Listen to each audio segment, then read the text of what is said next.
All right, I'm here. Hello, how's it going, everyone? Hope you're all having a good Monday. Or it is Monday, right? It should be Monday. Yeah, yesterday was Sunday. Okay. Happy Monday. How was everyone's weekend? Any exciting things get done or not get done? Or non exciting things get done? I don't know. Happy Monday. Happy Monday. How are you, Skittle?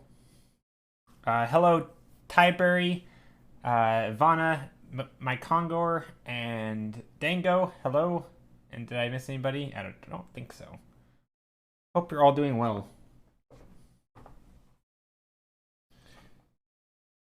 My Mondays are kind of like my days off, so it's not really. It's weird to say like Happy Monday as if that has some like weight to it, as opposed to like Happy Weekend or something.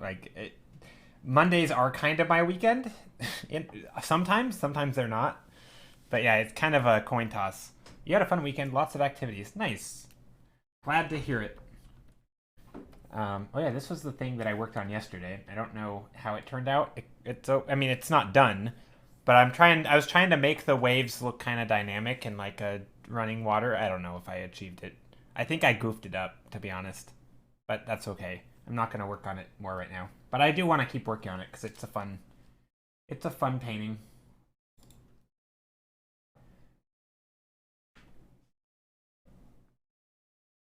But yeah, I've been enjoying our Sunday sketches or sketch art time, whatever you want to call it, because it's been sort of not forcing me, because it's a thing that I'm happy that I do, and but it's kind of it's been a light push on the back to actually be doing art every week and focusing some time off stream, just sort of you know painting and stuff. Like I don't really need to be forced to do it, but sometimes when I'm not like super duper excited about a piece or anything. Sometimes it's hard to like. I'm essentially would also be starting a new piece off stream. And that's not as much fun because I start so many on stream.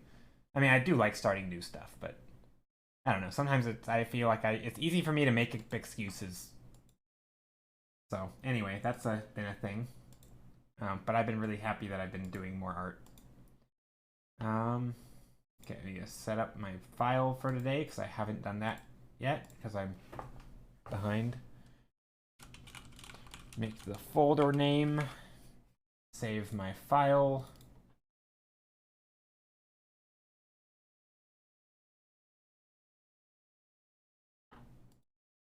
Record the time lapse. Turn that off. Delete that. Save. And then turn the time lapse back on. There we go.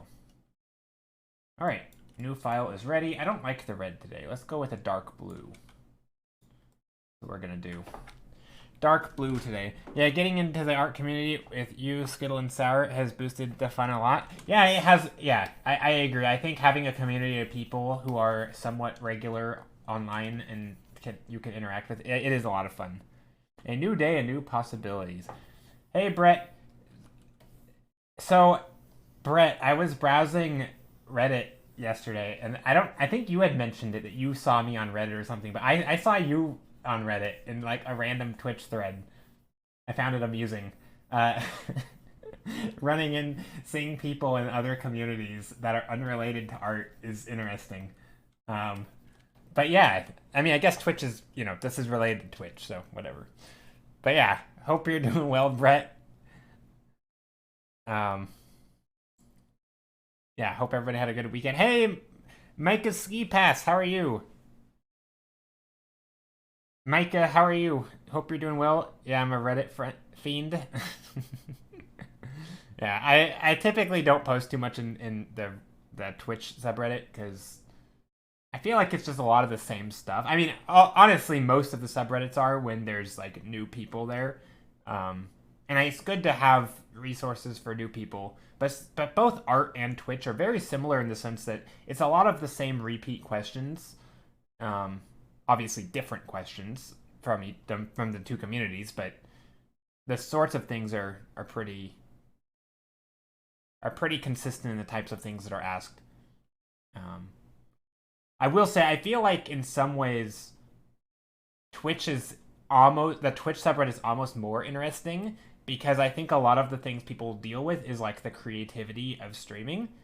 And so there's always questions with sort of the idea that, you know exactly what you're going to do. You know exactly the long-term plan of your stream. And it's like, this is not how people do things that don't exist, right? Like you typically don't just have this perfect plan formed from day one. Like it's a process, right? Like you see what works and you see what doesn't and you sort of develop it. And it's like, there's so many good analogies with art. And it's like, if they, I don't know, it's hard to bridge that gap, I think, because it's, anyway. And I feel like that's something that happens all the time, where people are like, I need, is this idea good? It's like, I don't know, try it, see if it works. If people like it, keep doing it. If they don't, change it. Critique yourself, see what you're doing right, see what you're doing wrong. And I'm not an expert at that either, right? I mean, I'm not like super duper popular on Twitch or anything, but it doesn't seem the process of like making art like that I do on stream, right? Very improvisational, where I don't start with any ideas at the start and then I develop something. That's very similar to how I think most people should go about streaming, right? You just have fun with it, see what's there, try things out. You kind of come up with ideas on stream in real time, or do it off stream, and then, like each stream you could come back with a new idea. Like, oh, I'm going to change the font, or change my title, or change my notifications, or I'm going to improve my mic. And I feel like it's so incremental, and it's kind of the same as art. I don't know. So that's kind of been the pattern that I've noticed on that subreddit, is that a lot of people seem to just have this like, is this a good idea? Yes or no? It's like, psh, it might be if you execute it well. Anyway, I'm just there to tell people to Google it. Yeah, I feel like that's a lot of, yeah, I mean, that's a lot of it, I feel like. But I still think it's important that there's people helping newer people out. And I don't know, I enjoy that aspect of it. I mean, honestly, that's not that everybody on Twitch is new. Why can't I paint? Oops. I don't know, but it's fun to just, I don't know, maybe it's just the repeating part of me that I enjoy it. I enjoy repeating myself, so I don't mind those places. Okay, what am I gonna do today? Well, let's start out let's do a really low horizon painting. I've noticed something, speaking of self-critique and seeing what works and what doesn't. This painting, I do a lot of this layout for composition all the time, where I have like, horizon line top third. But to me, this like general wisdom is that like when you have your horizon line up here on the upper part, right, you're kind of looking downwards. And yet I always bring the main structure way over the horizon line, like we're looking up at it, right? And that always gives me a weird like stretched out ground plane, and it's like, I feel like we should either be looking more down at this stuff and not as much. Anyway, there's always a little bit of like, I always do this thing on accident, and it's I don't think it's a great way to set up my painting, and I do it too much, so I need to break out of that habit. I think a lot of it's like changing the focal lengths of the painting. How's my day going? My day is going really well. My day is good so far. I have got into a slightly new routine before stream. It's kind of stupid, but it seems to do something. I don't know, maybe it doesn't, but it's kind of both fun and not fun at the same time. So normally, okay, this is total tangent. So anyway, first of all, my day's going well. I woke up, I, just hung out for a little bit, didn't do a whole lot, played a little bit of games, missed a streamer that I wanted to catch, and then then I got ready for stream, so my routine, I didn't take a shower right when I woke up. I did that a little bit later, right before stream. But for some reason, I feel like when I'm in the shower, I don't know if you guys like cold showers, but I hate them.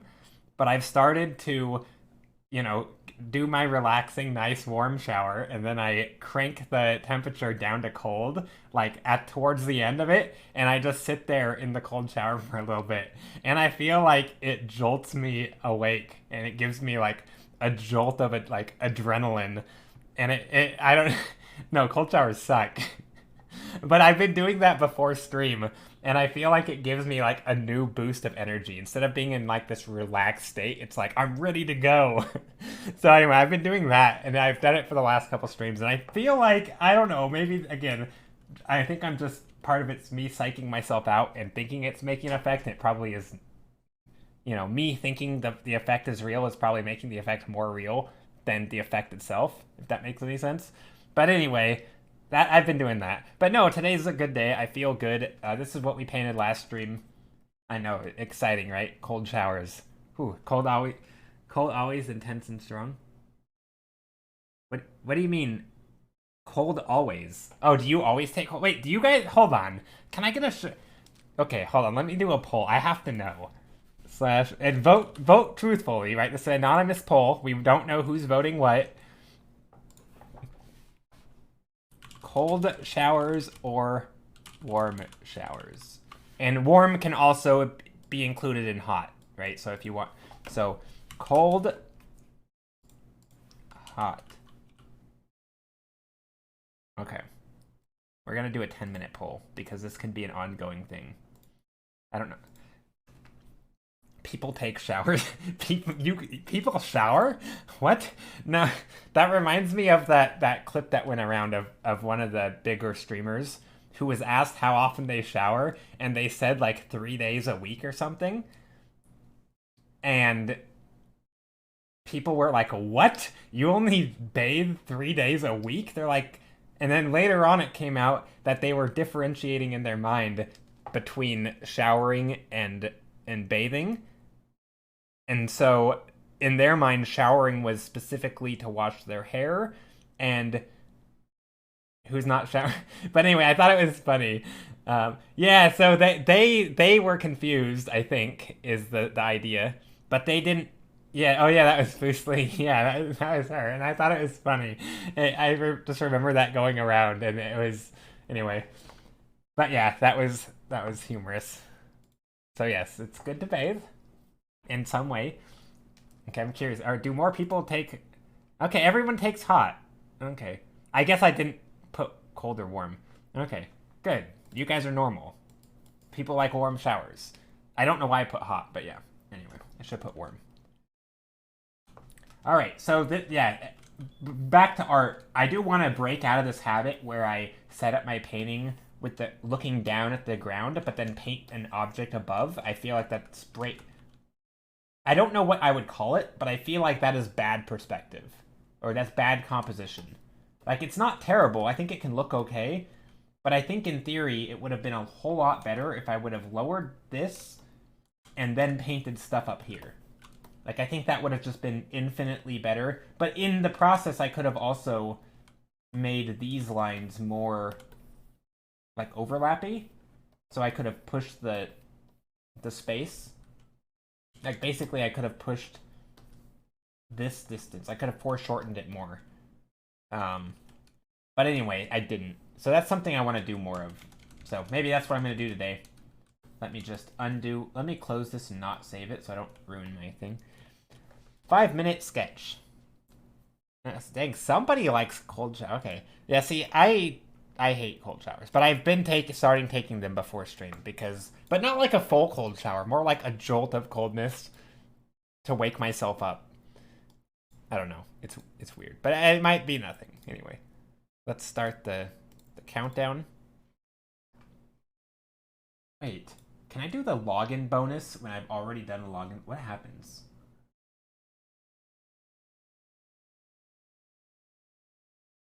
I'm trying to break.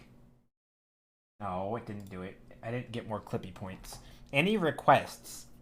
Yeah, I shower often. That was a joke.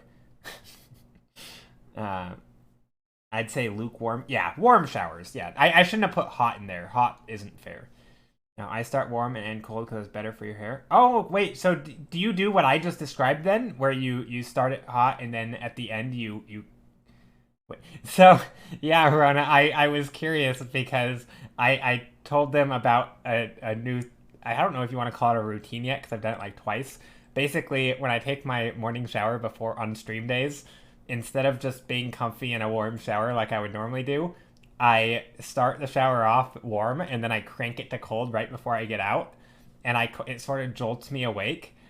And yeah, that was my new routine to get myself pumped up for stream. So I don't know if it's actually a thing or if I'm just thinking it has an effect. But anyway, it's been a thing that I've been doing. But anyway, okay, let's do a 5-minute thumbnail. Hold on, let me bring back this, that, and the countdown timer. All right, 5-minute timer. I do cold showers in my hometown, but hot where I live. Oh, weird. Why is that? Does your hometown only have cold water? Maybe that's the thing. Yeah, shower stream. That's what this is. Dang, y'all be weird. I'm gonna put hot because that's been historically what I do. Cold tub stream is something he promised. I did not promise. Somebody asserted that I was gonna do that. I did not promise a cold tub stream. That was me saying I'm not gonna do a hot tub stream. It's not the same that I'm going to do a cold tub. No, it's hot as heck there. Oh, okay. So 2022. Seriously, that's so last year or like 2 weeks ago.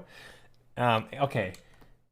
All right, 5-minute thumbnail painting. I'm gonna do this, I swear. This is my warm-up, so it's probably not gonna turn out good. All right, going now. Okay, so as I said, I'm gonna do it. Oh, why can't I paint? What happened? There we go. I'm gonna start off with a very low horizon line. Maybe a nice blue. We're gonna do a gradient from light blue, lighter blue on the bottom, and then darker blue on the top corner. And I'm just gonna blur, blur, blur, blur, mix, mix, mix. Airbrush, airbrush, whoops, not that airbrush. Nice gradient. Gradients are nice. Hey Steph, how are you?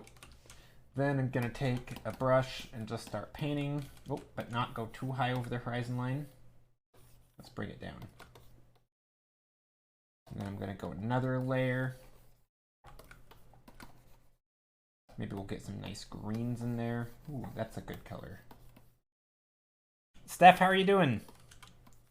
And also, hello, Kath and a Mavelist. Let's go.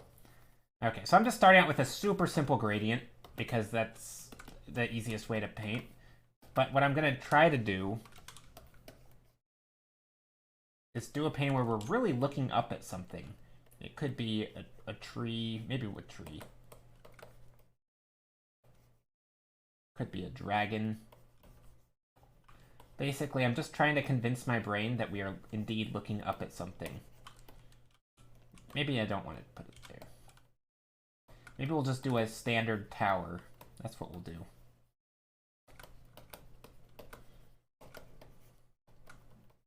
Good old towers. Can't go wrong with towers. But actually, let's put it over the image. Let's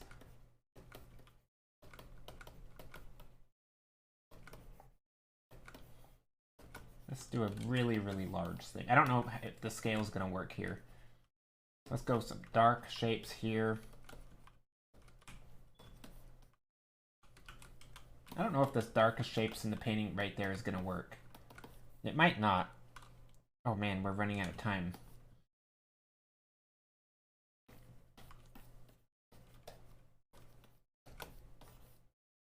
Let's do backlighting, maybe. I don't know. Could we do backlighting? I don't know how backlighting would work here. This is gonna look weird. I'm gonna do some sketching. I feel like this should be maybe a separate side here. And this whole thing can be in shadow.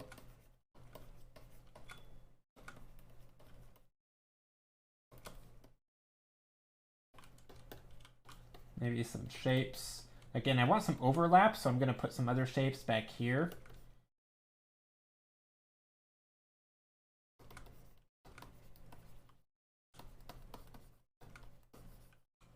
Maybe there's some shapes in front. Let's go with a different brush. Let's go this brush.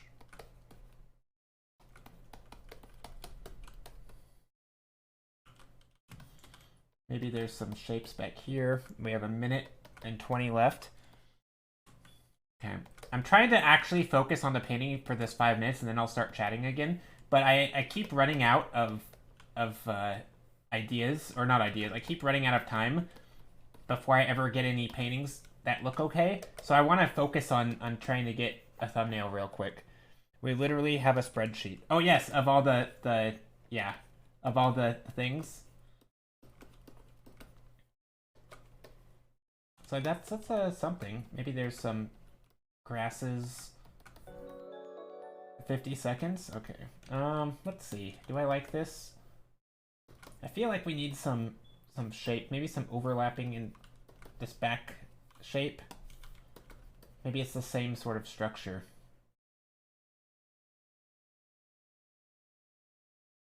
Maybe some of those. I don't know. I don't like whatever. There's not really much architecture going on here.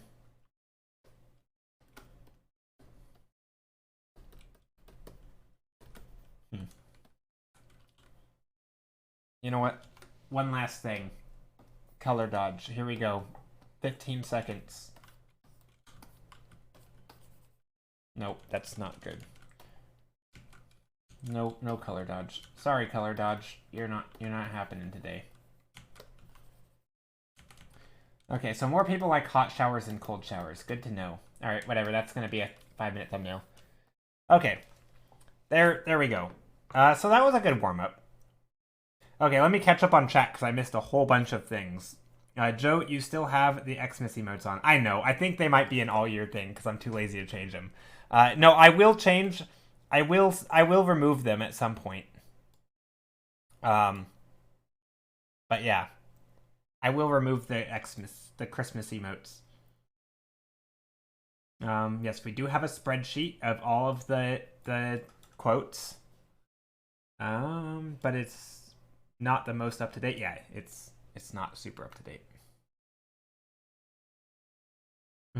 I chat too much and will likely distract you. No, so I just made a conscious effort to ignore chat while I was painting, but I do want to catch back up. On Joe's end, he can see all the quotes. Kinda. Yeah, I have to look them up. I mean, I don't have them in front of me, but I do have to look them up. Quote 333. Okay, you are entitled to the thumbnails you like, Joe, after repeatedly trying to rig the vote. Yeah. Oh, it doesn't like that. Now we are exactly at 500. Oh, interesting. It's color dodge o'clock. No color dodge o'clock. I didn't color dodge. Nice. Now you are warm. Yes, I am warm. Maybe a little too warm. I have my hot tea next to me. I mean, I took a cold shower, but I've since warmed up. I think my heat is on. I'm wearing a long sleeve shirt. I have my tea. Yeah, I'm gonna be like sweating soon. I might have to go and turn down the heat or put on a short sleeve shirt or remove the top shirt that I have. I'm not gonna go shirtless though. That's not a thing. I mean, I don't typically go shirtless. OMG, new day, new... Wait, who said that? Did I actually say it? New day, new shower? Well, that's good. It's good to know that I was showering in 2021. Every day. Still am. Perfect pick. Yeah, very relevant. Okay, anyway. Back to painting something. So... But yeah, I don't know if what I said here, whoops, with that other painting made sense. Not this one. This is the thing I was working on yesterday.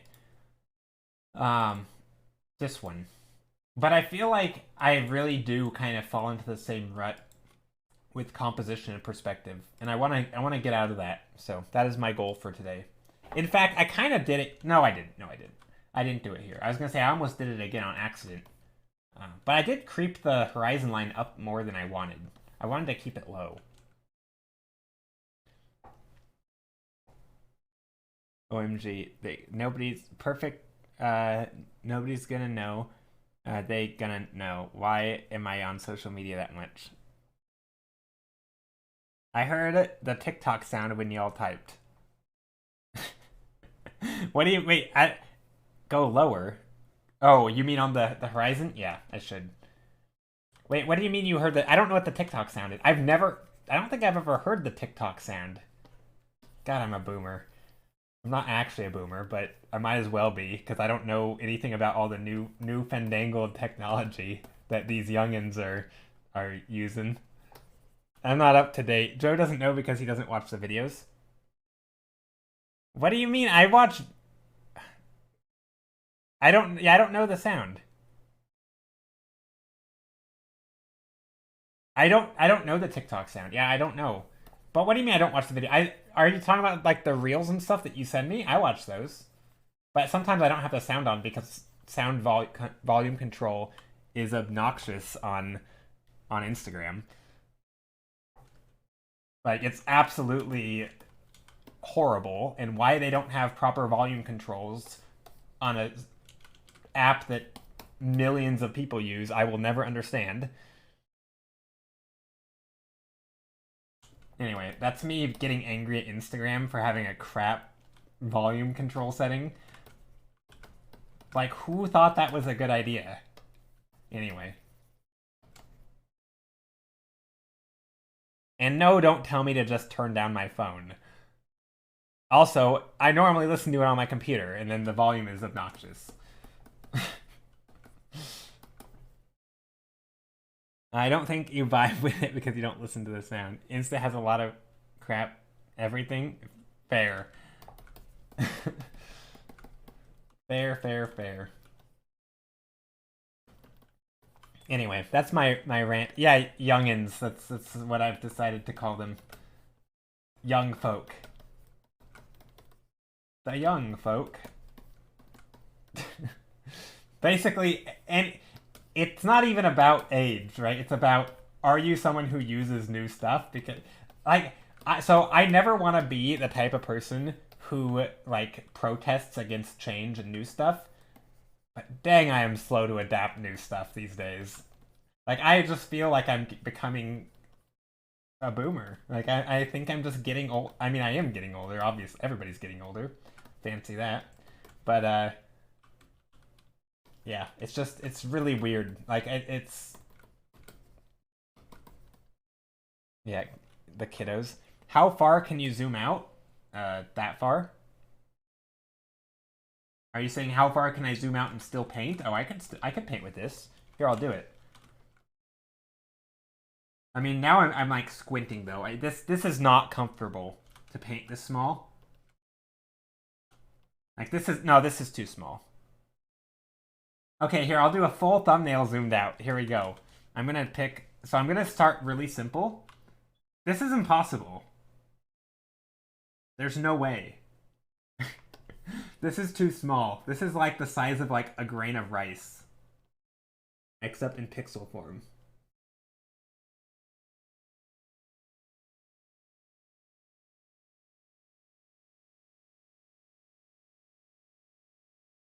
There's my thumbnail.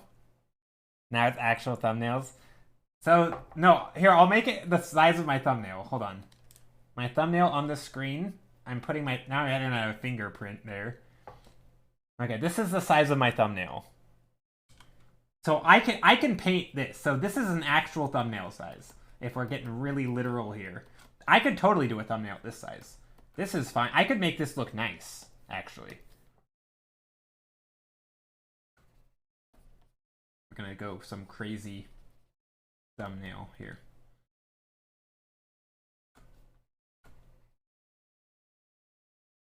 I mean, it's a little harder to do a color sketch, but that's fine.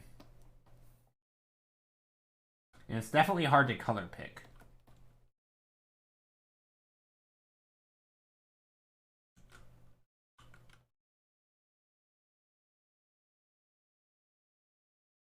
And it's going to be a little bit hard. Well, maybe not. I'm even going to use a lasso tool to get those hard edges.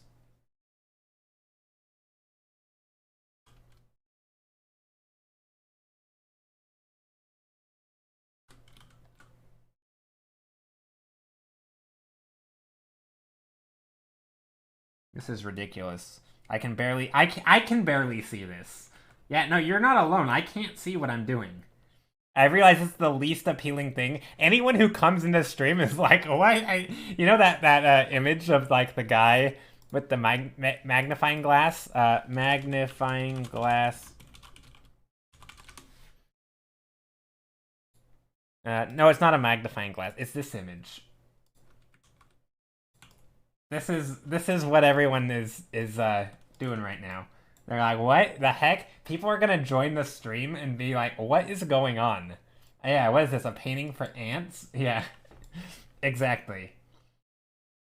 So anyway, that's what's going on right now. So anyone is like, what in the world? So, but no, like this is I mean, it's pretty ugly, but you know, I'm gonna zoom in. Like how you can't connect Instagram to Discord, how links don't embed properly. I mean, that would be a Discord issue, right?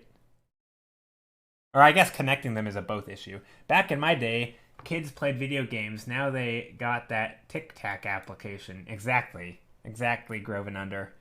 Dang Tic Tacs and all the other sort of things that they have.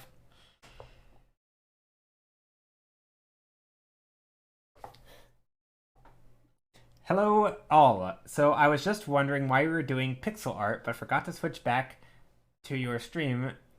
And as I do that, all I see is a speck. WTF is going on? Oh, yeah, I was just zoomed out, Waco. I was zoomed out. I was doing actual thumbnail size thumbnails. But no, this is, yeah, so this is, you know, a thing. Here we are.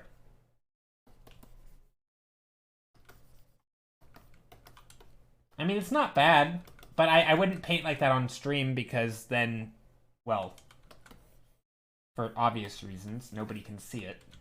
I mean, you know, that would be silly.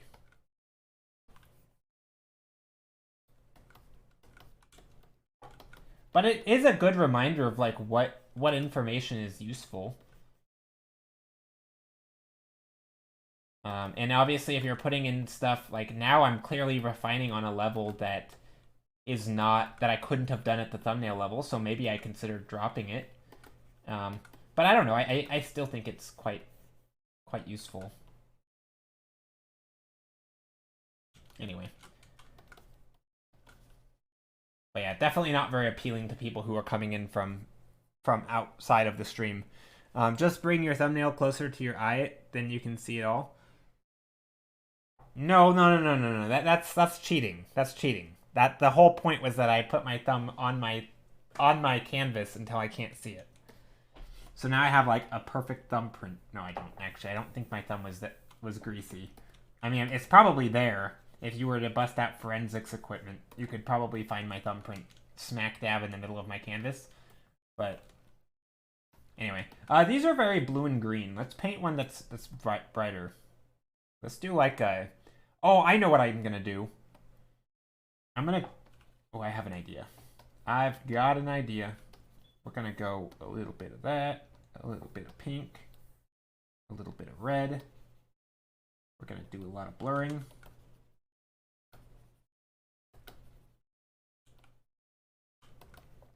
Do you ever flip your canvas? Yeah, all the time. Notice how the numbers go from 1, 2, and 3. They're backwards. It's flipped right now.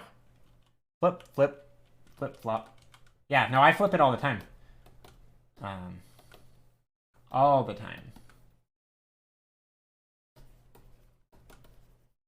In fact, I think sometimes I flip it too much and it makes people dizzy. Or I zoom in and out and yeah. Sometimes I'll zoom out and I flip it and I zoom back in, so you guys may not even realize it, because when it's zoomed out and it flips, it's pretty quick. But, so there are things, like, I don't typically like to zoom, I don't know. But, you know, I definitely flip my canvas all the time. Okay, so yeah, I'm just trying to paint with these pastels, kind of almost watercolor looking, and then I'm gonna bring in some definition with some bigger, darker values. Some bigger values. Maybe there's like a... I don't know. Okay, let's add some more purples. I'm just trying to really blend all of my colors. Ooh, I like these colors. Yeah, they're kind of nice. I'm trying to blend them. Also, I'm going to be able to use color dodge on this, and it's going to look crazy. I don't know if I'll use color dodge on it, but I might.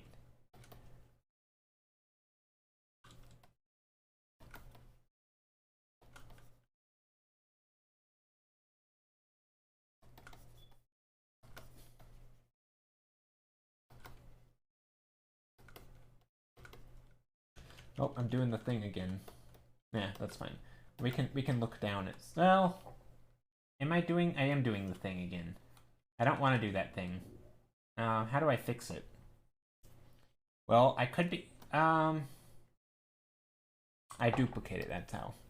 I duplicate it and try the thing that I wanted to try. I realize when I'm painting like sunset colors, it's a little weird to raise up the canvas and then not paint the sky. So, but I'm still gonna do that because I want to try some stuff. When in doubt, paint trees. That sounds like something I might say. Okay, so I want to focus on...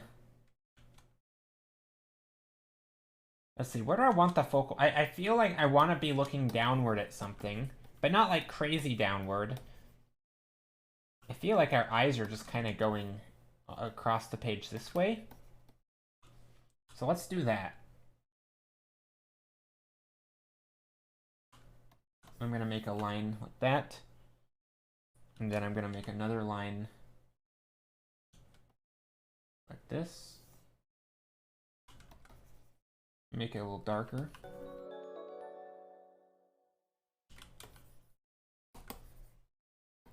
This should not be that dark, but that's okay. There we go. Now this can be the focal point.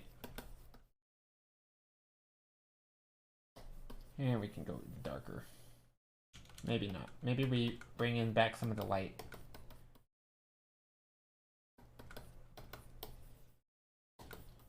Thank you for the follow, Decoy J-Man. How are you, Decoy J-Man? Can we get a stairway to hell? A stairway to hell, huh? Maybe. I don't know. I'm not sure what that would look like. I suppose. I mean, I don't know. I don't really paint many hellish paintings. I'm much more normally like a happy, you know, a happy painter. I paint happy stuff. Dang it. I don't subscribe to the idea that everything, you know, good ideas...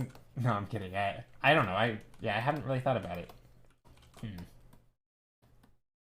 Also, this is weird. These are very weird colors.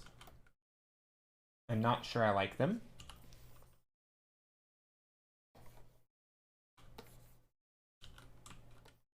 Just trying to put some shapes and stuff.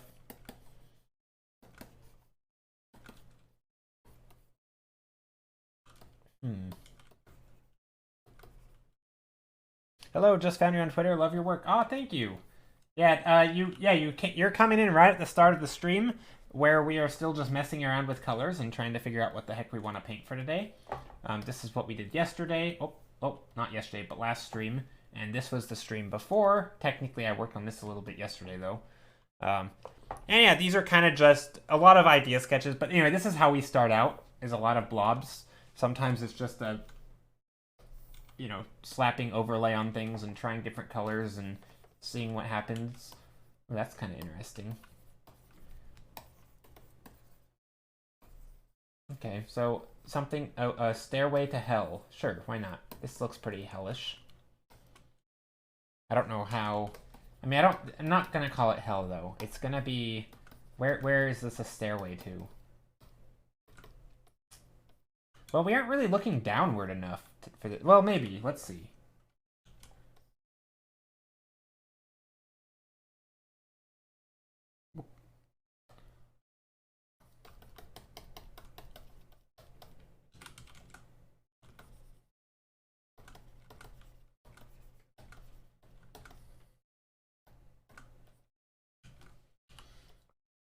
Maybe we'll put some... I'm going to use the lasso tool here because...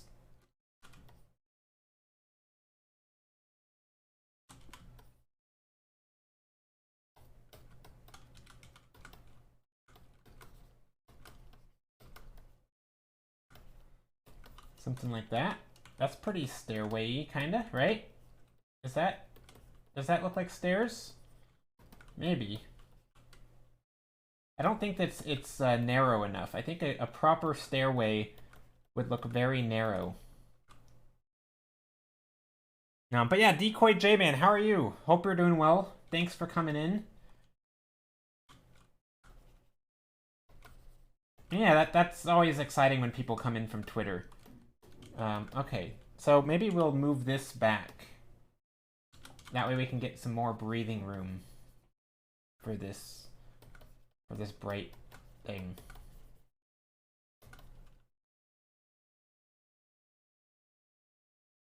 And really focus on like painting these.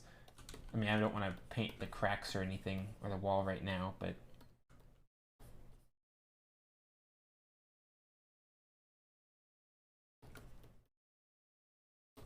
I don't know, maybe something like that. Except this would be... No, I'm moving the perspective here. What about reverse stairway? Like, instead of going underground, or it's the sky or the other world upside down? The sky of the other... Ooh, that would be hard. I mean, maybe. I'm not sure. Also, I keep changing the perspective of this. Hold on. Let me do something different.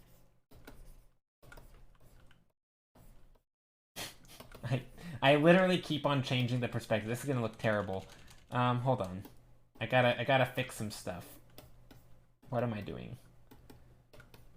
What did I do? I've ruined it. I've ruined my painting. That's okay.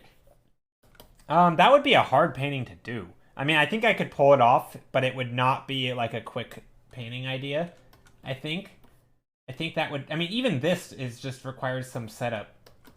It's not that bad, though, but I am kind of butchering it.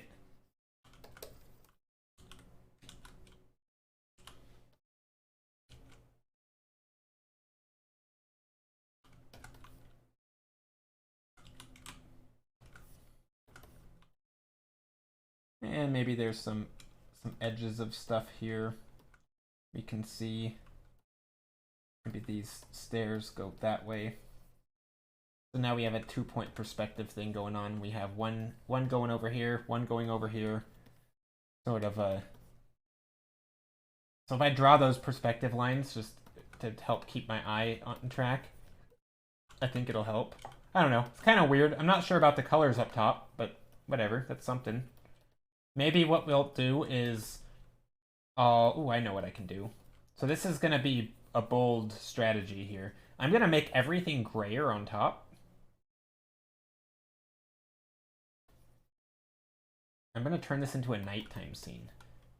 I apologize to anyone who liked the colors here, because they are getting destroyed. Then I'm going to take a overlay and take a blue, and I'm just going to darken everything. Maybe not that blue. This might be terrible, but we're going to see. Nope, that's bad. That is not good.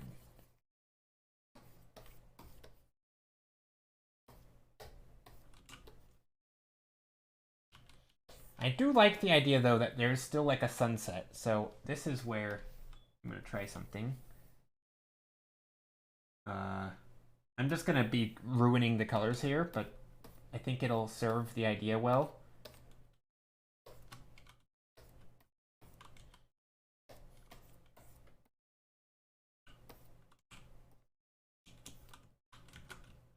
So I can still get some light up top. This is no longer pastel-y colors, though. Or I could do blue up top. I don't know. We can try blue, actually.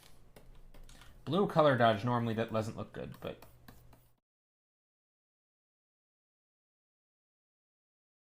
I mean, that's something.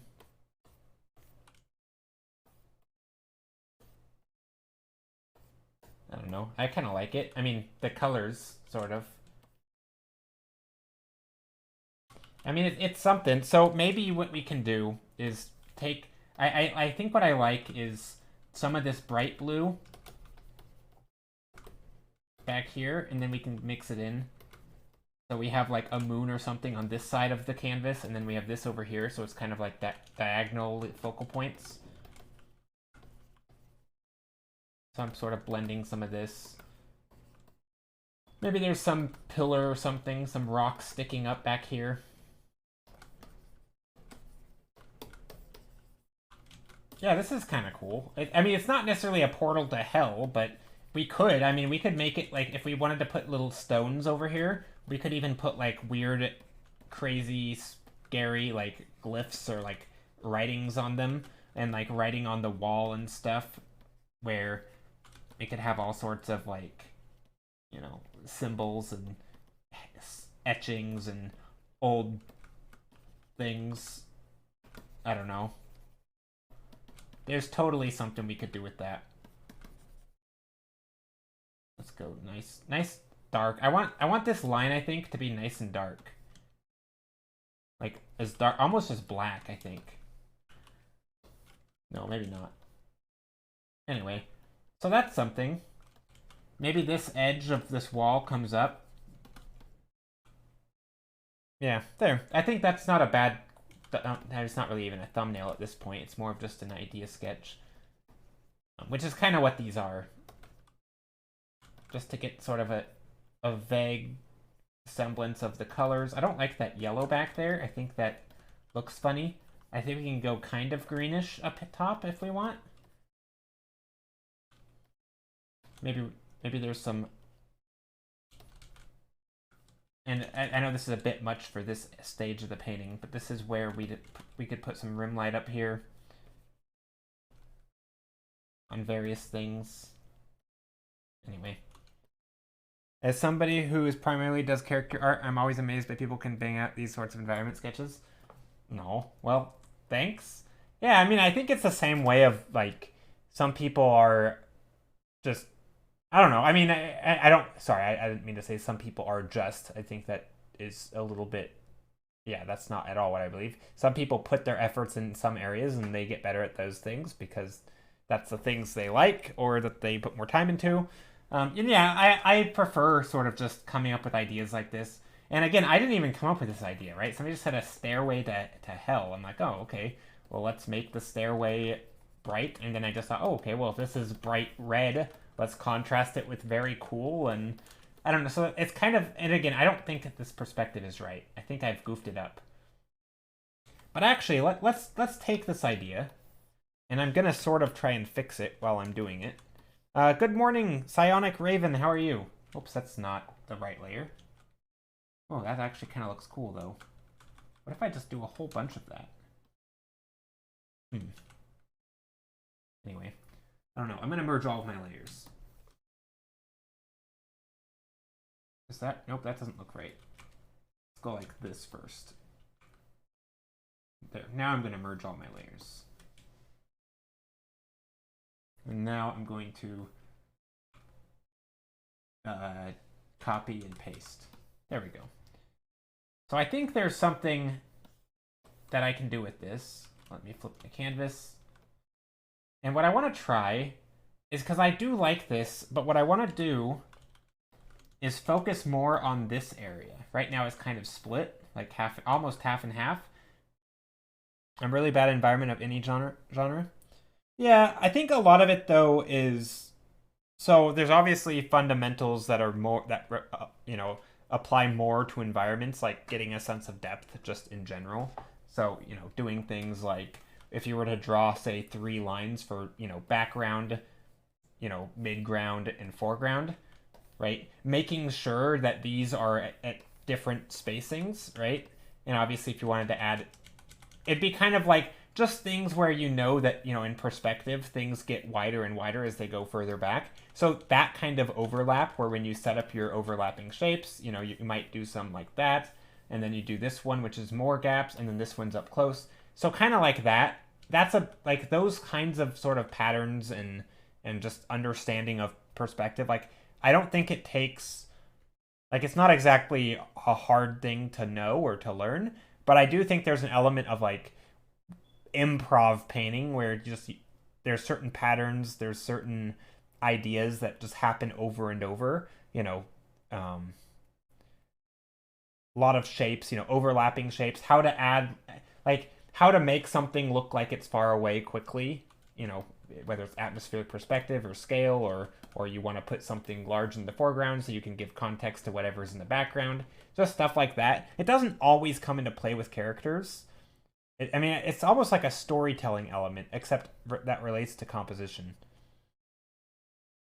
Because, like, how often in characters are you like, I want to add depth, and so I want to make it clear what's in the background by putting some of those in the foreground too, right? Or, oh, I need to make sure. I mean, I think some things like overlapping shapes, that probably relates to characters, right? To give a sense of, like, you know, you don't want everything falling on the same plane, but I feel like there is I don't know, like a distinct set of sort of things that happens in environments that kind of you almost can just repeat. It's almost like not a formula because obviously there's a lot of stuff to play around with, like composition. Hope you're well. Hey Gandalf, I am doing well. Anyway, but so what I wanted to try with this painting is what if I move this up, like way up, and then I'm gonna focus all of my attention on this. I'm going to bring it down. I'm going to draw like a... Maybe I move these down further.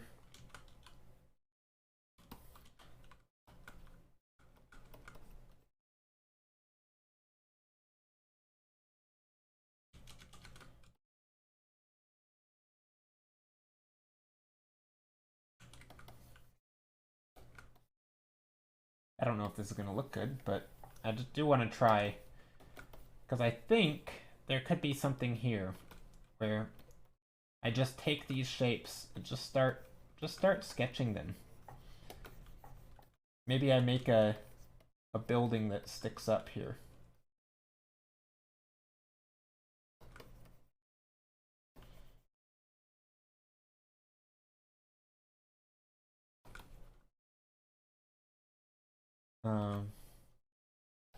Maybe I mean, I can still keep this thing in the foreground. I don't know, this might end up looking goofy. And yeah, like at this stage, I'm not really using perspective, like I'm not doing a lot of perspective stuff. So it could very well turn out just looking silly, but I do want to sort of break out of my bad habits, if you will. And just try some different things. Sometimes I get a little samey. Okay, I want to get rid of, maybe just get rid of the stairs entirely. I don't know. What am I doing here? I don't like where I'm going with this, but...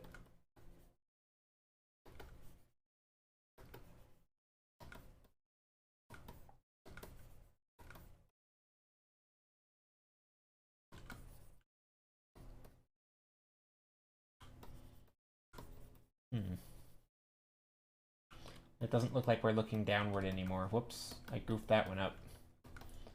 I goofed that one up. Okay, well, we're gonna scratch this. That's fine. Actually, before I scratch it, let's edit the colors. Edit. Tonal correction. Thank you for the follow. The real plop, how are you? Okay, so another fun thing, if you don't know what to do, if you don't know what you want to paint, just change the colors until you find something that looks interesting. In this case, they're all kind of boring because they're just complements, so that's not ideal. Or not technically complements, but you get my point. Okay, this is not exciting. Not exciting. Let's add some different colors then. Green and blue sky with a bit of yellow. That's something. Very toxic looking.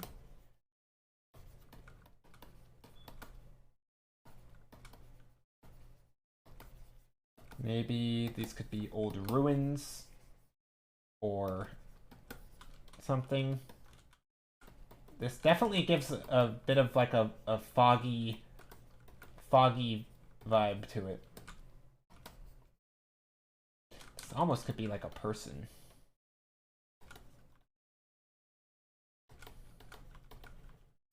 Ooh, this could be like a canyon. Kind of what we were just doing, but sort of... Maybe it's not a person, maybe it's a tree. Who would have seen that coming? Me painting trees? Outrageous. There we go. A tree. Been playing Red Dead Redemption 2, so it's pretty. I've been inspired to do some studies. Oh, you should. I've seen a lot of people do studies of that game, which makes sense. I think the lighting is gorgeous. Yeah. Also, Dragon Torn, I don't... I might try your idea. I don't know. Maybe not like a portal in the ground, though. I don't know. I gotta think about that, though. Your reverse portal idea. I'm still toying with that. Okay, trying to make this look kind of like a... maybe some sort of foresty area. I do actually, I like this edge here. And I feel like there's definitely something that I can do with that. It's a good area. It's a good spot to do like a...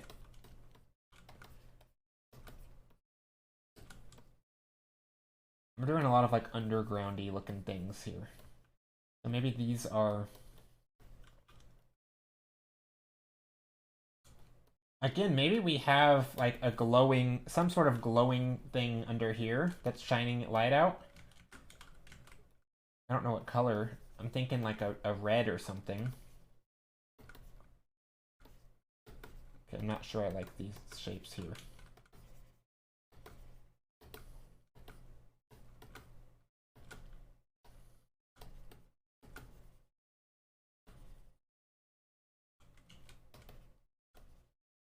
Ooh, I know. Okay, I have an idea.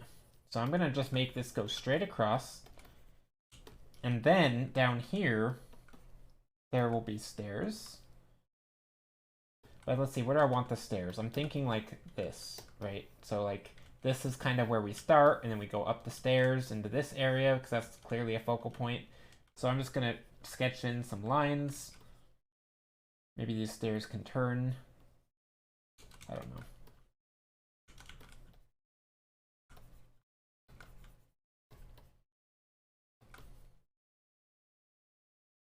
There's some stairs.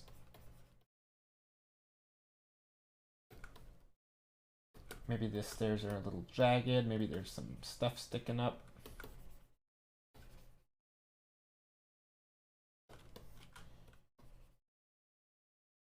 And then maybe there's some light or something in here. Ooh, it looks like it's an underwater. It looks like it's underwater. Is it supposed to be? No, it wasn't supposed to be underwater. Nope, it was just those colors. It just happened to be what we ended up with. And so I'm kind of... No, I mean, it could be.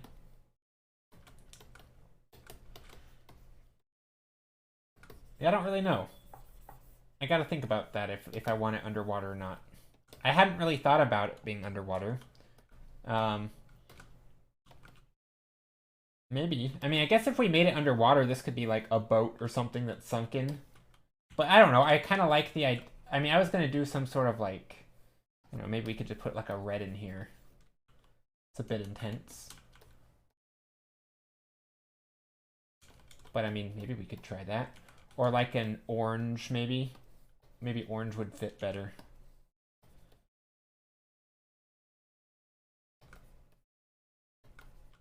We're doing a lot of these little orange spots.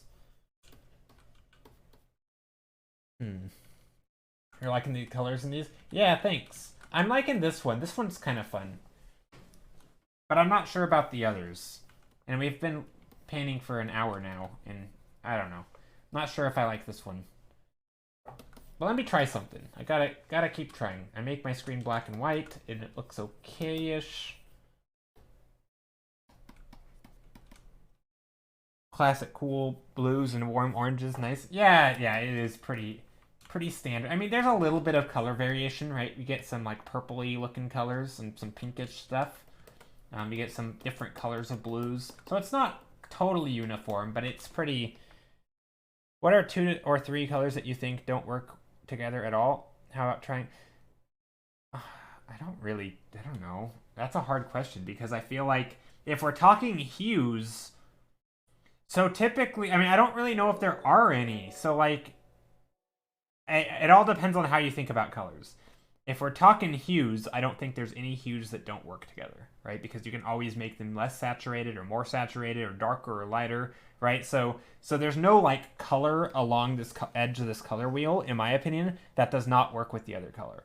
Now, there are going to be colors that don't work well in the sense that like there's no contrast, and so you can't paint an image with those, right? So for example, a whole bunch of colors of the same value, or color and hue and everything, right, of the exact same value. This is going to take me a second.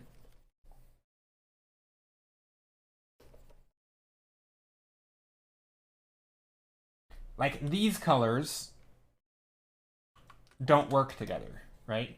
And they don't work in the sense that there's no contrast, right? I can't paint a whole picture with these colors because you're never going to be able to tell what anything is, right? I mean, if I make it black and white, they're like the same value, right? So in that sense, these colors wouldn't work together. My brain, if I started with these colors, I would say, oh, well, let's drop the value of this pink to make a nice dark red. Let's increase the brightness of the green. Maybe this yellow can also be a bit brighter in some areas. Maybe we can also drop it to be like a darker, right? So in that sense, I could make these work, right? Obviously I might do some adjusting, but if I play around with the saturation enough, right, I can make this warm yellow feel pretty cool, right? I could bring in like just a dark gray, like a gray or something. So I think it depends on what we're talking about. Yeah, so it depends on if we're talking about hue or like, and this is the problem with like, here's a bunch of colors and make them work together. Well, if I'm allowed to make them darker and lighter, right, I can still have good values. But if you're not allowing me to change the values, then that's another problem, right? Same thing with saturation, right? If every color is fully saturated, right? So for example, this color is basically bright, right? This is a bright color. This color is pretty dark, right? And these colors are sort of middle of the road, right? So in theory, I could paint a bright sky, a dark foreground, and a medium midground, but this looks obnoxious, right? Because these colors are way too saturated. Like, look at this. If I were just to paint an image with these colors, I could do it, right? Oh, here, let me undo that because I realize. Let me undo this. If I make my screen black and white, right, I could paint a painting with these colors because the values are good. But the problem is, when I take it off of this, the saturation is just obnoxious, right? So I would want to adjust the values to make them look better. But it's not the colors themselves that are bad, it's the intensity of the colors, right? If I am to lower the intensity of this yellow, right, just a little bit, I am to lower the intensity of this orange, or parts of it, right? Same red, I just dropped it. I just dropped I made it more pink. And if I were to take this blue and make it darker, and maybe a little bit less saturated, right? I could get colors that look just fine, right? Especially if I start mixing them a little bit. Get some of these grayer colors, right? Mixing some of these a bit. Like I could, maybe even dropping this a ton because it's way too bright and saturated, right? You can start mixing that yellow in there to get more of a gray. Like you can totally use these colors, but not in their purest saturated form. And if you wanted, you can still have bits and pieces that are mostly saturated. But yeah, I think it just depends on how you use it. So I don't really think there are colors that don't go together. More like if you think of things as like a puzzle, right? Like, or gosh, how do I describe it? I guess it's a bit like cooking, right? Maybe I guess, no, that's not a good analogy because I think in cooking there are things that don't work well. But I'm going to use a cooking analogy for somebody who just pretend I don't know how to cook. To me, it's like it's not that the colors are bad. It's that like, oh, these colors together are bland. It needs more of something else to counterbalance it. Or oh, this I added too much of this spice. Let's cut back. It's not that the spice is bad.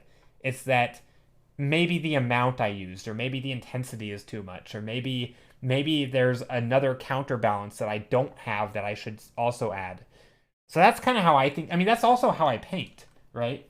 So if I paint something like this, I'm like, oh, well, I need some darker values in here, right? So I pick a darker color. It doesn't have to be anything in particular. It could be a bright blue like this. It could also be a very gray. I have my methods that I like to use. I typically would prefer keeping it less saturated, and then I can crank up saturation later. So yeah, maybe I add some darker values in here, right? Get some foreground in there. And then I think of, okay, well, the foreground is too dark. Let's add some of that background blue in there for the shadows, right? So now I paint over that. And so I'm just reacting to what I have. So it's kind of like I'm tasting it, and then I'm adding something, and then I'm tasting it again, and then I can either add or take out. And unlike with cooking, where you can just take out the ingredients you just put in, you can easily do that in color, right? If you think of intensity as something, I can then lower the intensity, and then I can raise it, and then I can lower it again. Like, that's easy, because I can just paint right over the top. So it's kind of like cooking if you could remove ingredients, right? It's like you're literally just trial and error, kind of, but you're tasting it. So it's not totally a shot in the dark. You're saying, I think this needs more salt. Whoops, that's too much salt. Let's cut back a bit. And that's kind of, so it's not that it's like these 3 ingredients are bad.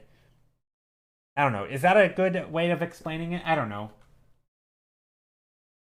That's kind of how I think about it, though. Also, these colors are pretty wacky.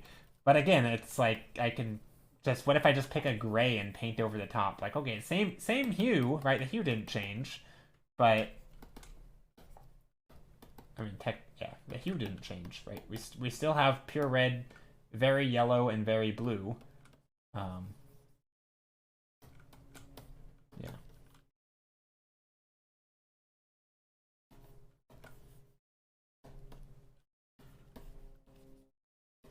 But yeah, I don't know. I guess everybody thinks of.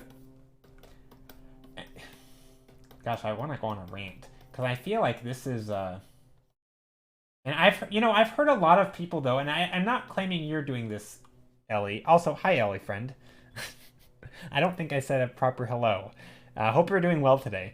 I've heard a lot of people. Also, I have tea that I need to drink before I forget.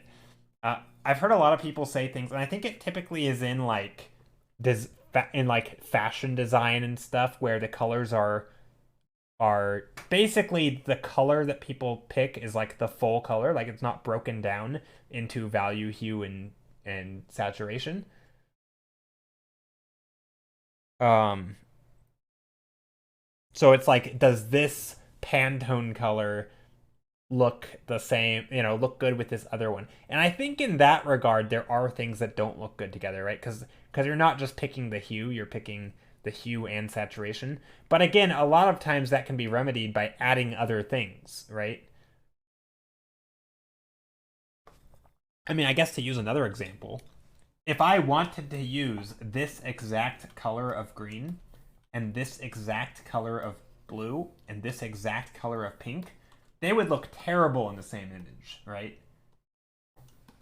However, if I were painting, say, a gem shop with all these bright colors, I could do a whole painting, right, with mostly, like, let's say grays and reds or something, and I get the wide range of values, but in little areas there's these bright parts of this bright blue.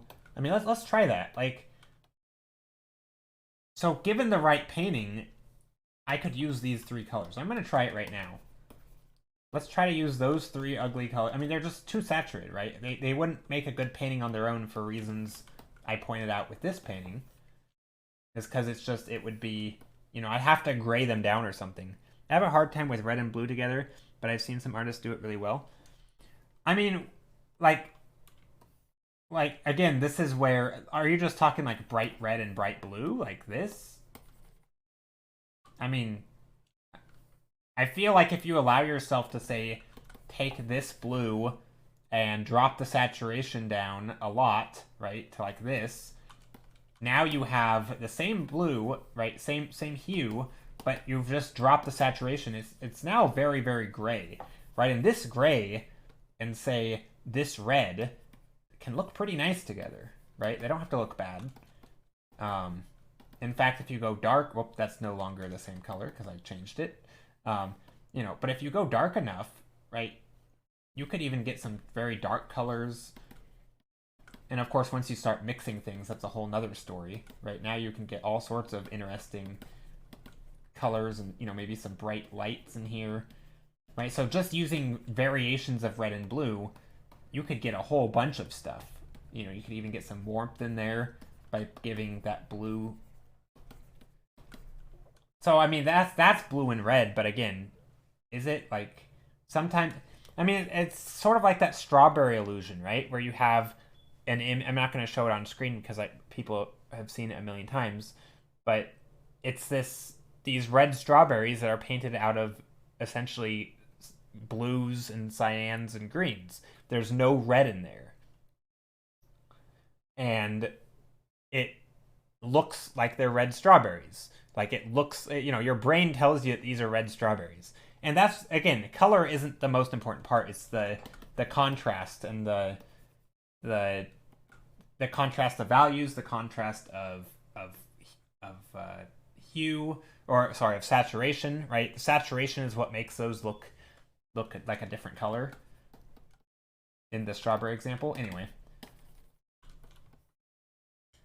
so let's do a painting, and then I'm going to add these colors in. So the painting that I'm going to do is going to be like an indoor scene. No, maybe outdoor scene. Maybe it's raining. We have a lot of reflections, and that's why maybe there's like a shop right here. We have like the counter space on the shop, and on the counter we have all these little colors of stuff. Maybe there's some things hanging down. Again, we have different colors here. So I think if you do something like this, right, now we have these are acting as a light source, and I think lots of lighting can look really beautiful together. But it didn't look good when you just slapped them together on a gray canvas or on a white canvas. But I think in the right circumstances,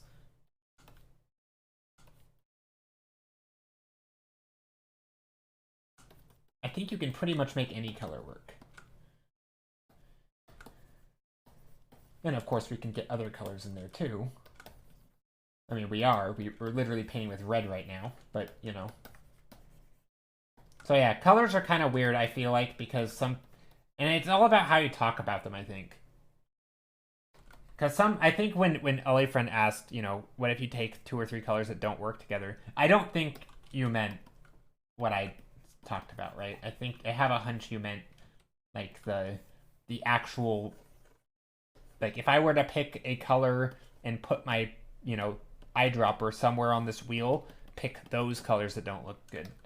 But again, I don't really, that's not really the way I think about painting. It's almost like, I feel like doing that would be crippling me in far more than colors, because then you're also, like, if I were to make my painting grayscale, you're also crippling me in values. And that is, I think you can pick one, right? Like, pick value, well, values is hard, but, like, you can pick something for me to not do well at, and I can probably rely on the others, but you pick multiples, and it's just, you suddenly are like, you know, tell a story without communicating. It's like, what does that even mean? You know, it's fine if you say without words or without pictures or something, right? But when you just say without at some point you're missing too many elements. Anyway, that's kind of how I think of it. It's some sort of shop with all sorts of gems. Let's add some yellows in there.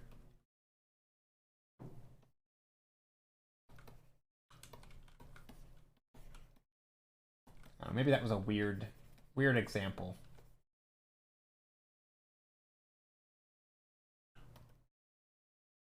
Skybar looking off a cliff. Well, no, I was going to add some more back here.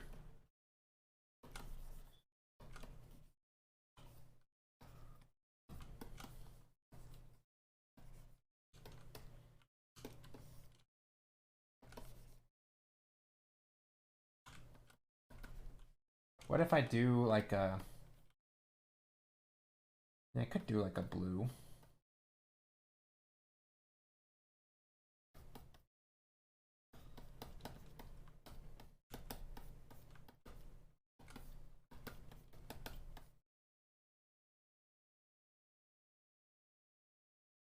And maybe these things are... Again, I like the idea of like a red canvas top, but maybe not. We'll see. I'm definitely going to want to put some light in here. So maybe there's some... But let's carve out the light and think how we want it. I'd imagine we would want the light to sort of guide our eye into the back. So maybe there's like a shape. This. Hold on, let's think.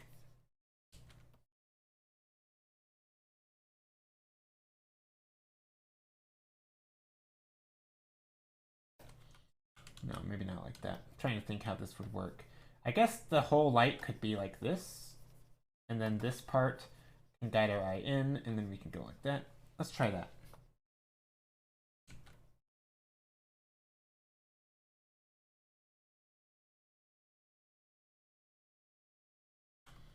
And we'll put a nice orange. Actually, let's do color dodge. Color dodge. We'll take an airbrush. A nice orangey yellow. Nope, maybe not.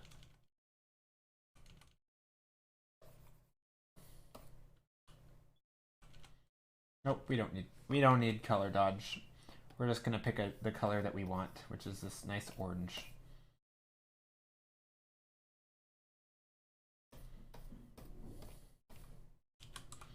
Okay, so there's that.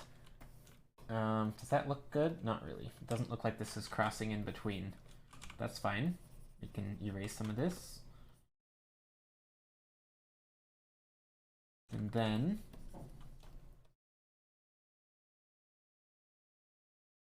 I do feel like we can color dodge though.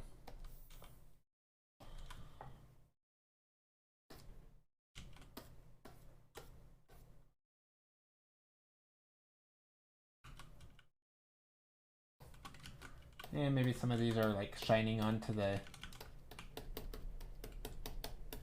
lights.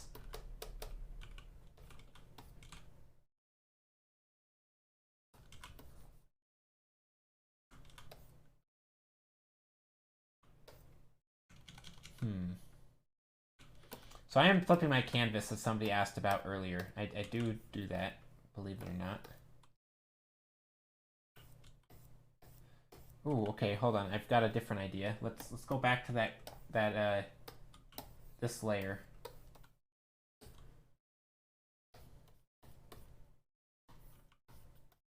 I'm gonna bring in some of this glowiness into the side.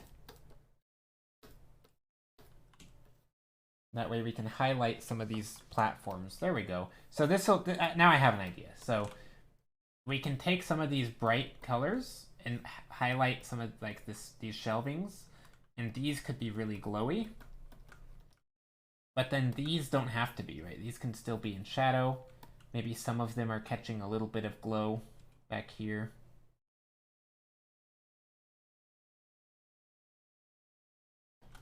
But for the most part, these don't all have to be glowing. We can still have some in shade. We can put some dark red ones. Some very dark green ones. Oops, that's not green. That's kind of green.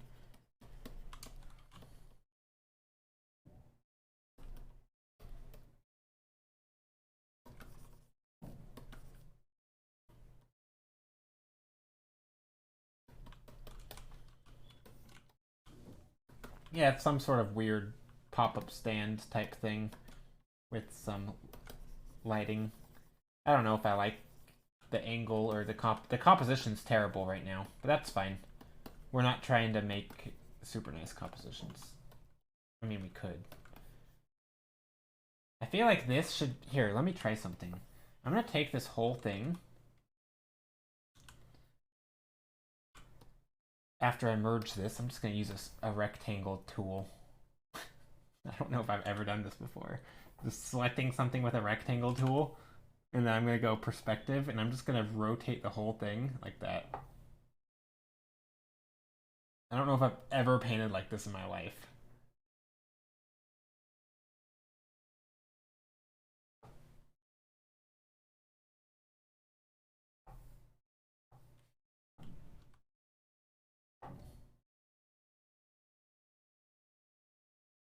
There. And then I'm going to bring this back.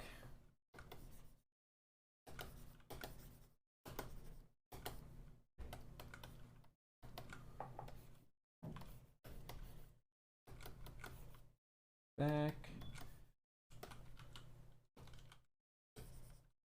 This might be looking wonky. Also, am I still live? I think I'm still live. I don't know if my stream cut out. Doesn't look like I dropped any frames. Anyway, what's everyone working on today? How's it going, by the way?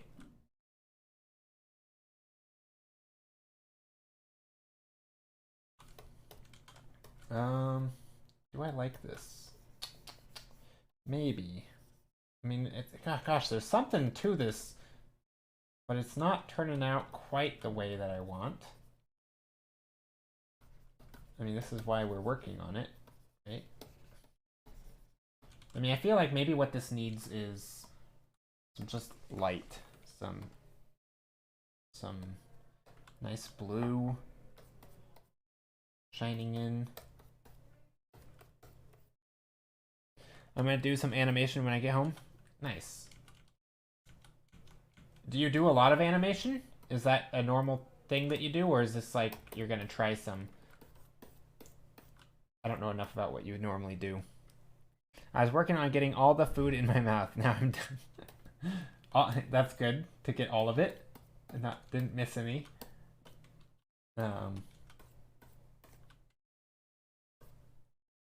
Okay, let me find... So this is starting to look a little dismal again. But I do want to bring in the lighting. I want to make this place look vibrant, warm. Like there's sun coming in. And it's lighting up these shelves on this little area. Maybe there's... I realize I'm painting an indoor scene too, which is unusual. Or kind of indoor scene.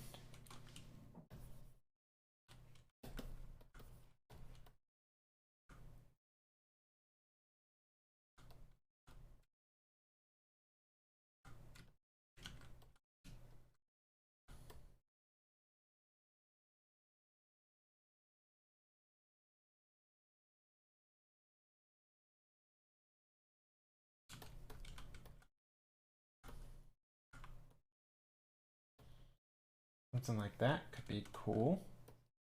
Okay, let's see. You're teaching myself animation. Been messing with it for years, but finally now have proper tools for it. Oh, that's cool. You're trying to practice heads right now. I'm realizing I struggle a lot with perspective. Yeah, perspective is hard. I think... I feel like there needs to... I mean, I know there are simplified versions of it, and I think one of the issues is that perspective encompasses a lot of stuff, right? And anything from like the large scale things like, you know, I mean, it's all kind of the same tools, but I do think they are a little different. It'd be hard to grasp. But I feel like this kind of thing, let me show you. Well, I can just draw it right here. No, let's open up a separate file. There, I'll zoom in. I do think this kind of thing where like you're practicing drawing, like, you know, here's our horizon line. If I draw a, you know, these aren't really perspective lines, but they're just lines, right? Just to give us our, like, if I want to draw something up here, right? Knowing that we, you know, down here we're looking at the bottom of say a cylinder, and up here we see more of the bottom, right? Because again, there's kind of this perspective thing going on, right? So I think some, and same for down here, right? If I draw a cylinder down here, right, we can see the bottom of it, but if I draw it over here, we can see more of the top of it. And I think this kind of thing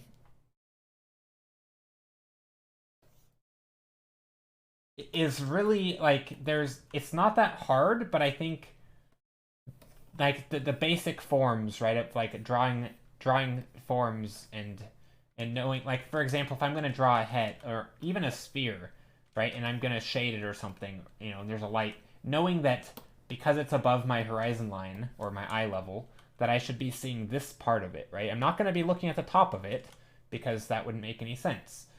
So things like, you know, knowing that we can see the top edge here, right? And now we're looking up at it. Stuff like that I feel like is super important for drawing figures, and you know, like drawing cylinders where we can see, like, this edge might not work, right? It should have been like this. I drew that wrong. Probably. I don't know. Stuff like that. I think it's hard. Yeah, to draw different shapes and you know, boxes too, but I think mostly cylinders and, you know, this kind of thing. And then of course you also have things like tilting things, and you know, maybe you want to draw something like this right on its side, or I think once you start drawing other angles,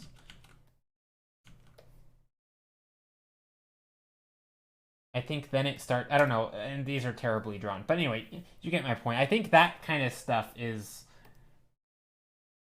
not fun to practice and in like a very structured way. I was obviously just sketching random shapes, but like doing a very structured practice, I think is super useful, but it is also really boring. So yeah, I don't blame anyone who doesn't. And then of course, you know, drawing heads is kind of the same kind of stuff, right? Continue with number 8. Oh, maybe, yeah. I can sketch in some more of number 8. I don't know what I want to do with it though. I mean, this was one where I just start out with the 3, like, red, green, blue. Or, sorry, red, blue, yellow. No green. Yeah, what do I want to do with it, though? Like, what could this space be? It could be... I mean, we could just put some shapes.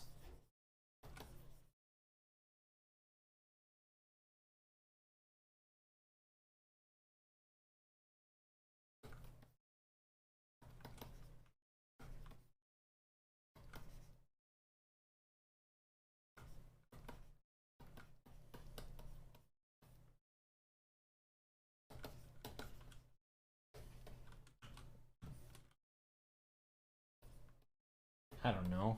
Something like this is kind of fun. Just some random shapes and composition. I mean, I will say one of the things that I like about painting like this is it really is mostly about composition and exploring different patterns and just making shapes on the page.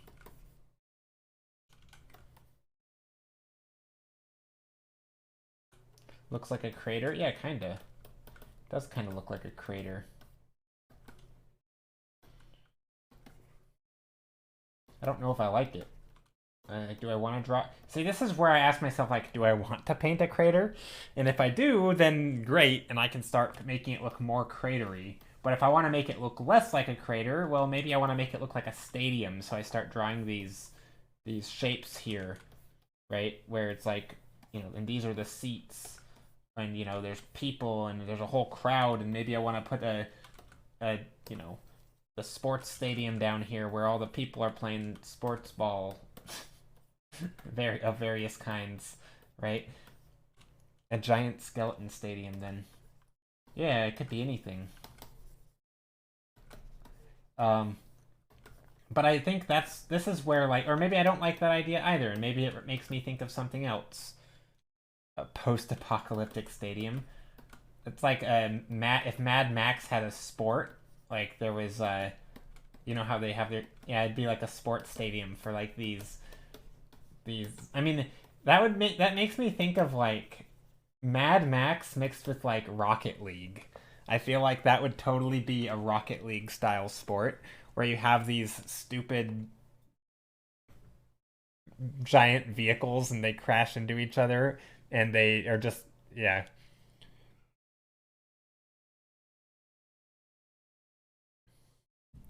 The Thunderdome. I think I ruined this painting though, Ivana.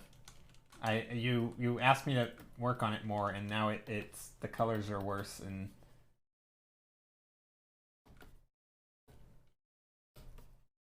I don't know. I think we're just gonna leave it here. If it gets a vote, then so be it, and we'll work on it. But if not, then yeah. I don't know. I'm not really sure what I want to do with it, to be honest.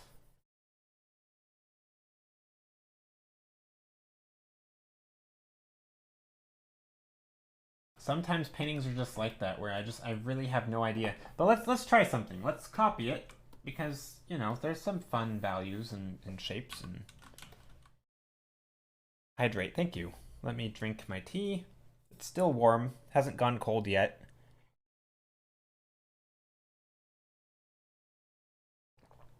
So I kind of asked this like 2 weeks ago at the start of the new year, but I'm going to ask again. Does anyone have any like art goals for the new year-ish? And I realize we're like 3 weeks in and it's hard to even call it a new year. But does anyone have any goals that they're working on art related? Doesn't have to be related to the new year. It could just be in general. And how are those goals, if you've made any for the new year, or how are they going? And like, have you done any of that stuff? Or have you like made commitments that you've already not kept? Or any of that?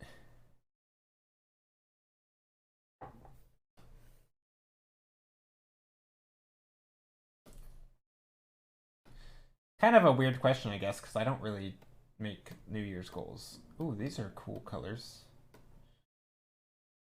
Neat.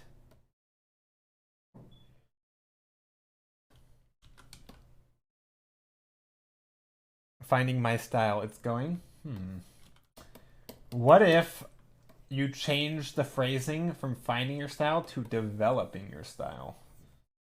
Like, you know, I don't know. Maybe that's, I don't know. I feel like I could go on a rant about style.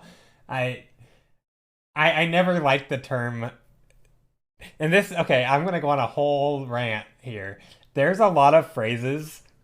Style is one of them, which is finding versus developing. Is also the same for like finding your passion versus like developing or cultivating a passion. Because I feel like oftentimes you can like you don't it's not like it's out there necessarily, right? It might be the case that you try something as a beginner and you're like, "Oh, I love this." Or maybe not, right? Maybe you grows on you. And sometimes it's, you know, you invest a lot of time and you like it's hard to be like to like there's obviously a lot of factors, right? It's sort of an art goal, getting my art commission business officially going, working towards announcing this month. Oh, nice. That's cool. Yeah, that's a tough one. That to me is definitely a well, I don't know, not necessarily commissions as a goal, but I think a lot of that is just like a big ball rolling, right? It's just you got to get it moving very slowly, and to me it's hard to see how a lot of those things, as long as you're consistent, consistency is a given to me, which I know isn't always a given to other people, but if you're consistent, I feel like typically that ball doesn't slow down. It's just very, very slow to pick up. Um, but yeah, I think the whole like finding your style versus finding your passion, those things like me are very similar because it's like your style is a combination of your preferences, right? Obviously your skill. First of all, preferences can change. Your skills are going to get better, right? It's also your process, which will change and get better over time because you learn more. It's also a matter of your tools, which will also change over time as you learn better tools or just create them or new technology comes out. Like style's going to change. But I think a lot of it's just your personal preferences and skills. And that, like, you're obviously, I mean, I used to say, like, there's times where, and I don't mean this in any negative way, but like when I draw characters, right? If all I did was draw characters, I have a style. It's called an amateur style. You know, it's like it has the style is me not being consistent with anatomy, right? It's me not knowing much about character design. Like the limitations are my style, right? It's the my lack of skill at drawing characters is part of my style. Like it absolutely is. Um, and I think so oftentimes style's not about what you have, it's what you don't have, right? Because you have sort of a lack of understanding. Maybe it's even just art fundamentals. Like you don't have a good sense of perspective, so every time you draw stuff, it's just a little bit off, right? That's gonna shine through in your work.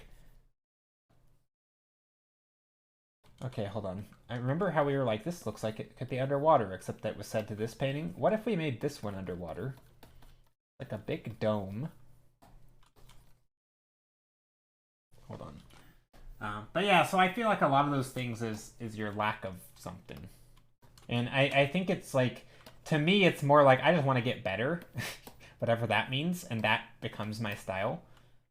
Because my understanding, if I want to do something, I can do it, right? And that's going to come through in my preferences without me even worrying about it, right? As long as I just keep painting what I like and keep, you know, learning stuff, like my style will guaranteed get better, right? It'll just become more appealing because,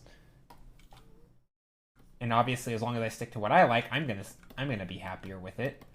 But so yeah, I don't know. I don't really focus on style, but yeah. That's an interesting topic that I could rant about for a lot because it's very rant worthy. I'm still looking at brushes as I go. Yeah. Yeah, ultimately though, there was a good oh, hello Delight, how are you? There was a good interview with the guy who is like the Photoshop brush guy. I don't know his name. I think it might be Jake. No, it's not Jake. Jack? It could be Jake actually. Could be Paul. I don't know. He has a name. I don't know what it is. But anyway, the guy known as the brush guy for Photoshop. He makes like all of their brushes. He works in-house, I think, or he works for Photoshop now, like, or for Adobe. And he basically just makes brushes and gives feedback on Adobe products, and like he's just kind of like a painter on call, I guess, and he knows how people use things. But anyway, there was an interview with him, and he was talking about how there will be people who will do things with his brushes that he never considered because like he made his brushes and picked them and used them for very specific things, like, you know, maybe it's a stamp brush and he's like, I want to use this for grass, but then he found somebody who just uses it as a texture brush for rocks or something because it's totally, you know, he never would have thought of to use it that way. And I think that's a good sort of example of like, it really is about how you use the tools. Like brushes are kind of, they can affect the look, right? You're never gonna get the same look with an airbrush as you will with like a hard edge stamp brush. Like you're just not gonna do that unless you're using like tons of lasso tool.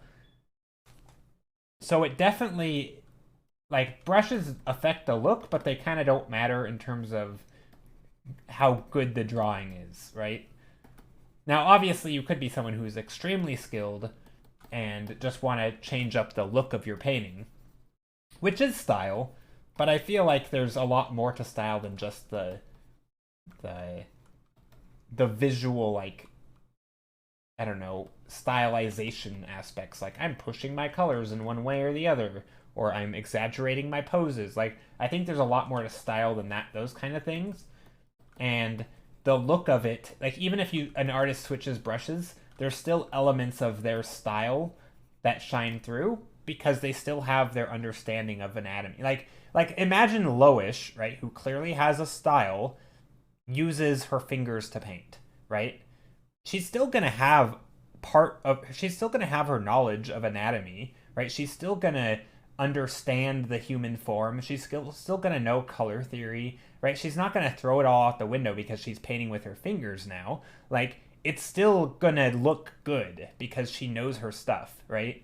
So to me, that's not even switching up a style. Like style is there's so many more parts to it than that. So and to me, I feel like brushes and tools are like the least important because those change over time. I mean, we could come out with a new art program tomorrow that is way better than Photoshop and all the others put together, and people would flock over to it, and maybe all their art would start looking a little bit different because it's new tools, but the styles would still basically be the same because their skills and knowledge are the same.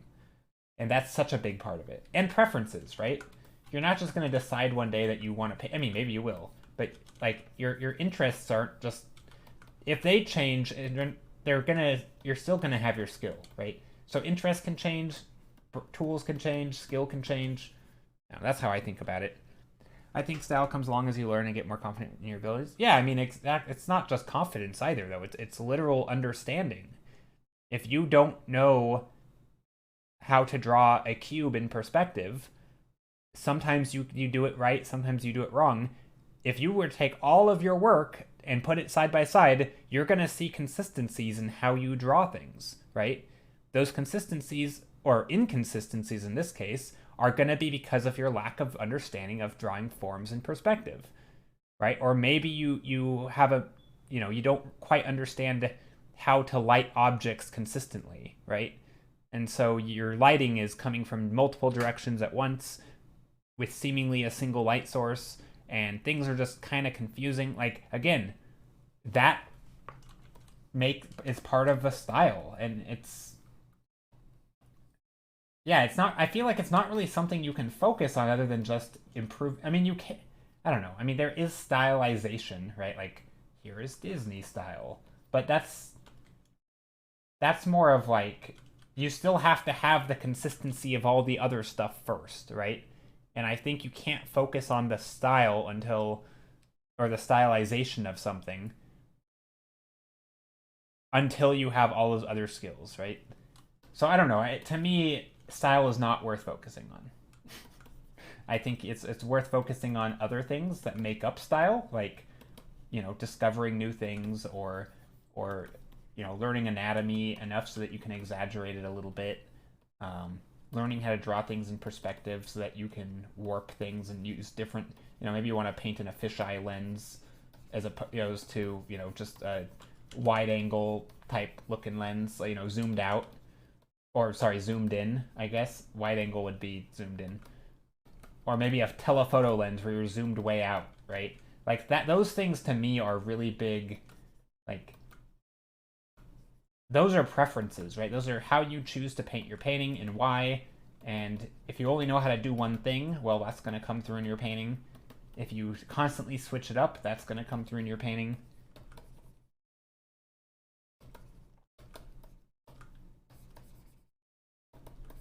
Okay, let's put some trees up here.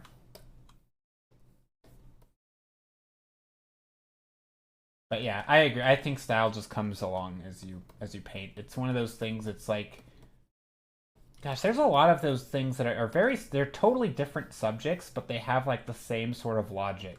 Another one I've been thinking of is like for example, if you want to,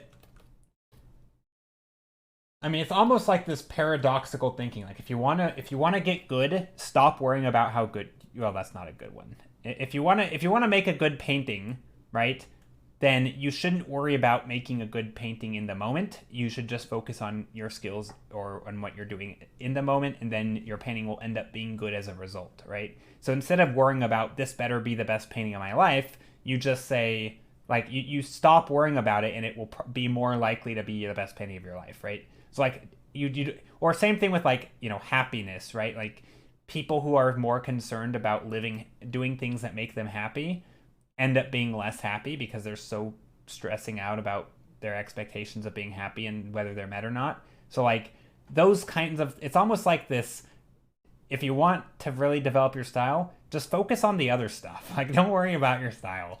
Like focus on drawing the things you enjoy and, painting it with tools that you like, and focus on your fundamentals, right? Like those kinds of things, that's how you develop a style, right? Because now you're being aware of the process, you're being aware of what you like, you're being aware of the things that make your style.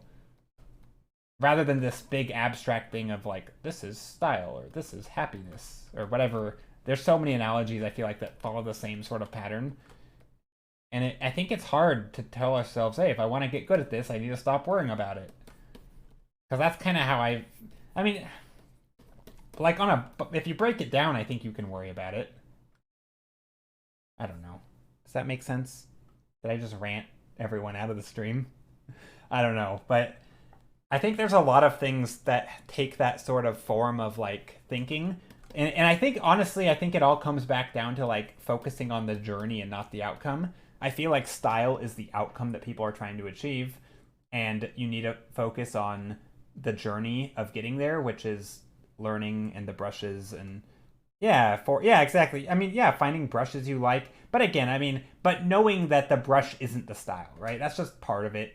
That's a tiny part, not even that significant, but it's a part nonetheless. So yeah, stuff like that. I think just, but I think oftentimes there is sort of this over fixation on the end goal, and it seems paradoxical to not worry about the end goal. You know, it's kind of, I mean, I guess money is another one, right? Like, I mean, to some degree. Maybe that's not a good example, but like some people, like obviously you want to make a lot of money, right? If that's one of your goals is to live a happy life, maybe making money is a goal. Maybe it's not at all. But oftentimes the people who do it say things like, "Oh, I actually just really love what I'm doing," right? And it's no surprise that they succeeded because they pour so much time and energy into it, and then they can monetize it later, right? Obviously, there's a point where you can go super hardcore greedy and be good at making money for money's sake. But I feel like oftentimes it is sort of a result of things that you genuinely enjoy. Maybe that was a bad example. But anyway, that's how I feel about some stuff. Anyway, this is a painting. This is like a finished painting. No, it's not finished, but it's something. I have no idea what it is, but yeah, that's something. We definitely need some pink down here, though.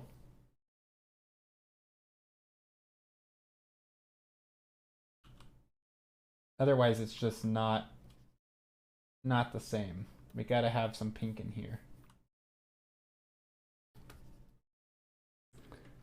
Well, I'll make a brush when I get close to one I like. That works. I will say though, just so here's another, I guess maybe you could call it a paradox. Is well, it kind of goes along the same line with not focusing on the outcome, but and I've said this before on stream, but I feel like it bears repeating because it's something that is, I think it can be scary to people, which is like, essentially, how do I word it? It's just the whole concept of like, if you try something new, you're probably gonna suck at it. That whole concept, I feel like, is really valuable in art because the people who try the most new things learn the most, the fastest, and then eventually are the best. But trying something new makes you feel like you're not doing well because you're sucking at it. And so like doing this thing, like, diving in deep to learning the brushes is going to make you feel like an idiot because you don't know what you're doing. But you're going to come out learning a lot more about the program and you're going to be able to make more informed decisions later. So you actually end up getting a lot better than someone who doesn't do that. But it feels really bad because you're kind of setting yourself up for failure in the short term. And I feel like it's sort of this catch-22. Like, people who fail more succeed at faster, but you also, anyway. So that's a whole thing. Okay, so these are like the same painting. Maybe there's a way to, I don't know, that's fine. Anyway, I don't want to get too preachy. Vichy, how are you, Vichy? Hope you're doing well. Okay, let's paint some tall structures. I know I suck at it, but repeating it in different ways lets me know when to use that brush. Yeah. I just meant, so I'm not even saying suck at something in general, not as like a fact. I just mean like if you do something that you've never done, you're probably not going to be good at it. Like, I don't care if it's a sport or if it's trying to read a language you've never read. Like, of course you're going to be bad at it, right? You don't know what you're doing, right? You're a beginner by definition. So but it's trying out different tools, trying out different methods, trying out different types of perspective, trying out painting different subject matters. Those things are all gonna, like, yeah, you're gonna suck every time you try something new, but collectively you've learned a crap ton, right? So then when it comes time to really, if you ever want to work on like a personal piece where you just want to make something cool, you have all these new tools at your disposal. But then I think you also have to remember to actually go back and do something for yourself, right? It can't just be always doing studies like that. I mean, it could be, but that doesn't seem fun.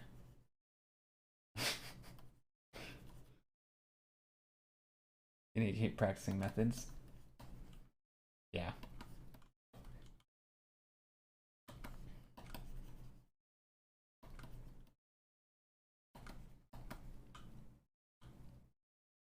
God, yeah, learning to accept failures is huge. Yeah. I mean, I think, honestly, I would just say, for me, I don't even think of it as a failure. Like, and this is where I think setting goals, and maybe I'm weird in this way, but like when I do a study, I don't think it's possible to fail. Because there is, like, what is the metric of success? Doing it is the metric of success, right? Or, maybe did I learn something? Or, and that could be anything. So, and by, I'm not going to choose to study something that I feel like I know 100% about. So the very fact that I'm doing the study in the first place is almost a win-win. Like, there is no failure. I don't care if the painting looks good. That's not a concern of mine. Not for a study anyway. A study is to level up your brain, essentially, right? It's to get smart, to learn something. Or not get smart, but you know what I mean. It's to learn something. So yeah, I don't, like, in that sense, like, what does it even mean to fail a study? Like, there you could have a disaster of a painting. Let's say somebody commissions you and you just cannot get it right. It's awful. The experience is terrible. But like, you could technically fail that commission, right? But like, even then, as long as you eventually get it somewhere, like, there's still a lot of things to learn, and in some sense, you succeeded in learning new things, right? There's always a perspective, I feel like, where failure isn't even a thing you can judge. I don't know, like, I think most of the time when I do art, you can't really fail. Like, you could be disappointed with your expectations, I guess. I guess that's failure, right? But like, that just means I probably had crappy expectations. As long as I tried my best, if I still feel like a failure, that's because my expectations sucked. I think that's how I would view it.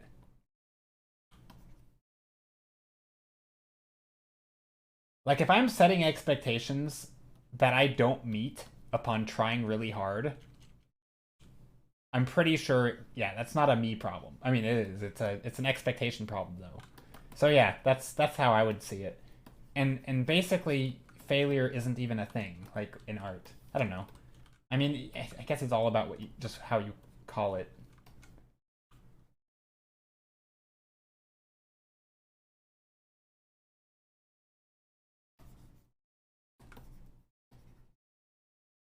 Oh, I'm doing the thing again, where I take this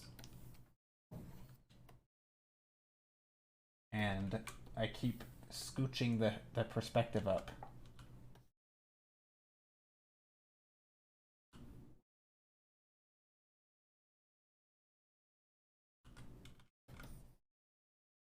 Very good point. Yeah, I mean, I think only, like, and this is why I think it's important to know why you do art. Because for me, I do art for like a million different reasons. And each of those reasons has a different metric of what success is, right? So if I do art to learn, well, then I can judge myself, did I learn something? If I do art for enjoyment, I can say, did I enjoy it? If I do art to impress people, I can say, did I impress people, right? And depending on my answers to each of those could be like, I've succeeded, If I do art to educate, right? It could be like, did someone learn something? Or if maybe I do art to entertain and I can say, did people were people entertained? And like there's a million reasons why I could do art, right? And in any given time, I could do art specifically I want to learn about this type of plant, right? And then I can go and do a study and it's like, did I learn something about this type of plant? Well, if yes, then I've success. It's like I guess you could argue it's shifting the goalposts, but not really. I mean, I feel like it's just no, but being aware of why you do art and what you want out of it, I do feel like is almost. And I don't want to come off sounding cocky or anything, but I do feel like thinking that way kind of makes you impervious to like the.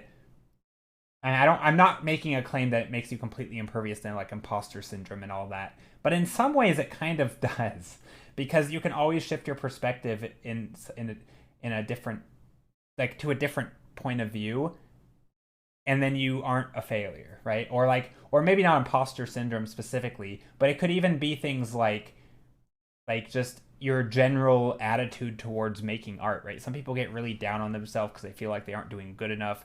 All those things. Like I feel like if you have this sort of arsenal of understanding of why you do art, what you get out of it, like there's always something you can find that's like, yeah, that's positive. I mean, I guess it's much like you'd tell a kid who's beating themselves up.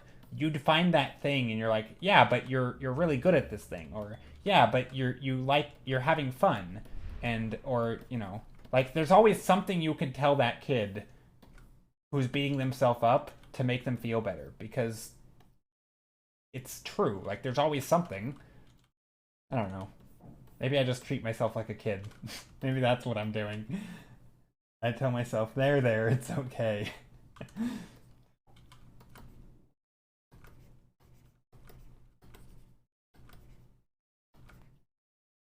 Or even things like, oh, I'm sucking and I'm not as good as I'd like to be. It's like, yeah, but you're still young. Like I'm going to be doing art for like another 30, 40 years at least, unless I die extremely young. Like I'm like not even a fifth of the way through my art journey, like sure, I'm in my 30s, but I'm going to be doing art. Like I've only been doing art for 10 years. Like seriously, I'm going to be doing art for at least another 30 or 40, right? So like I'm just like a beginner. I'm like a baby. I like, so even then, like there's another one, right? It's like, who cares if I'm not good yet? Just wait and see. Like I'm going to be good, And again, it's just like another tool of justification for why it doesn't matter if I am feeling bad about my art. And it kind of, I don't know, it kind of all makes it like silly, right? It kind of puts into perspective and like, yeah, that's pretty silly. I shouldn't worry about that.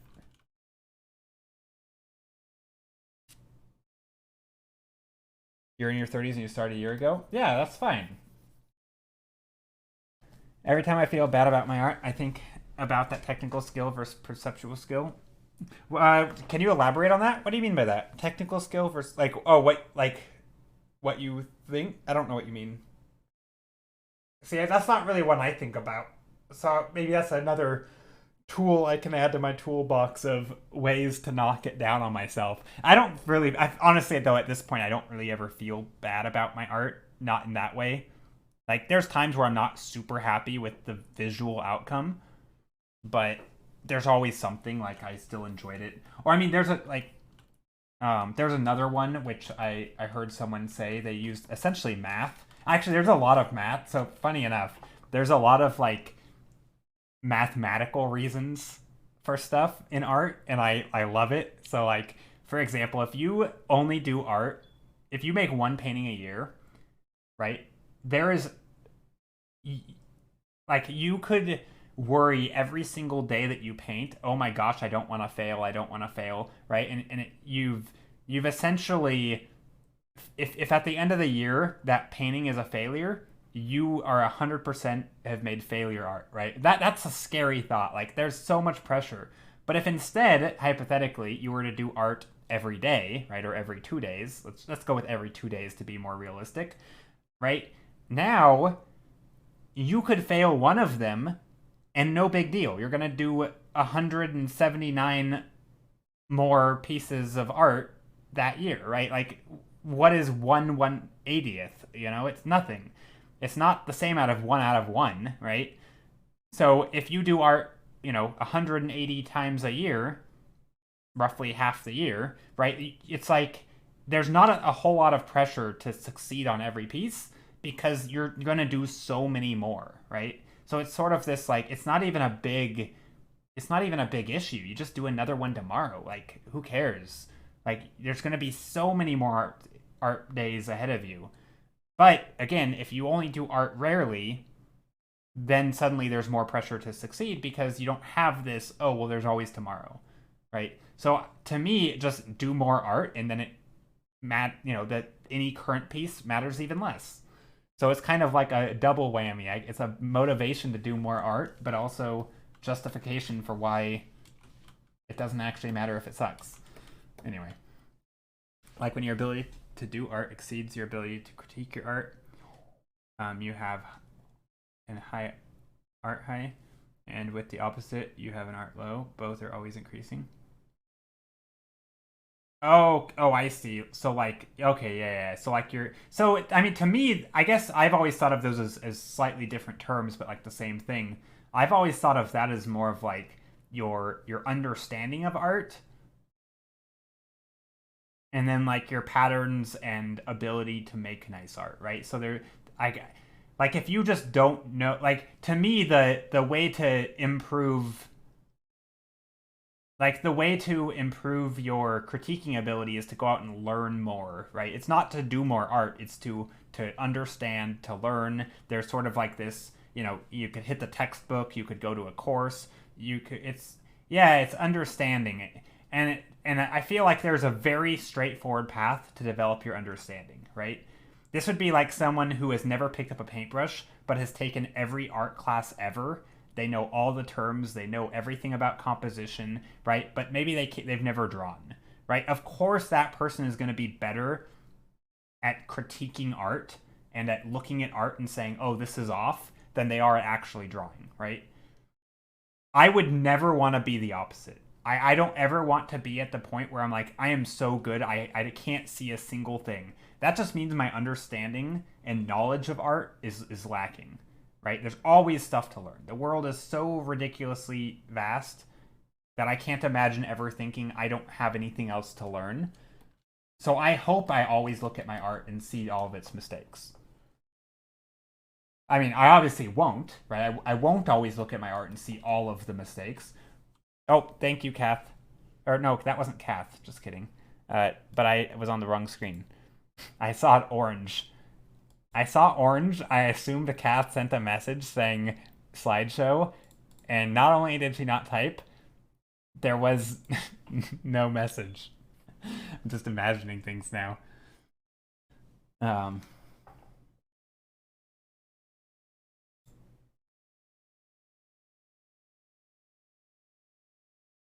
Ability art is a cycle. Sometimes you draw really well, then sometimes you like feel like you can't draw at all. In reality, you are always slowly improving. It's a cycle of seeing worse drawing, and you think you are doing worse. Understanding how this can help.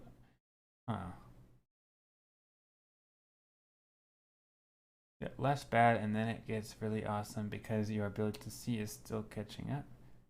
Yeah, that makes sense. I mean, I think there's other factors too. Like, I think that's not a bad one, I guess. I mean, I feel like it's a little silly and a little oversimplified, but yeah, no, I think that's true. I mean, I don't think it has to stair step like that. I mean, I think you could always be trailing behind. Like in theory, you could always have your perceived skill or whatever you want to call it. You're, evaluating your just your knowledge. You could always have more knowledge than skill, right? So in theory, you could just be lagging behind always, right? There's no reason the graph couldn't look like this. Oh, here, let me bring in this graph. Right. There's no reason the graph couldn't look like this, right? With blue being this. Wait. Sorry. Blue being this and pink being this. Now, obviously, it's never going to be a straight line, right? It's never going to be a straight line. But like in theory, you could just always be weaker. Like your skill at making art is always below by some amount, right? Like as long as you're constantly right now, obviously it's not like that, right? Like, but you could make the argument that as long as you're always keeping this one up to date, this could just be lagging behind. Like, I don't know, and I would rather be like, I start to get uncomfortable when my knowledge, when I feel like my art's getting too good. I don't know. I that almost never happens. I feel like there's always things like I don't feel like I would let myself get there. Yeah. So like another fun. No, it's not quite voting time. It should be, but it's not. Another fun thing, maybe like another 5 or 10 minutes for voting. Another fun one that I like is the sort of knowing that there's a randomness to art, right? And so sometimes you make a really good painting and it's like you just, blew your own mind because you got so extraordinarily lucky, or maybe the stars just aligned or whatever. It's saving. I can't actually draw right now. But so there's this concept of like regression to the mean, right? So this is another thing that I like, is basically if you have like an upward trend, right? So obviously this is the trend of you getting better over time or whatever. Maybe it's not a straight line, who cares? But over, wherever it started here, it's higher up here, right? That's the point, right? This point is higher than this point. Okay. But each piece of art is just kind of scattered, right? And this is like the best fit line, right? Maybe you have some lows, maybe you have some highs, right? And this line just kind of goes up and down and up and, down and back up again. And it has peaks and valleys, right? Because each of these is each art you make, right? And sometimes you just make awesome art, right? If you make amazing art up here, right? Here's your art. It might be a while before you match it, right? Like, this art was just really dang good, right? So your next pieces are gonna suck, right? And that's okay, because it's normal. Like, that's just... Now, hopefully, as you get higher up, right, there's less variance, but you're still gonna have those variances. Like, they might just be lower, but, like, you're still gonna occasionally hit those crazy good pieces, and it's gonna feel like everything sucks for a while. But I think just reminding yourself that, oh, well, there's variance... The trend is still upward. I'm still getting better. It's just sometimes you have really good pieces, and then the next piece feels like it's crap because it dropped a bunch. Anyway, so that's another thing I feel like, where it's just kind of, it makes sense. It's more likely that the next piece is going to be bad if you just made a really, really good piece, because your expectations are out of whack. Anyway, that's another one I like, which is, I mean, and same thing, if you make a really, really bad piece, the likelihood... So there's a book by Daniel Kahneman, which is, he's a smart dude. Anyway, it's called Thinking Fast and Slow. If you ever heard people talk about, like, System 1 and System 2 thinking, it's kind of like that concept he came up with. But it's sort of to just explain decision-making and sort of the automatic systems and how we think. But, he gave an example of like he was trained, or he went to a like a flight instructor at like an academy when he was in the military, and he was trying to, essentially, how do you make people get better at sort of doing the things. And he basically proposed that yelling at people when they're doing bad doesn't actually make them do better, and that when you praise people who are doing good, the drill instructor essentially came to him saying, hey, I know all your fancy science stuff says one thing, but my experience says that if I praise people when they do good, they're going to do worse, and when I tell people to step it up, to get your butt moving and stop making mistakes, when I yell at them when they're doing bad, that they start to do better, right? And he's like, so I know your science says that you shouldn't yell at people when they're doing poorly, but my data shows that they're doing better. And he's like, okay, well, here's what I want you to do. He says, get all of the people in this room, right? He was in front of like a class in the drill instructor. He's like, and he drew a big circle on the ground. And then he gave him a bunch of pennies, or like coins, and he said he had them all stand in like around the circle. and he said to throw the pennies behind their back or blindfolded, or I don't know what it was, and you're trying to land into the center of the circle, right? So there's like a bullseye. And the people who got really, really unlucky, like who, pennies rolled over here and it landed out here, he then yelled at every single one of them. He's like, do better, do better. And of course, the next time they did better, right? Because they were unlucky. Like, of course, if you're one of the weird, super unlucky people, the likelihood that you're going to do better is just, you have a good chance. But if somebody gets a bullseye, it's not because they're all skill, right? They probably also got lucky. So if he says, oh, good job, they're going to do worse.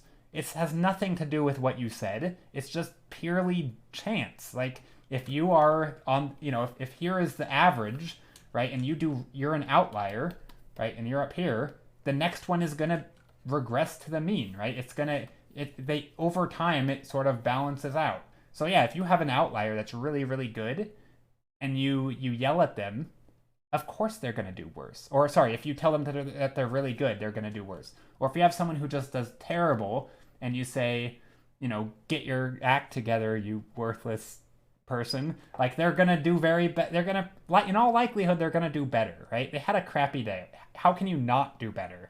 Anyway, so it was kind of the idea that, like, sometimes you something, your intuition tells you something, right? Like, I yell at my students who do poorly and they all do better afterwards. Well, no crap, right? They had the worst test of their life.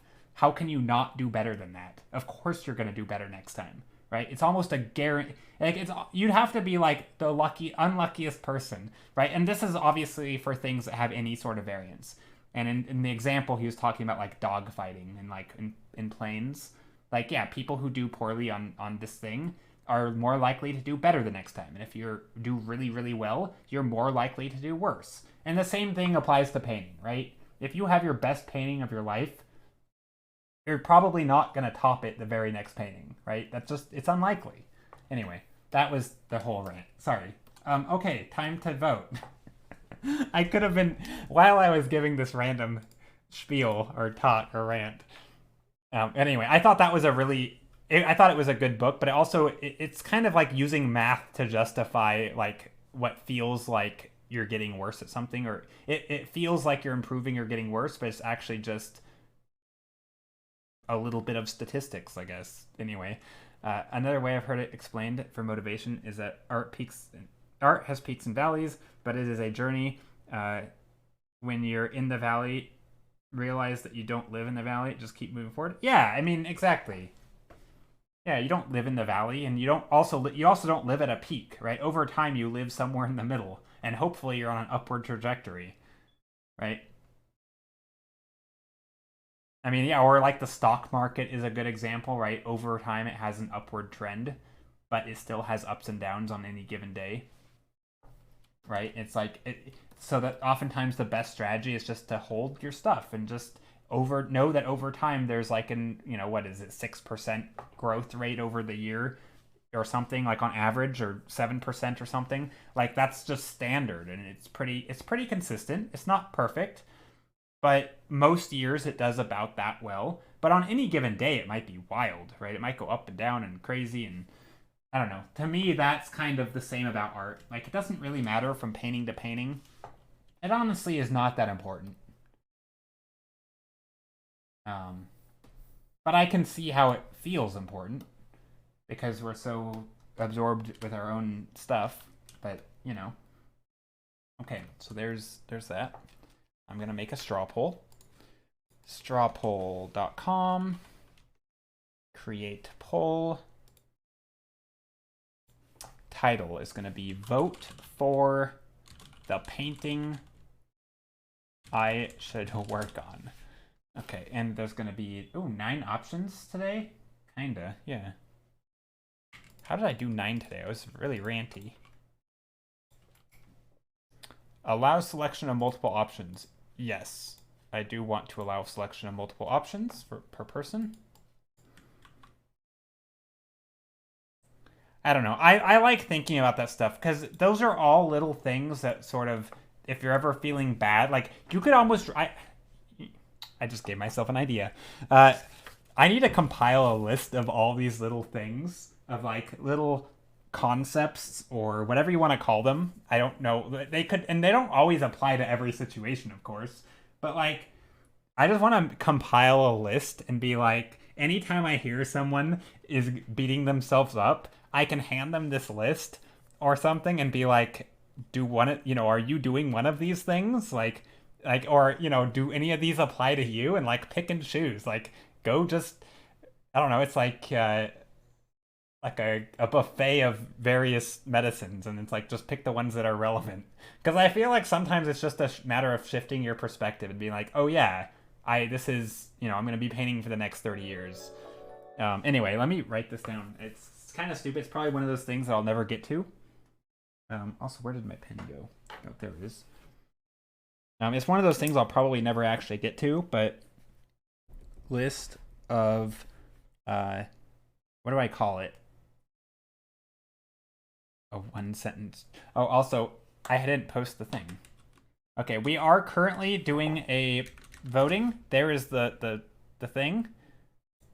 If you'd like to vote for which thumbnail you want me to work on till the end of stream, please do that now. You can click the poll. Okay, so I need to make a list of, what do you call it? Like, concepts to think about art. I don't know how to write it. Think about art. Comprehensive. Well, they're not all from me, right? They're not from me, but some of them are like I said, like regression to the mean, right? That's like a math concept, right? Or a statistics concept.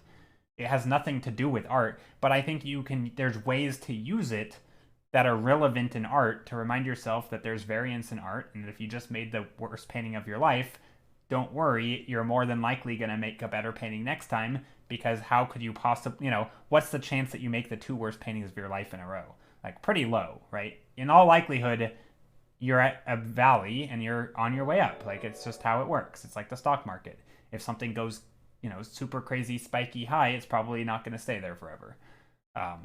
Same for the low, right? Well, maybe not with the stock market. Sometimes things just go to zero. But anyway, not talking about that. That's not the point. But yeah, please vote. Thank you for the follow, Spartan Frost. How are you? If you're just coming in and want to vote for which painting I should work on till the end of stream, I realize these are all extremely loose and blobby, but here we are. Just little ideas. Just ranting about random stuff. But yeah, hope you're doing well. All right, so I think I'm only going to vote for one of them today. I honestly don't like many of them, except one, so I might as well just vote for that one. I guess there's a couple others that I like.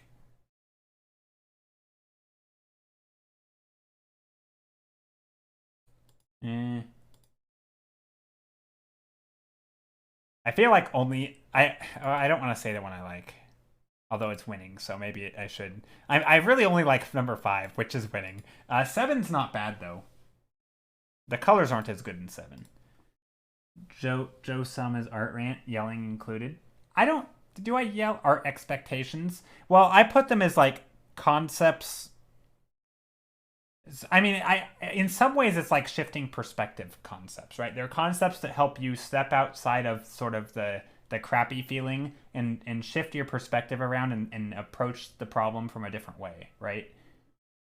Like reminding yourself that you're still young, which probably doesn't help young people, but sometimes it does, right? Like sometimes it's just like, oh yeah, I literally have been doing art for 1 year. Like I forgot that. Like I'm give myself 9 years and then maybe I can start worrying about, whether I'm improving at the rate I want. But like, if you're on year 1 or 2, who cares, right? Like, there's always ways to sort of reevaluate and shift your perspective and think about the problem in a different way. And those are the things that, again, I really do feel like they sort of make you a little bit impervious to sort of beating yourself up.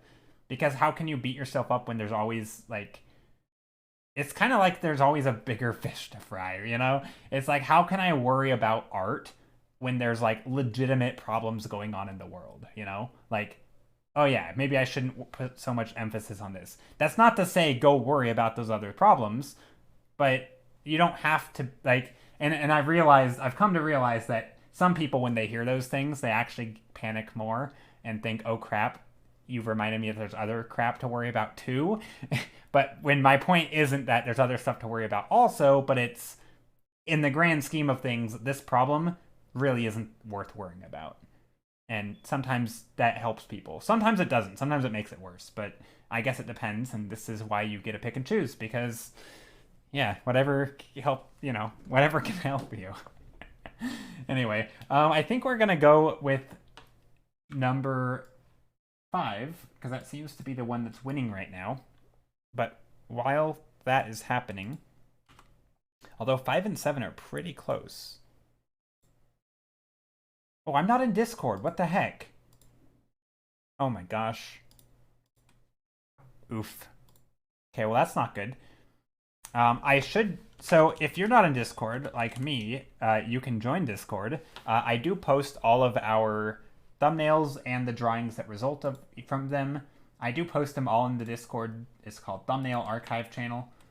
I post them all there. So we go back years of tons and tons of thumbnails, tons and tons of images. Last streams, for example, was this. Well, technically it wasn't. It was a little bit different, but then I worked on it a bit more. And then the stream before that. No. Sorry. Last streams was this. And then the stream before that was this. But yeah, so these are the types of things that we do on stream. And this is what I'm working on right now, is I'm going to take number 5 and work on that. And so yeah, we're going to see. We'll see what we can do with this. Turn it into an actual painting that isn't terrible. You don't yell. You get passionate about the topic. Yeah, no, I do. I do get passionate about the topic. I love it. I honestly, it is one of, it's a passion. I love talking about art. I love talking about sort of, I mean, I don't think like the mental side of things and how a lot of people get very negative with themselves around art. Like, I don't really like that topic. I mean, I like it from like an academic point. Like, I don't actually like interacting with people when they're really down on themselves. It doesn't make me feel good. But I'm really fascinated in sort of shifting in and out of different perspectives to help combat these things. Like, I think the topic itself is fascinating. But no, like I like making art and I like thinking about making art and just the things involved in it. All right, time for you to sleep. All right, Vana, thanks for the stream. Yeah, no problem. Thank you for being here. Looks like Stairway to Hell will win. Yeah, it did. Stairway to Hell. Well, I don't know if it's going to stay Stairway to Hell, but we'll see. Let me save this real quick as a new file so that I can...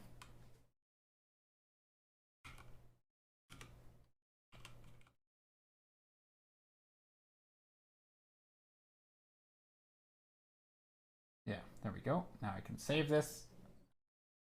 But yeah, have a good night. Thank you for being here. And thank you everyone else for being here, by the way. And yeah, as always, we do have a Discord. I do post them. Also, I post all the time lapses on Patreon. I don't really like making Patreon announcements. I always feel too capitalist, but I do have one and I do post the time lapses to all the paintings on there, or I try to, along with like a little write-up of what I work on and or like what I would work on if I were to finish every painting. I don't finish every painting, but yeah, I try to do like a mini self-critique. Sometimes they're really simple. Sometimes it's just saying like, oh, I like this. It's just not finished.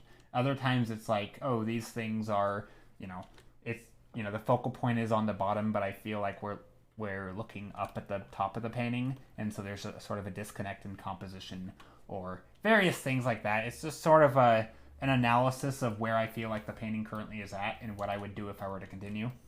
But anyway, so that's something that I try to do on Patreon.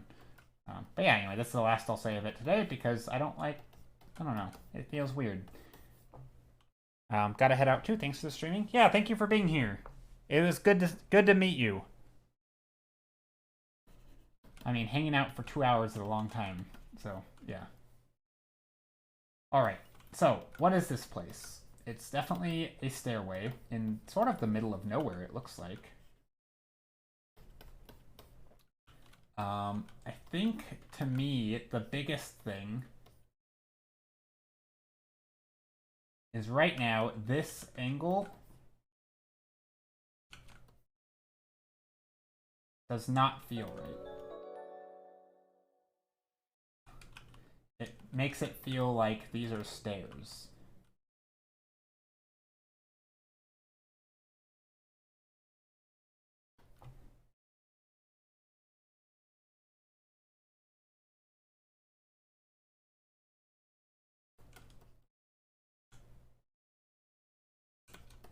Oh, I didn't mean to do. Oh crap! Hold on, let me undo all this. I had merged my layer. And I was on one single layer. Whoops. Okay. Well, let's think. How do I want to do this? I do like the idea. Actually, I know what I can do. I can draw a box to try and fix perspective. Let me just figure out where I would want this box to be. I mean, I kind of feel like something like this, maybe.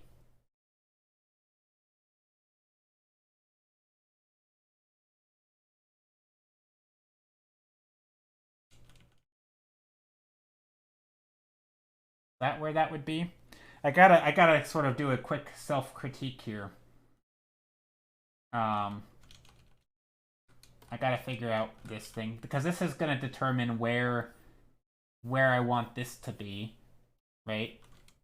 Sort of like this angle, and then of course where is this gonna be?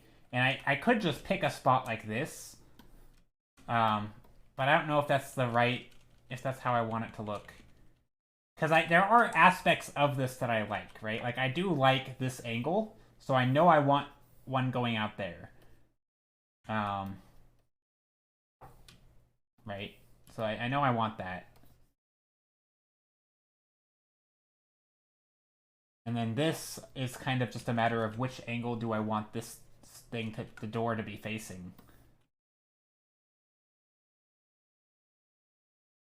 I mean, I kind of feel like it could also just be more like this. I mean, we don't really see much of it.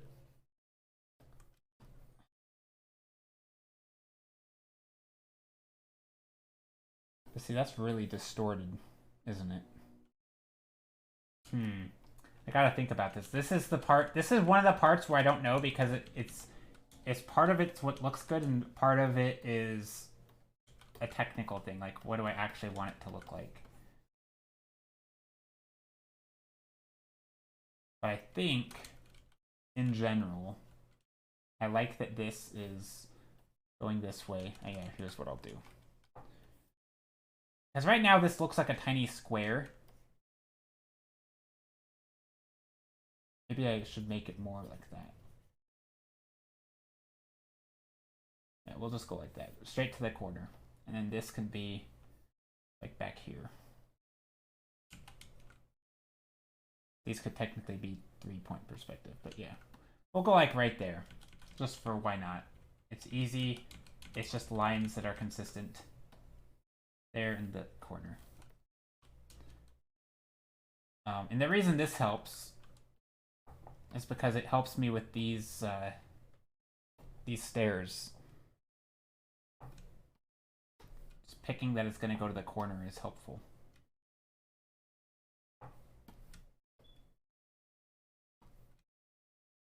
Something like that. Okay, and I can just delete these. But it also helps with things like this.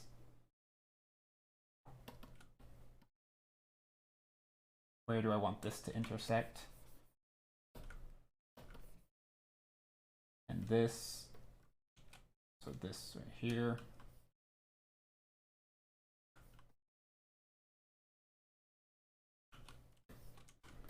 And this was going to that corner.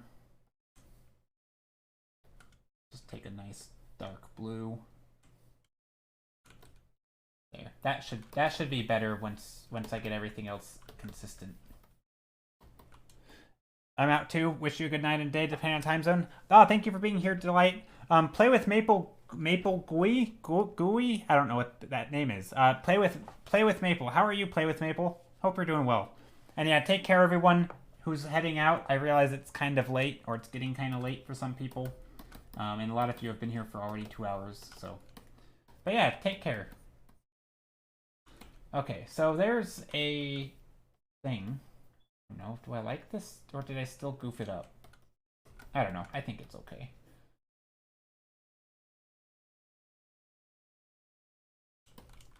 I feel like I could get a little bit more dark down here. Also, I had decided that these went to this side. Okay, this is going to be a new layer. I'm going to do another, whoops. Wait, no, that was the, crap, I forgot. I flipped my canvas so many times, I forgot which one. This was the one that didn't go to the edge, right? No, these were the edge. So it must have been this one that doesn't go to the edge. Yeah. I don't know, this is probably just bad perspective. Normally I don't plan stuff out like this, and I just sketch and doodle, and it turns out okay. But this one's a bit more, because there's stairs involved, and stairs look weird when they're all wonky. Doing well and chilling, looking for inspiration, no worries. If you want to share anything, feel free. I like seeing what people are working on.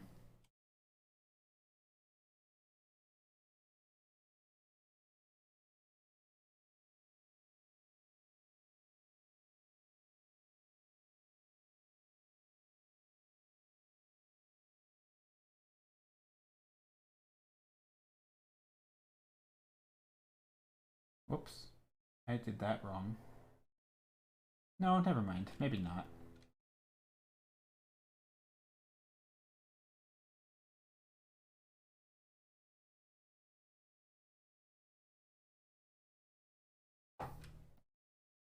I'm just trying to... Now I'm kind of eyeballing stuff.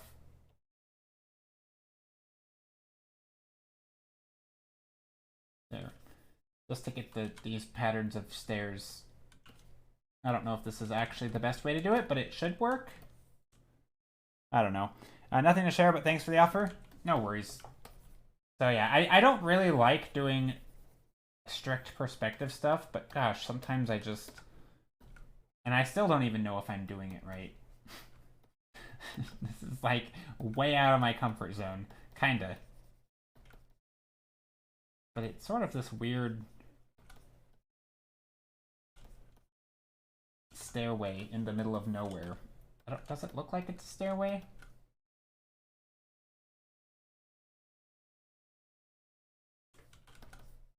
It kind of looks like a stairway. Although it looks like you'd bump your head if you tried to go down there. I don't think I made the distance and the depth quite right. Do I fix it? I mean, I guess what I could do is bring in this wall.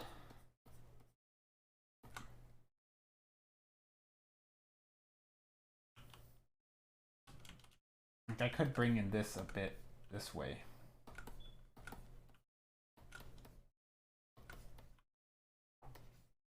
Like that. And this could go here.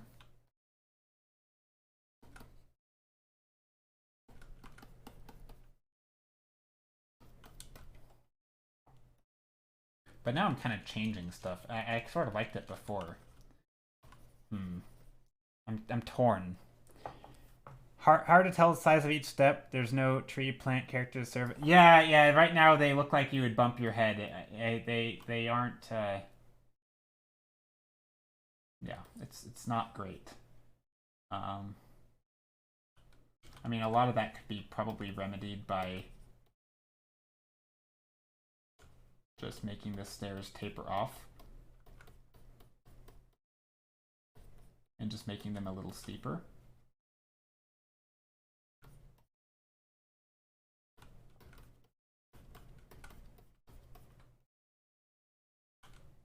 I feel like as long as we had... I think this is the type of environment drawing that people hate, which is very technical feeling. And not that I'm doing a technical job in this. But see, my issue with this is then it doesn't look like these stairs go anywhere. Right? Which I think is okay. I don't know. Gotta think about this. I mean, that's okay. Well, now it's not in perspective, but... Could be... Yeah, that's true. Oh, I realized I probably shouldn't have done that. I just deleted all that. Yeah, that's true. Could be very, very wide stairs. And that's where narrowing it would help, I think. Or... Yeah. I mean, even things like this sort of helps narrow this. I feel like this is just not a good perspective. I should be looking more downward to get this angle because the stairs just come out of this area at a weird angle. Or we could do this. Here's what we could do. We could add a little bit of depth here.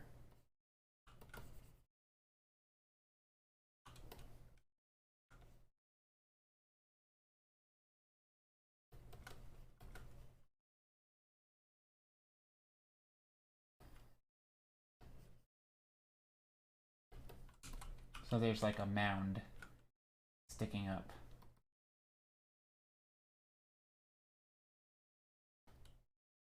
Because now there should be enough clearance for like the size, the average size of a step, and what our brain would tell us.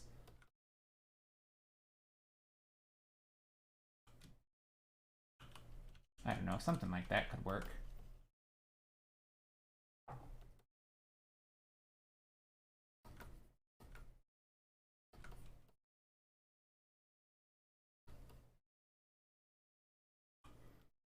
And we are still supposed to see... Yeah, Aladdin's treasure. Yeah, kinda. Kinda. It does make us think of that a little bit.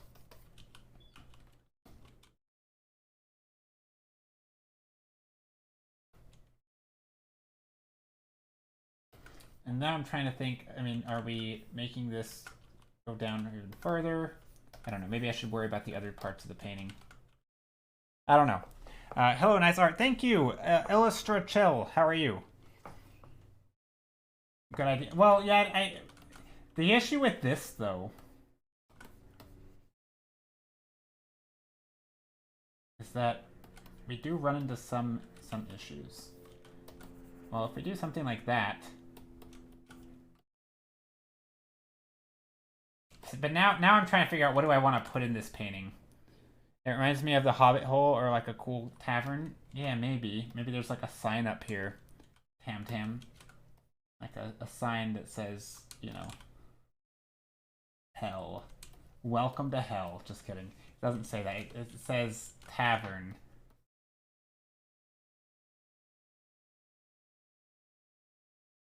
Siceville Tavern? I don't know. I don't like that though.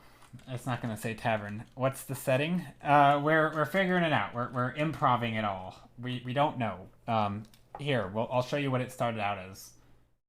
We started out with a bunch of sketches, and so what we do every stream. Hold on, it's trying to save, so I can't flip to a different screen yet. But in just a second, I'll be able to show you. If it stops saving. Okay, here we go. So yeah, we started with a bunch of little sketches, just little ideas, various things, and then we developed them and sometimes turned them into different stuff. So this is what we started with. Somehow this is still better. I don't know. Actually, I like the original better a little bit. Sometimes they have mild themes, like this is some sort of jewel shop or something, but they're super loose sketches. They're almost nothing. Here, let me show you an earlier... So this was a couple streams ago.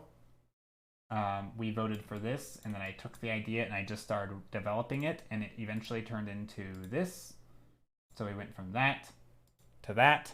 So a lot of times it's just a matter of developing the idea as we go, figuring out what we want to do, and yeah, just kind of exploring ideas and making decisions. Maybe we want to go the route of Aladdin, and so we want to put sand dunes back here, right? Like maybe that would look cool. It might also be able to lead the eye in the composition a bit better. Or maybe we want to put a bunch of these little hideouts up here. And you're like, oh, it's a whole, like, these are just different people's homes. And, you know, maybe we have a little bit of orange glow coming up from each of them. So sometimes it's just a matter of asking ourselves questions. Great last piece, by the way. Thanks. It reminds me of the hidden pyramid entrance have seen somewhere, like Egypt. Yeah, somebody mentioned the Aladdin mouth thing. Noble Rosethorn, how are you? And Bina Boop, hope you're doing well. And H2O Sta, I don't think I said your name right. Hope you're doing well.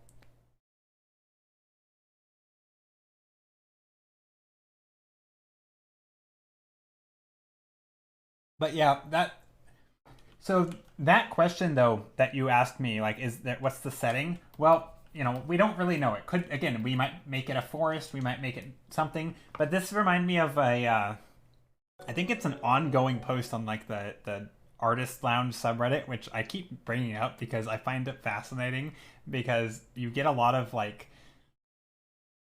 questions that I think are very common that don't seem like, but if you've done a lot of art for a long time, I feel like sometimes they just kind of make sense. Or maybe not. Maybe it's just I think about them all the time.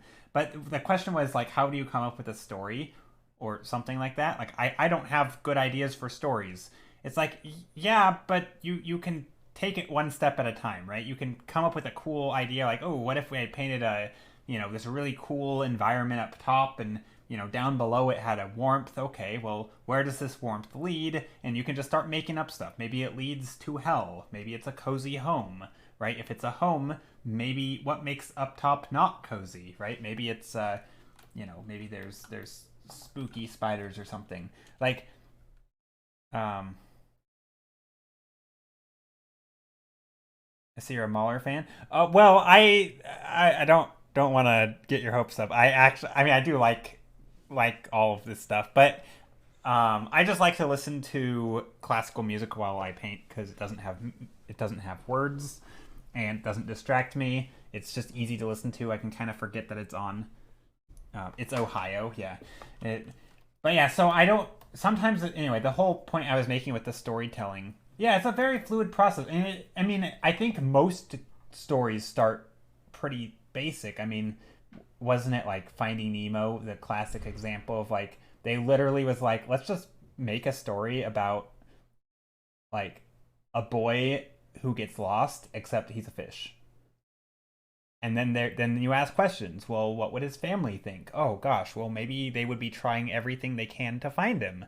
And okay, well maybe they set out on this big scary journey because it's the big ocean, and maybe they're these sheltered fish. And what kind of fish? Well, we don't know yet, but what type of fish are really sheltered and don't stray far from home, and now you go into this whole research of types of fish, and then you're like, okay, well now there's this fish who doesn't stray far from home, their child gets lost, maybe it's a single parent, whatever reason, I don't actually remember the reason, but like then they have to go on this big scary journey, and they're learning more about themselves along, like you can just kind of build it up. Like you're essentially asking yourself questions, right? You're like, well, what sorts of things would make this work? Like, obviously, if you were a type of fish that loved going away from home, it wouldn't be that big of a deal, right? Okay. If your parents were really comfortable with you going away from home, it wouldn't be a big deal if you went away. Like, so all these, like, you basically are constructing it as you go, just starting from like a little tiny nugget. It doesn't have to be a good nugget, but as you go, you're not going to add something that's bad, right? You're only adding good stuff to it. So like, I don't need to know exactly what it's going to be yet, but like, okay, let's say this is a home, okay? A cozy home. Maybe I could draw the character, for example, right? I could draw the character coming down the stairs. Maybe maybe, I don't know, maybe it's not a home. Yeah, again, maybe there's lots of homes, right?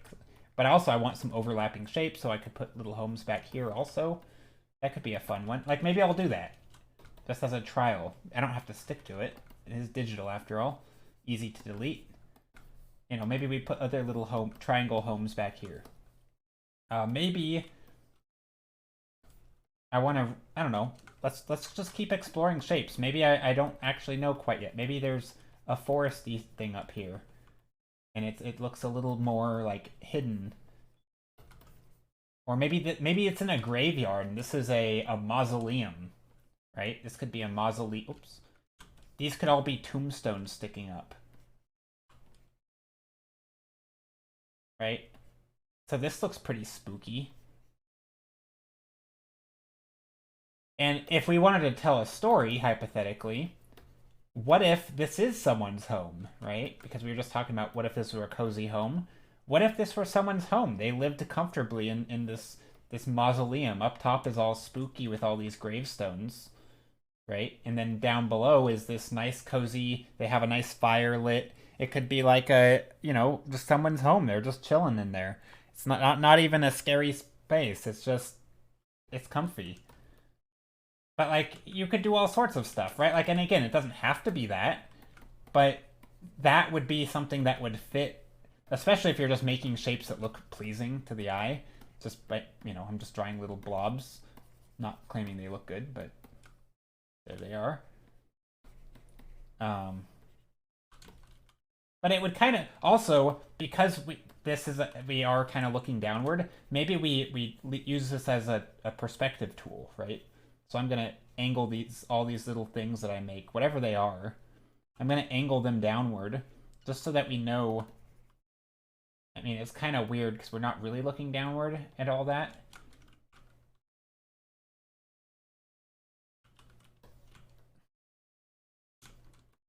Maybe I shift this whole thing upward a bit.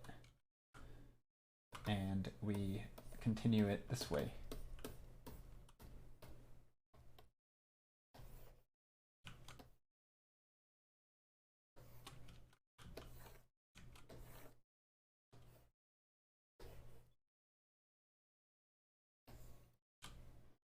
Or maybe, I mean, again, I like this, kinda. Or maybe this is like the deep, deep underground, and we actually have other layers up here.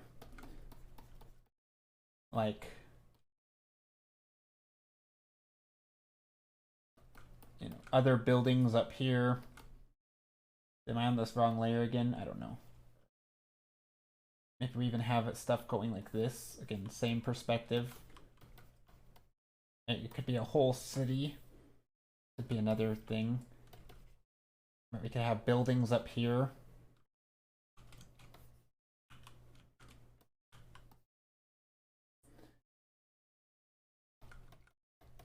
I don't know if this is going to look good. But maybe we do something like this where it's like, it's actually enclosed. Maybe there's a fence or something. I don't know. And it's really secluded. And you almost can't even see it. It's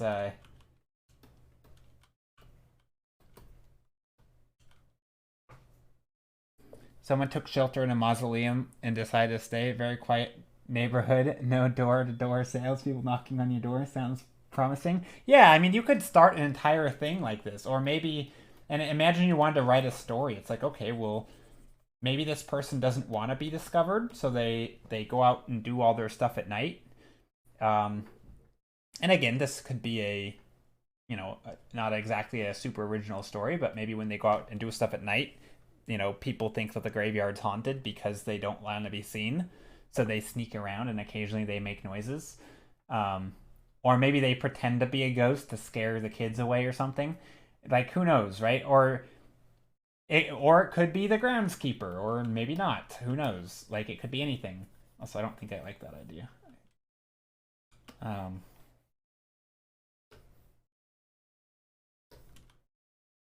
But yeah, sometimes it's just a matter of asking questions that kind of piece together. Sometimes I'll add things compositionally and say, you know, I need something in the sky up here. Well, what could be up here? Maybe they're birds, maybe it's a dragon, right? And if you knew what you wanted, then it would make, you can start to add, like, you know, if the composition demands something be in the sky, you can then start asking yourself what would make sense to be up there.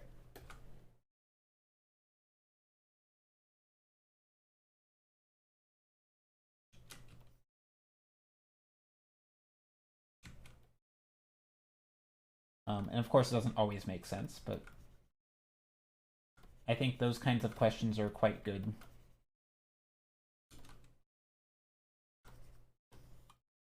Oops. Let's see, what else could we do? Well, we could add some overlap. I'm feeling some fog in this painting.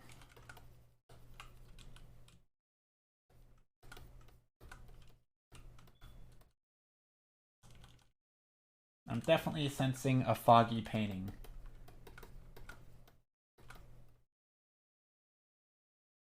And how did you get to the level of skill to be able to translate these questions into canvas?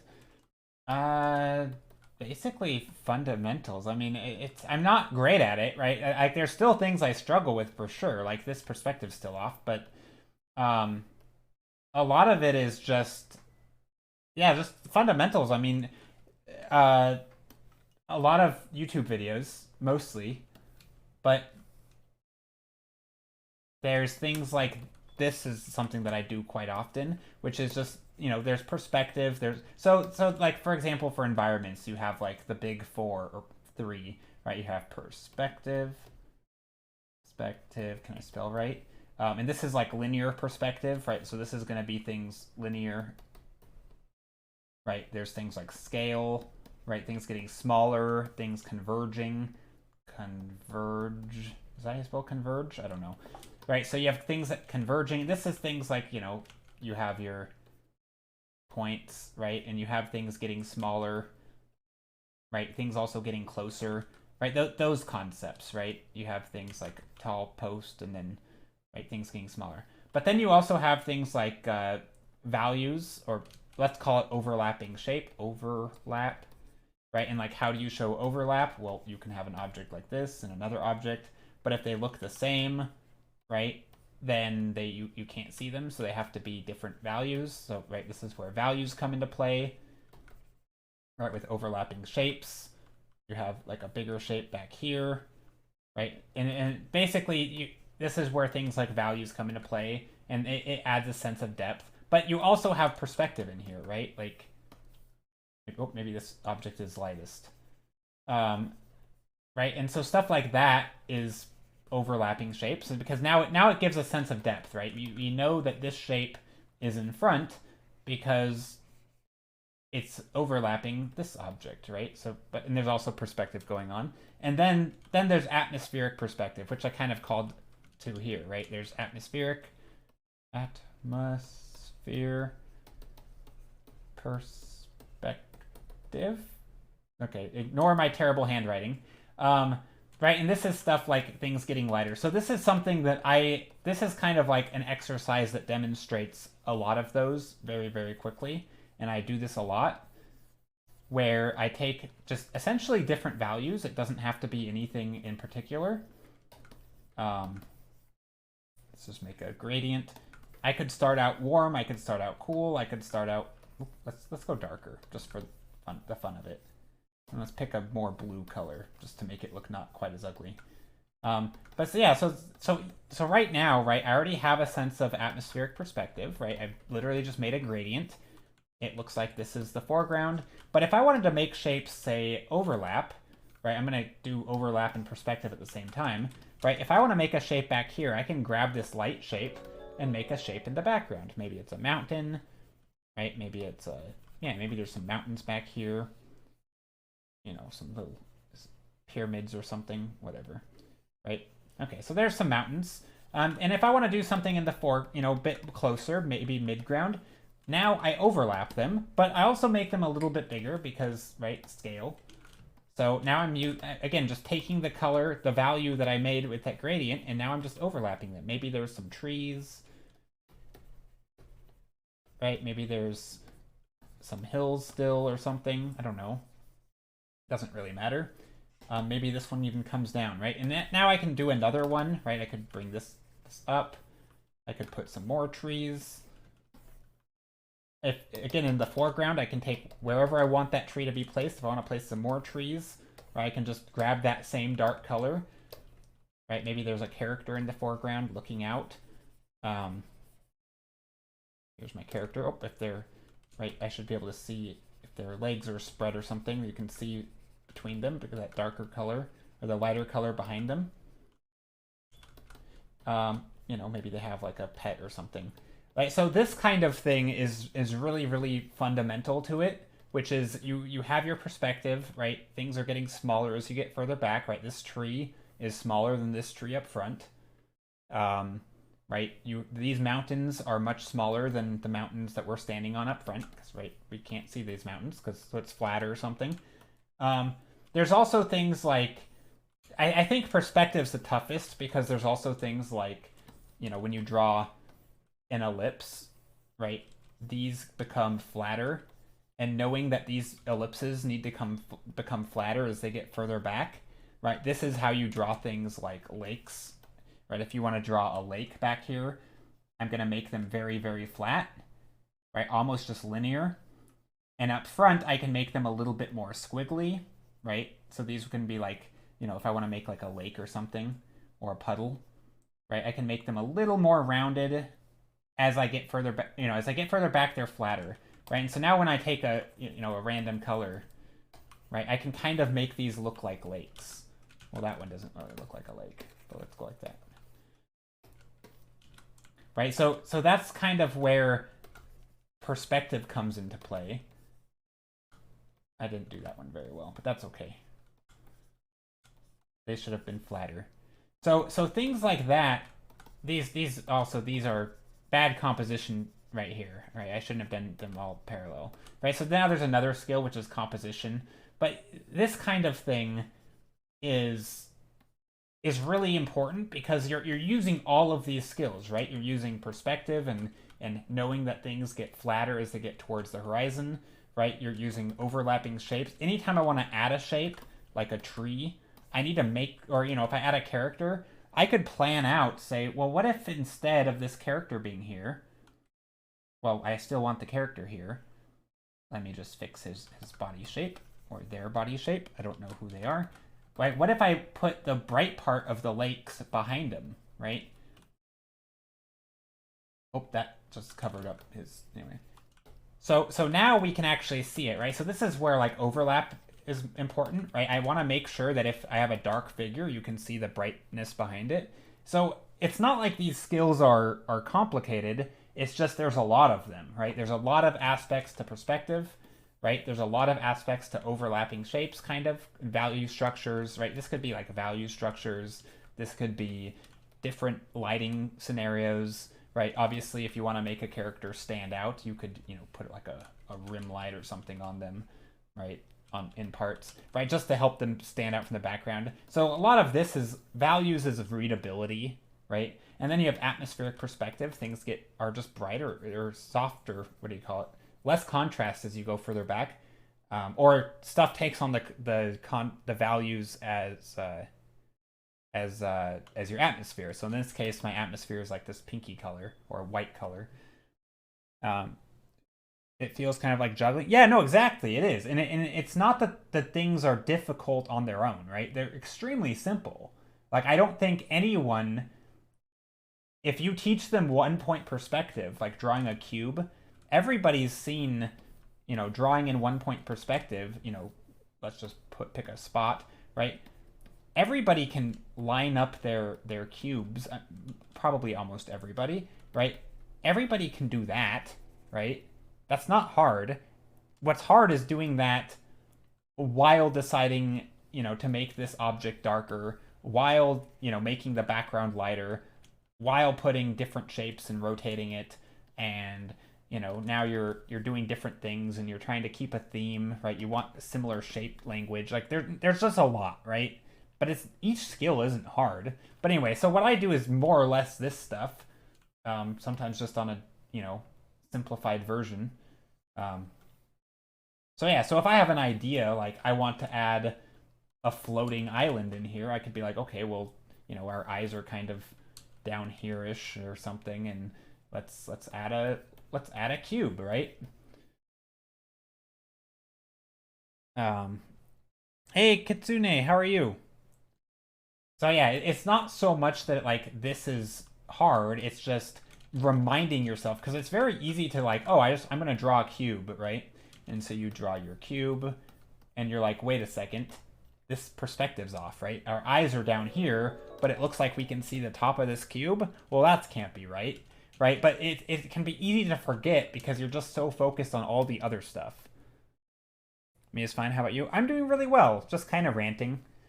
So I don't know if that answers it, but I mean, the skills are just kind of there, and then after a while you can just start juggling them. But again, you still have to think about stuff.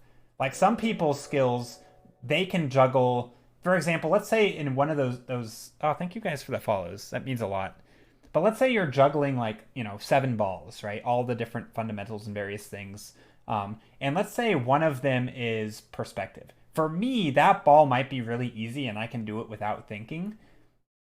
But maybe there's another ball in there for me, storytelling, where I really have to think about it, right? I cannot be focusing on perspective and storytelling at the same time, right? If I need to, and that's kind of where I'm at, is storytelling is the exciting part. It's always new. Every painting's different.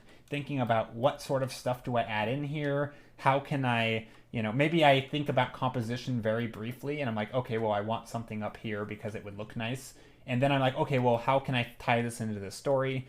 But like, if I'm putting all my attention on storytelling, I really can't be focusing on the other stuff, right? So there is a part where you have to do it enough to where you can automate some and then you can focus on the more important stuff.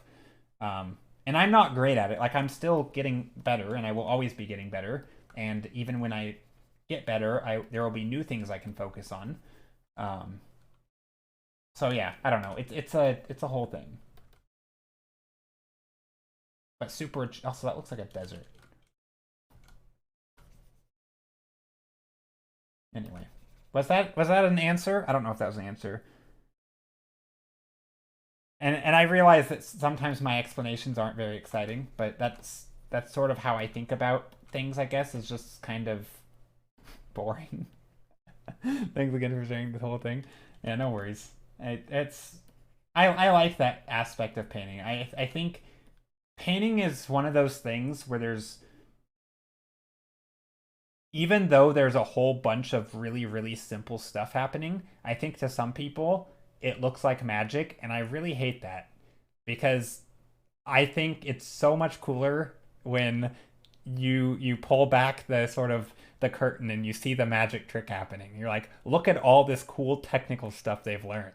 Like, look, this person it's not a magic trick, but it's so much cooler. It's like it's I don't know, like you can go and learn about the real world and that's why you can paint light, right? You have an understanding of anatomy and human physiology and that's why you can animate characters. Like that to me is way cooler than saying, "Oh, they just have this artistic gift." It's like, no, it's because they like interesting stuff that help them do this. Like, you can go out and learn about things in the real world. I don't know. I just find it fascinating because it's not.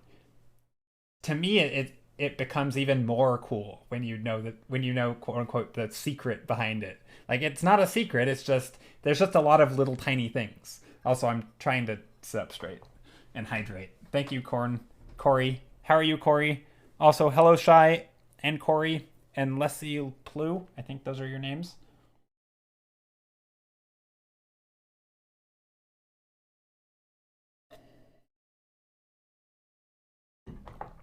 Yeah. Anyway, that's my favorite part about art. I think is sort of the I don't know. It motivates me to learn stuff. I don't know. Like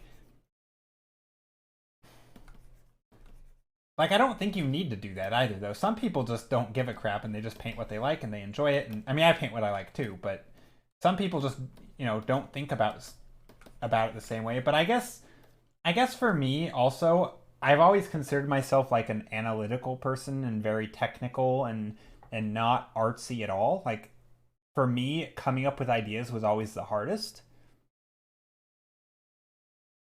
until obviously now that I come up with ideas on stream every day.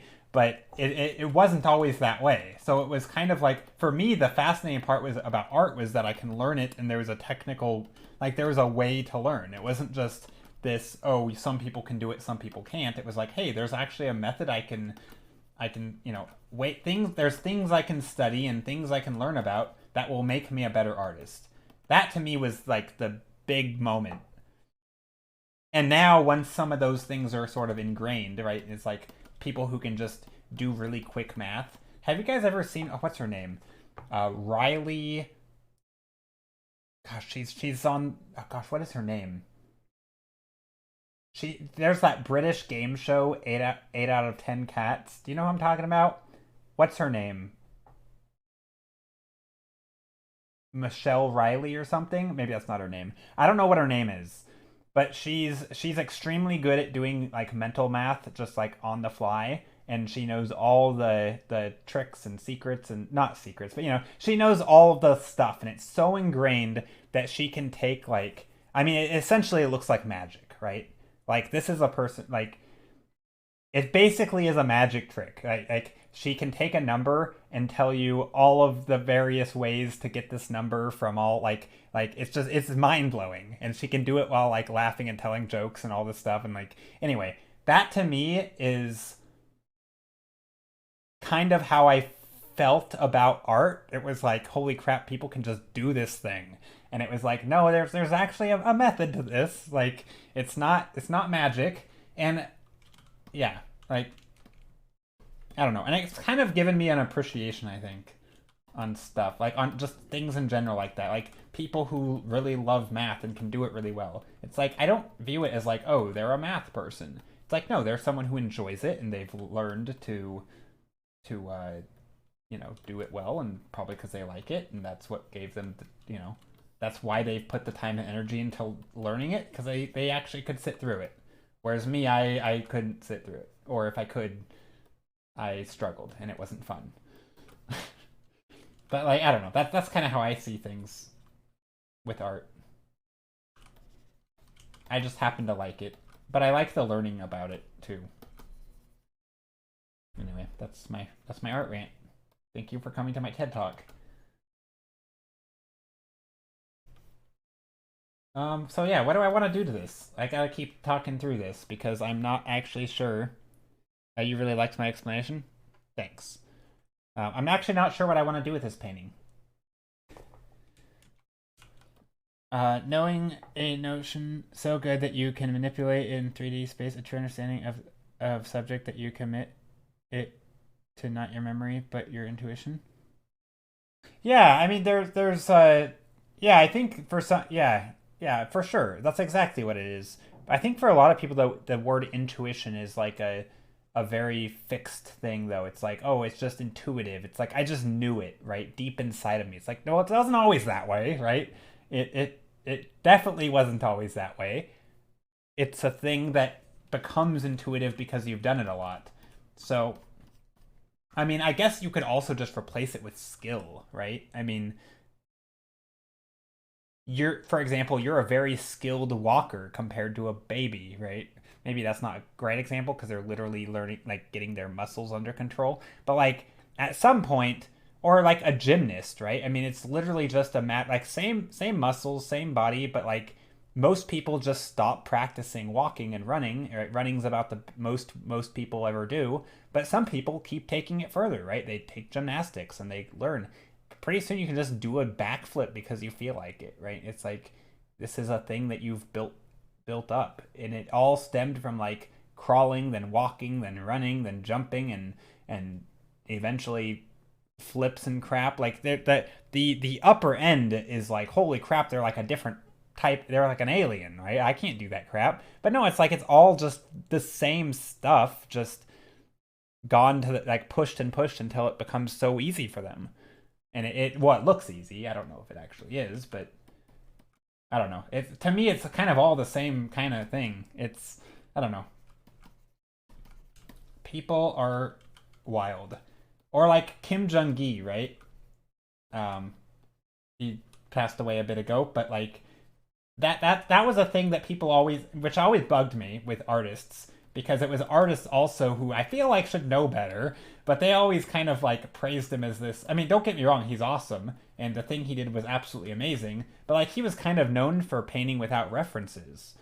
And it's like, no, he still understood the things, right? He just didn't have to look at it because it was, like you said, in his intuition. Like he knew the subject matter. He knew like he painted in like a fisheye lens thing, and he even called it like a party trick because it kind of was. I mean, at some point, it's this thing that he could practice so much that he could just do it, and people loved it, and he kept doing it.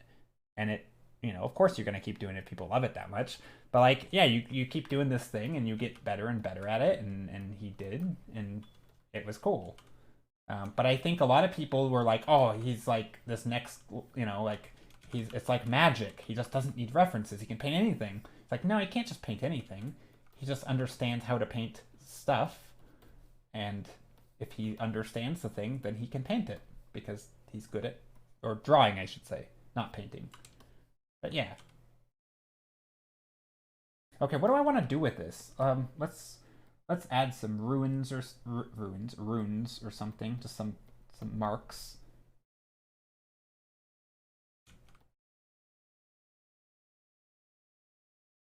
I don't know. They're just random shapes. Okay. There's random shapes.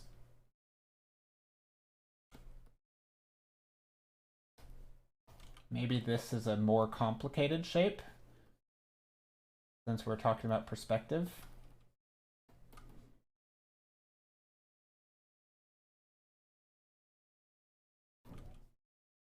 The top can have some light from the sky, this cool light.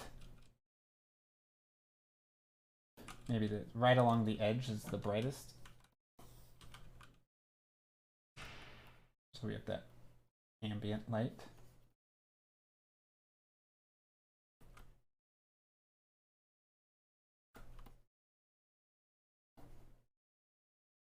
Maybe there's some shape here where it cuts in.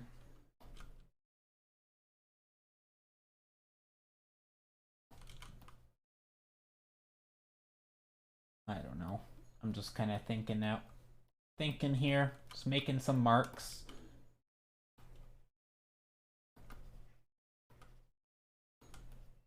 Some marks here. Maybe there's some. There, so that's something. Maybe there's a little divot here. That could be fun. Again, I want to make this shape somewhat complicated or complex. I don't want it too simple. I think that makes it not as exciting. I mean, we have a shape over here that I like. Okay, now it's asymmetrical, though, if I do that. Which I don't know if I like that.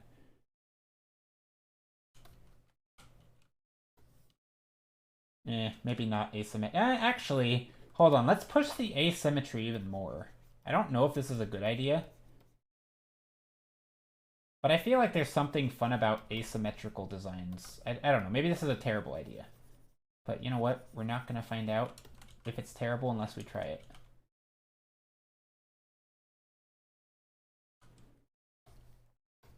There. As long as it's intentionally asymmetrical.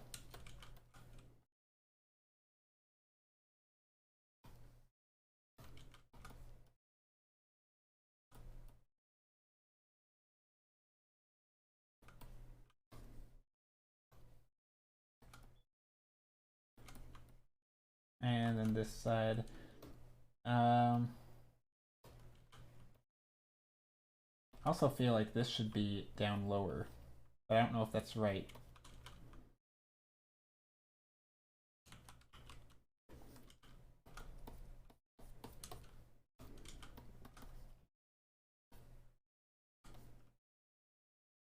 Maybe that's another thing.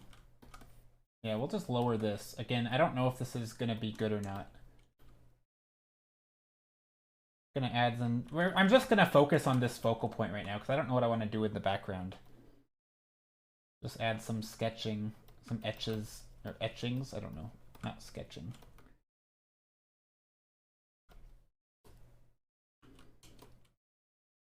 I might have ruined the perspective a little bit, but that's okay.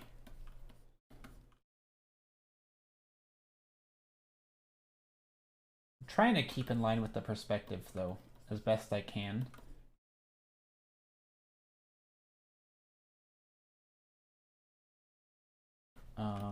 These little orange lines can kind of go away because they shouldn't be this bright up top.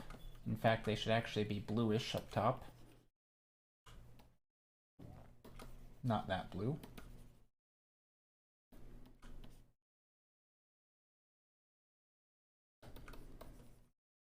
Maybe there's like twigs and stuff popping up. That could be fun. Not twigs, but like branches.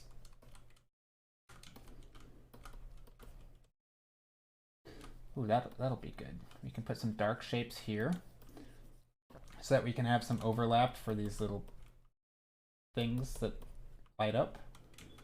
And again, we can have another overlap.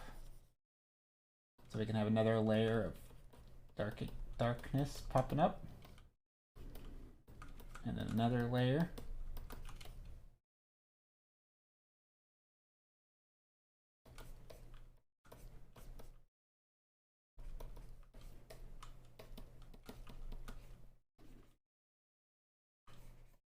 So yeah, this is going to be a simple painting. I mean, it is a simple painting, not going to be. But it's kind of a fun thing to just put a little bit of emphasis on. It's much more, I don't know, focused, I guess. But yeah, perspective is still not amazing, but it's something.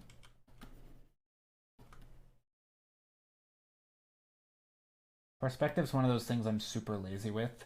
Like, I kind of know what I'm doing if I really want to work at it, but it's not so automatic like I was talking about. In fact, a lot of it is just not automatic at all.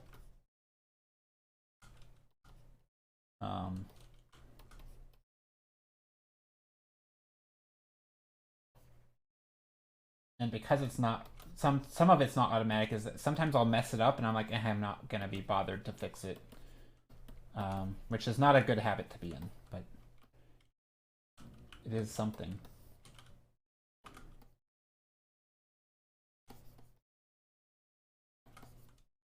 Okay, what about this? I feel like we should have lighter stuff over here.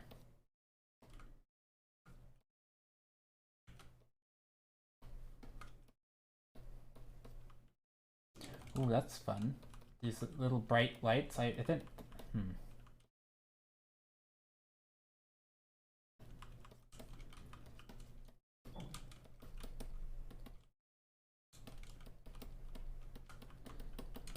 Maybe there's just some textures around here. That could be a thing. We just put little texture blobs. Hey, how are you, Joel?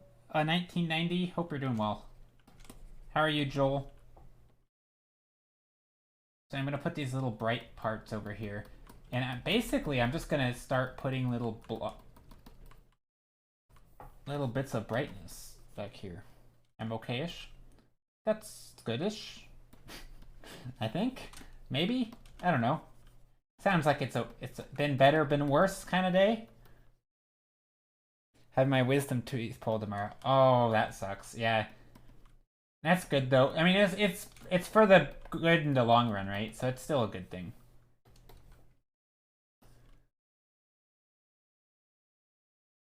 I'm scared. Nah, you'll be fine.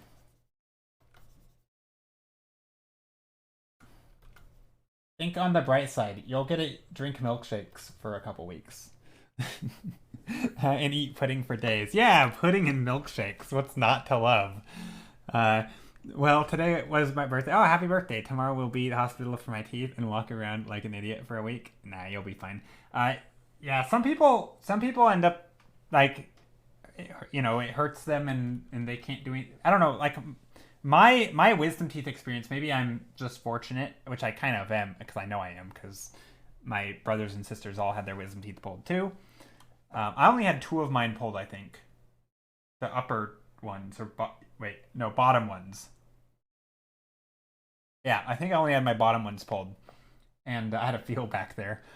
And it didn't like, I didn't really have to use any of the pain medication they gave me because it basically didn't hurt. Like, I obviously had to be really careful not to, like, no straws, I think, is a rule because you can damage the blood clot. And if that pops out, then it all whole. So yeah, no straws is a thing. There's a few rules, right? And you have to be careful not to hurt yourself. So you can't go and eat solid food just because you feel good, right? You actually have to pay attention. But like for the most part, it wasn't that bad. It was just be really careful. Don't yeah.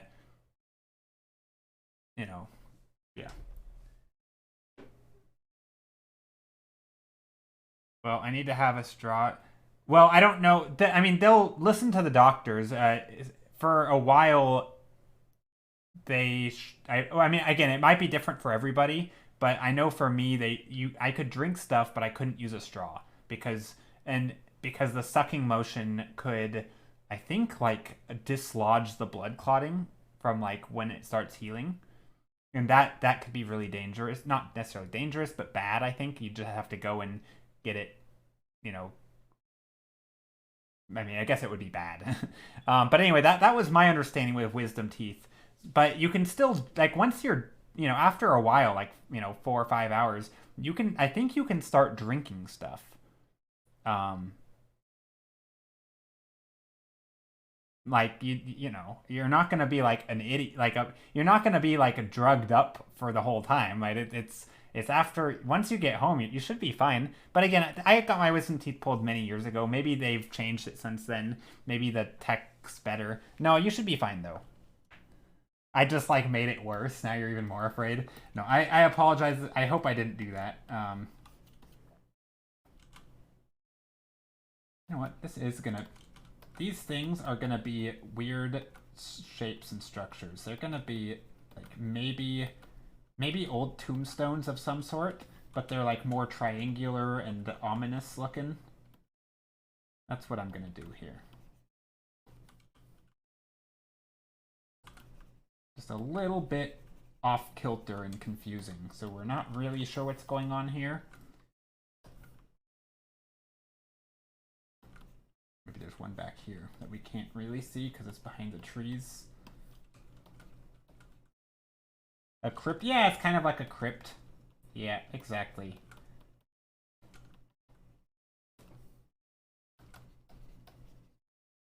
Kind of a crypt.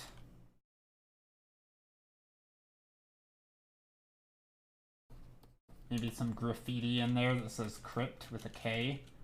Or a backwards K, like that band Korn, remember?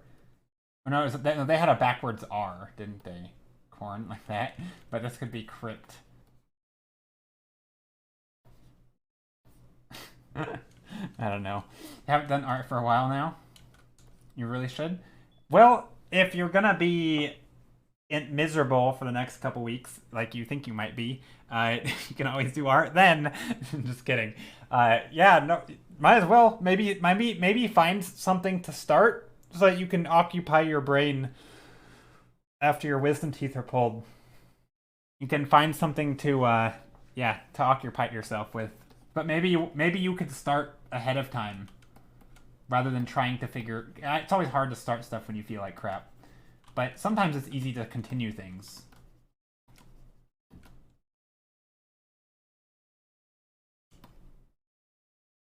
I have an assignment I need to do for your father, but I kind of keep putting it on hold. All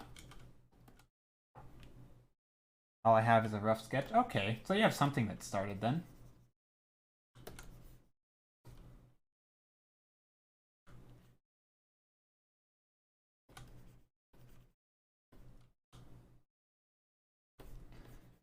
All right, so I'm going to sketch in some more of these little tombstone things, but I do want to make them look interesting.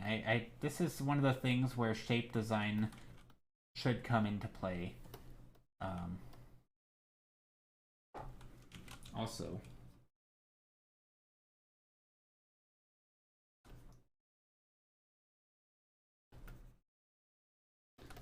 some of these, if they're further back, I should probably put them a little more grounded.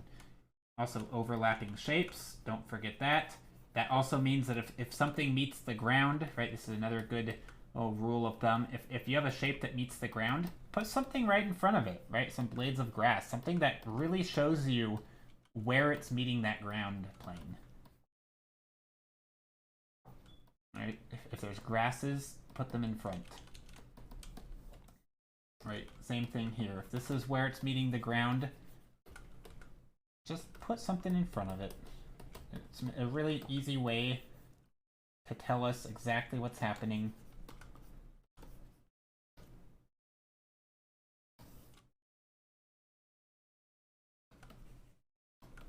Okay, that shape is weird. It's kind of looking creepy.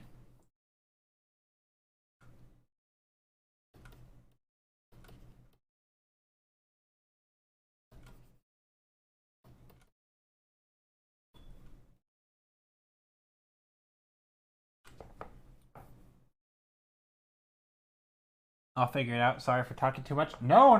Don't be sorry for talking. Talking is a way to keep the stream moving and me talking.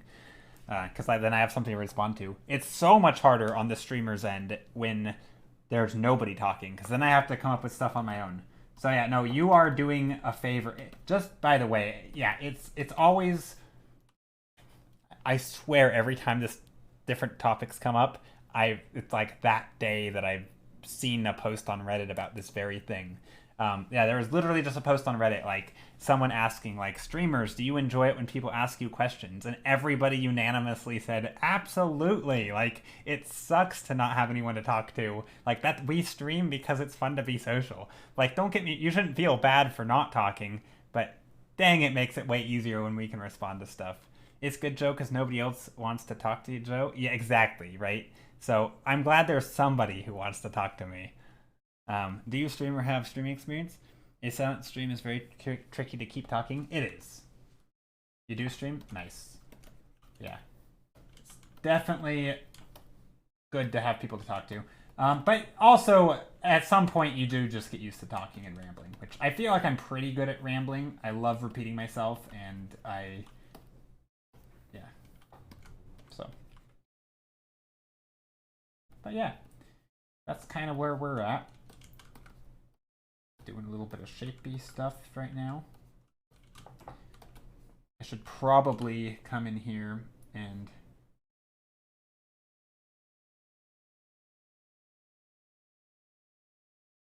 gosh, it's hard to use a lasso tool. I'm so bad at the lasso tool.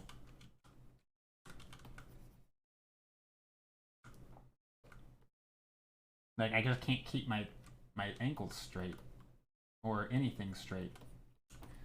But that's okay, because who needs lasso tool when you can just shift click? I have a DeviantArt, but my commission work isn't all on there since I still need to ask permission if I can use it. If you want, yeah, you can link a DeviantArt or any place. That works. I'm not going to share it on stream, but anyone can see the link in chat and click it if you'd like. Once it's posted, that is. But yeah, I would love to see it. I mean, I've broken my rule before and have aired stuff on stream from people, but typically I don't unless I get rated, because that's sort of a, ooh, I like these. I like these. Wait, I feel like I'm already watching you. I've already seen your stuff. I've seen this. Did I know that I was already watching you? I don't know, but I'm already watching you. I think you've shared this stuff before. I think the bridge, maybe? Yeah, I like it.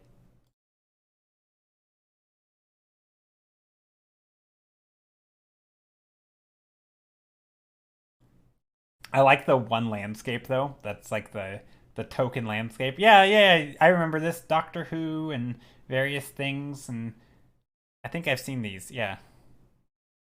Nice. I like this. Cool stuff. Ooh, I like that Robin Williams one.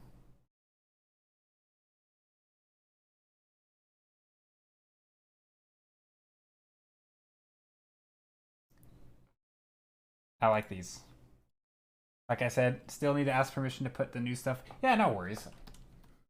I know how it is.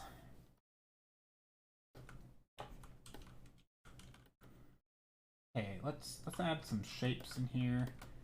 So I'm trying to make sure that the shapes in this are interesting and that they're readable. This is, again, where values come into play. Remember this thing we were talking about right here? This is where values, right, shapes, other stuff. And that's what we're doing right now. Whoops. Which painting am I on? So this is where, like, if I want to put a shape here and it's too dark because I can't see behind it, I can artificially make it lighter if I want. Fog is a really, really easy way to do that. You don't always have to put... But fog is like the same trick as like putting grasses in front. Same exact thing. You're overlapping with a different value. It's literally like, to me, fog and grass at the bottom of the base of something is essentially the same. It's the same like thing. It's... I might have cheaty brushes. Yeah, no, I don't. I typically don't care about different brushes for stuff like that. I kind of like just hand painting stuff. I used to use a lot of fog and cloud brushes and stuff. I like the look of sort of one brush to rule them all. But that's, I mean, I don't always just use one brush, but there's something nice about it. I find it does have a consistent look, right? Like, I know what to expect when I use the same brush. If I mean, I don't need to use the same brush. Like, my stuff will kind of have the same look regardless, because it's still, you know, my choices that go into it. But there is an element of consistency, I think. But that's not to say that I don't use different brushes. Like right now, I just switched to a different brush. I do have some brushes that I prefer when I'm doing really soft stuff. I also sometimes will come back over my painting and blend things and blur it. And I have different brushes that work well with my blur brushes. So like if I'm trying to knock out some of these hard edges back here that I didn't really intend to have, or maybe I get little dark spots of like value, I can knock those back a bit. Or maybe I want to come in here and add a little bit of fog in the ground. That's kind of what I'm doing now. Yeah. Honestly, my brain just exploded when I saw how many different brushes for pretty much everything are out there. You just do a stroke and have perfect grass. It's wild to me. Yeah, but that's the thing though, right? There's a visual look. Like, I think this is where, if you know of Devin Ellie Kurtz, Devin Ellie Kurtz is a good example because she does a lot of like stampy, hard edge stuff, and it looks fantastic, but it's never gonna look the same as, say, Marco Bucci's, right? They have totally different styles because they have different preferences in how they show edges, how they you know, the types of brushes they like. Like, everything is like, it's just a world apart, and they're both amazing. But yeah, like Devin Ellie Kurtz is a good example of someone who has brushes for everything, right? She has like 300 plus different grass brushes or something, and it's like, you know, she can just add variety. But most of them are these hard edge stamp type brushes, but when you use them well and you mix and mingle and you know, cut parts off and edit them a little bit, yeah, but like I don't like the idea of saying, oh, it's perfect grass, right? Because it's not perfect grass, because if you don't have the right values and colors and it doesn't fit with the rest of your thing, or the lighting doesn't match up, like, it's not going to look perfect, right? So like I don't know. To me, it doesn't, like, I'm not even really like, I don't even really prefer that stuff. Like, I could be using a grass brush when I paint grass. But then, I don't know. But again, that's totally just preferences, right? It's not a fact of the world, right? It's different people like different things. Who would have thought?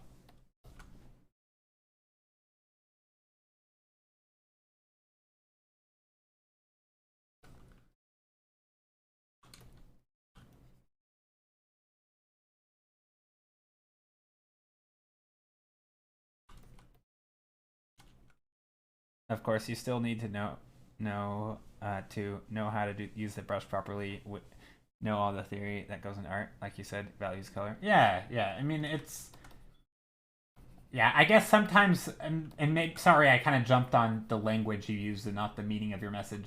But yeah, sometimes there is this impression like, wow, you can just take a tree brush and make a perfect tree. It's like, it's not really like what happens when you want to design your composition in a certain way, and now the tree shape isn't, you know, like if you don't have a brush in the shape of the tree that you want in your composition, are you screwed? Like, can you no longer paint the painting you want to paint because you don't have a brush for it? Um, or like, what happens when the grasses aren't viewed from above, right? Like, do you have to just make your own brush from above, or this piece turned out super nice? Thank you, Skittle. Yeah, it's coming along. I'm pretty happy with it. And thank you, Skittle.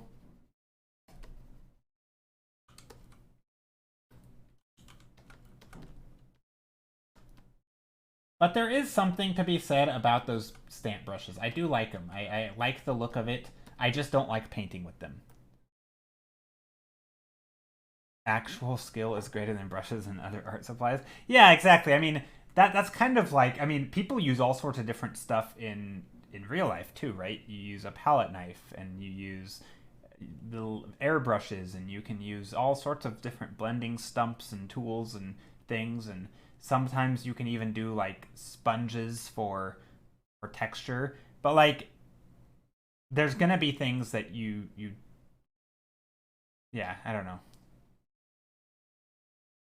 There's always gonna be things that you don't have access to, and I think that's where sort of being understanding enough to where you can either go and invent your own stuff, or and I think for things like composition, right? Like, for example, what if you said you don't like using what do you call it, tree brushes, but like if all of your painting is so hard edged, right, that like because you're using stamp brushes, then you paint your trees and you have to be able to mesh them, right? They have to look like they belong in the same painting. Also, thank you, Galen Blue. That ambiance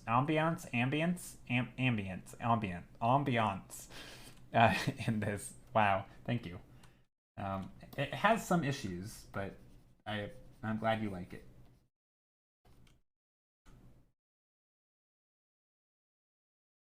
I don't really like doing these little detailed things, but I am trying to add some little notches here and there.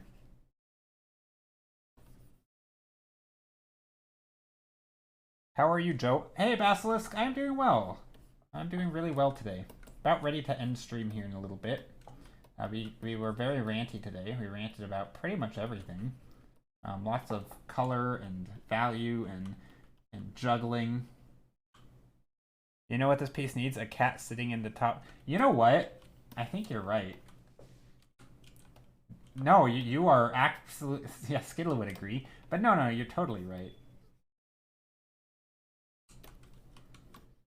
Okay.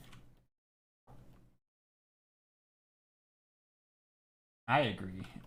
Let's see if I can draw a cat from imagination.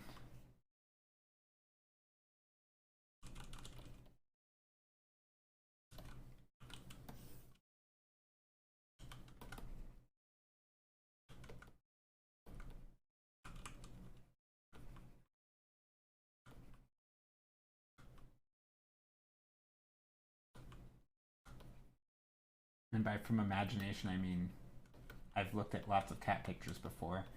But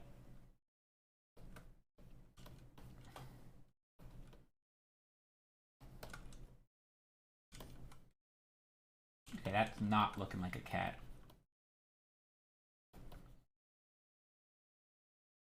This is the worst cat ever.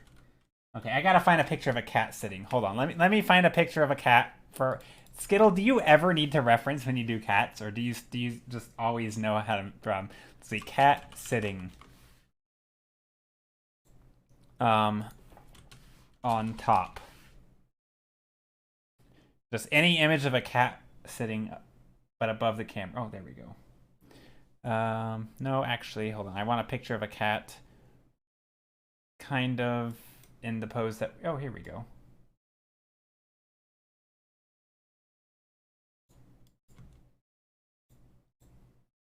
I need to reference cats for more complicated poses. For a sitting cat, I just draw a rough blob. Yeah, I normally can do sitting cats, but it's been a while since I've done. Gosh, I'm out of practice. But I am gonna do a more complicated sitting pose.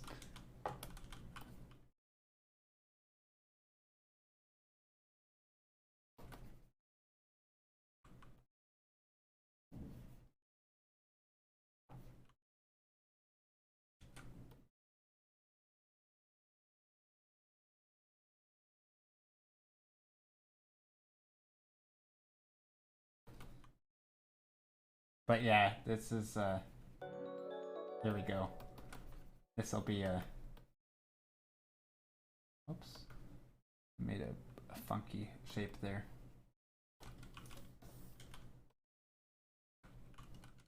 This is gonna be a cat. There we go. Let's darken the, let's see. Some of these parts underneath here can be darker.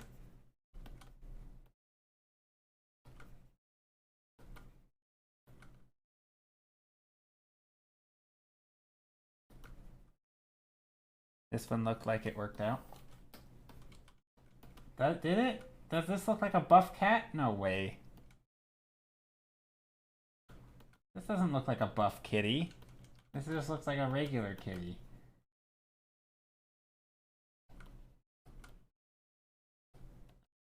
I mean, maybe. I don't know. Sometimes my cat drawing skills are not the greatest, but you know what? That's okay, because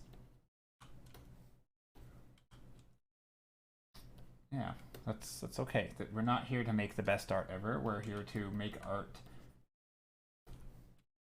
on the fly from off the top of our head, more or less.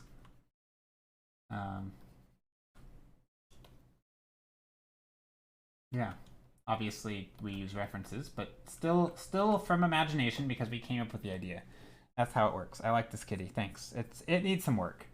I think the cat is leaning a bit too far to the front. Yeah, the image I found has the cat leaning, but I think you're right. The cat is leaning a bit.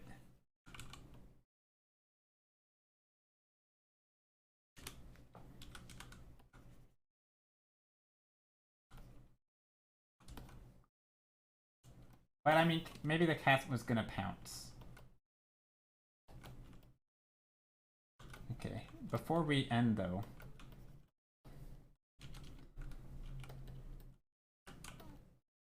Yeah, that's probably not a perfect cat, but you know what? That's fine. This, again, not trying to make perfect art. Just trying to get the vibe, the mood. Maybe these are some big trees back here. Maybe these trees have a bit of darkness underneath them. I don't know. Or is it... it looks a bit like the cat is about to fall over the front. Yeah, probably. But we're on one layer now. Or maybe not. Hold on. There we go. How's that? Better?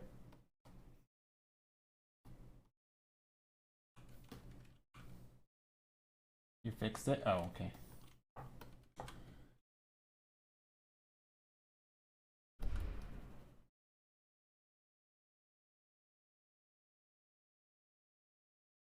And we'll need the nose. Little white on the nose.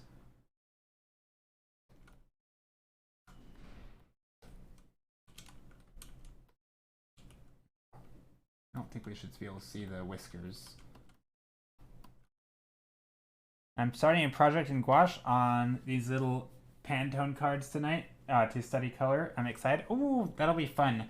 You need to share though, because yeah, you'll have to share.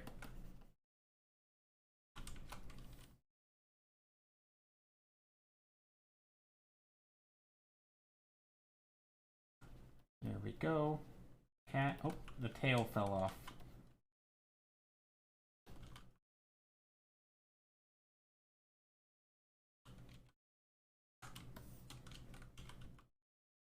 I'm not sure what shape I should make the tail.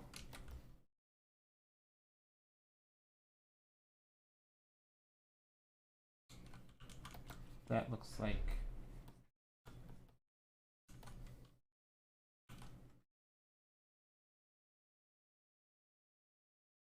I don't know if that's how a cat's tail would go. Probably not. They'd probably... I don't know, I'm going to make it extremely wispy. Oh, now it has a weird thing, because this is a tangent with it. There we go.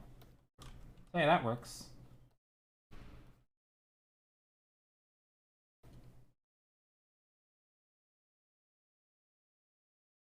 Now watch me drinking a glass of water at 1:00.1. Wait, is that bad? Oh, I can eat and drink for another 15 minutes. Oh, I see. I see what you're saying. Mm-hmm. Can you imagine the doctor? Ma'am, did you drink or eat anything past 12? Yes, I drank water at 1:12. Yeah, they would totally postpone the whole surgery. No, that would that would be funny. I mean, it wouldn't be funny. It would suck, because then you'd have to sit through that crappy anticipation period again. But no, you'll be fine. You've got this. You've got this.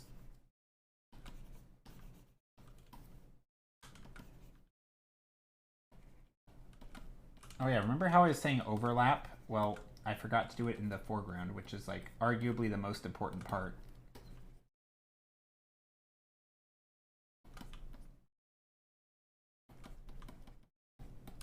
There we go. Technically, if we're looking downward at some of these, we should see the darks between the... There should be more dark parts because we're seeing deeper into the... So this is another thing that I think... This is why I think using just like certain brushes doesn't really work. I mean, it does, but you really have to know exactly what you're doing. So for example, if you are painting something... And I realize my painting is off the screen. Hold on, I'll fix this. If you're painting something in perspective, sometimes when you're looking down at the bottom of the canvas, you're looking downward, right? So like, oh god, am I gonna crash? Uh-oh, hold on. Look what I see, right? Oh, never mind, I can't show you what I see because it went gray again, and now it's not gray. But so for example, if you're looking down at the bottom edge of your canvas when you're in perspective, right, you're looking more downward. Right, you're looking more downward down here than you are back here, right? Because this is your eye level. So back here, you're looking at things at eye level, and down here, you're looking at things like, you know, on the ground. And something that is, I think, not commonly thought of is like if you have grass, right? Let's say you have a grassy thing. Hey, Tech Krim, how are you? How are you, Krim? Hey, I'm trying to draw like thumbnail sketches for different landscape shots, but I'm struggling to get it down. What do you recommend for a beginner at this stuff? So I recommend sticking to just a couple of colors, so either black and white or like a warm and a cool, kind of like I did in this one. So I guess I can talk about my perspective thingy while I'm doing this. So I would recommend like a warm, just a warm and maybe like a cool, so like a purple or a blue. So dark color, warm color, and then you just kind of make a gradient. And I recommend this because, right, you could even shift something. But anyway, once you get like a gradient, this is a good way, and it's also setting up like a simple value structure, right? Just some, 3 or 4 different values like this. And then you just start making whatever you want. You could do like a tree, a couple trees in the background. Maybe there's a mountain way back here. And then maybe there's something in front that goes even taller. Maybe there's a few more trees. And then you can pull in the foreground, and again, maybe some big fat trees right in the middle that, Bob Ross style or something. Maybe there's some grass, whatever, right? So this is a good way to start, even from reference. So yeah, you could do this from reference as well. So there's a few parts. So obviously, painting from reference is good, but one of the issues with some references is they don't break up the shapes well, right? They don't have a clearly defined foreground, midground, background. And the reason people advise, or I would advise, to do foreground, midground, background is because that's helping you design. That's one way, right? Overlapping shapes, which is what that is, right? There's a shape here. There's another shape behind it, right? If it wasn't overlapping, it would just be a perfect gradient, right? And it would be like a concrete slab that goes out into infinity, right? That would be no overlap. That is really hard to nail down. So overlap lets you bypass that, right? It just gives you, here's a plane that is further away than this plane.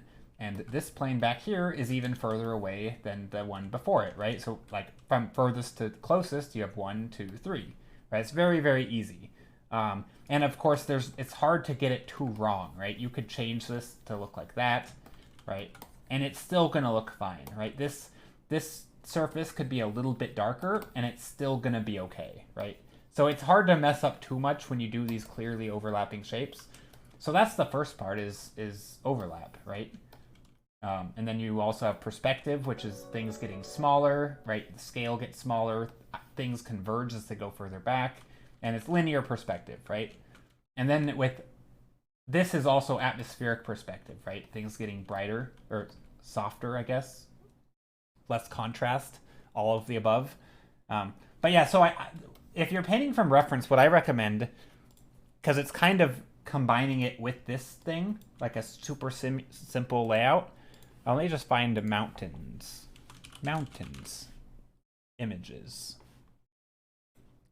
Sometimes, though, things don't look like that, right? So like in this painting, or it's not a painting, it's a photo.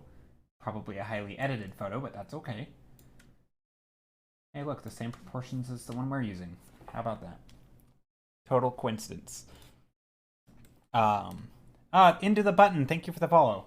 So if you're doing a painting like this, the problem is if you just focus on values, you're going to be putting white down here, in here, and then you're going to be putting black in the middle of your painting, and then you're going to be putting some there, and you're going to get a total mess. So what I recommend, and obviously a reflection is hard, right? Because that's a bad image to pick if you're just practicing values.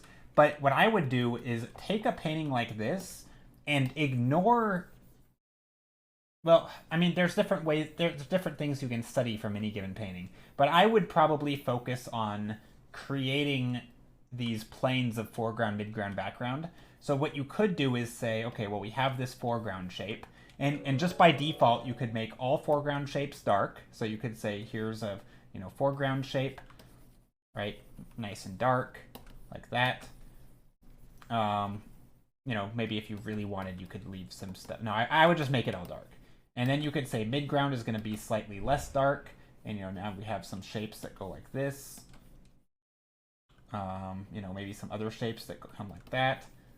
And maybe we have a lighter shape in the background. Let's go a little, I think I goofed my values up, but that's fine. Actually, let's go lightest in the background. Right, and then we have this other shape back here. So I would probably do something like that, except maybe try to balance your values in not a sucky way like I did. I shouldn't have gone so light in the background. Right, and you could even go a little bit lighter in the background. Something like that, where you're starting to explore with these shapes, right? And if you want to make other shapes come up here, you can even do some other layers, right? Obviously doesn't quite look the same, right? I'm fully aware of that.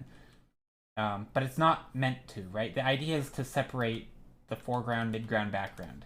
Because I think by doing that with simple values, you start to train your brain so that when you say, I want to paint a mountain, you're not like, oh, let me try to remember where the bright spots are, right? At some point, you can be like, oh, well, this is water, right? So, okay, I can reflect the sky in here. That's fine, right? There's a mountain, right? So at some point, you can very quickly just start retroactively putting in some of these dark spots.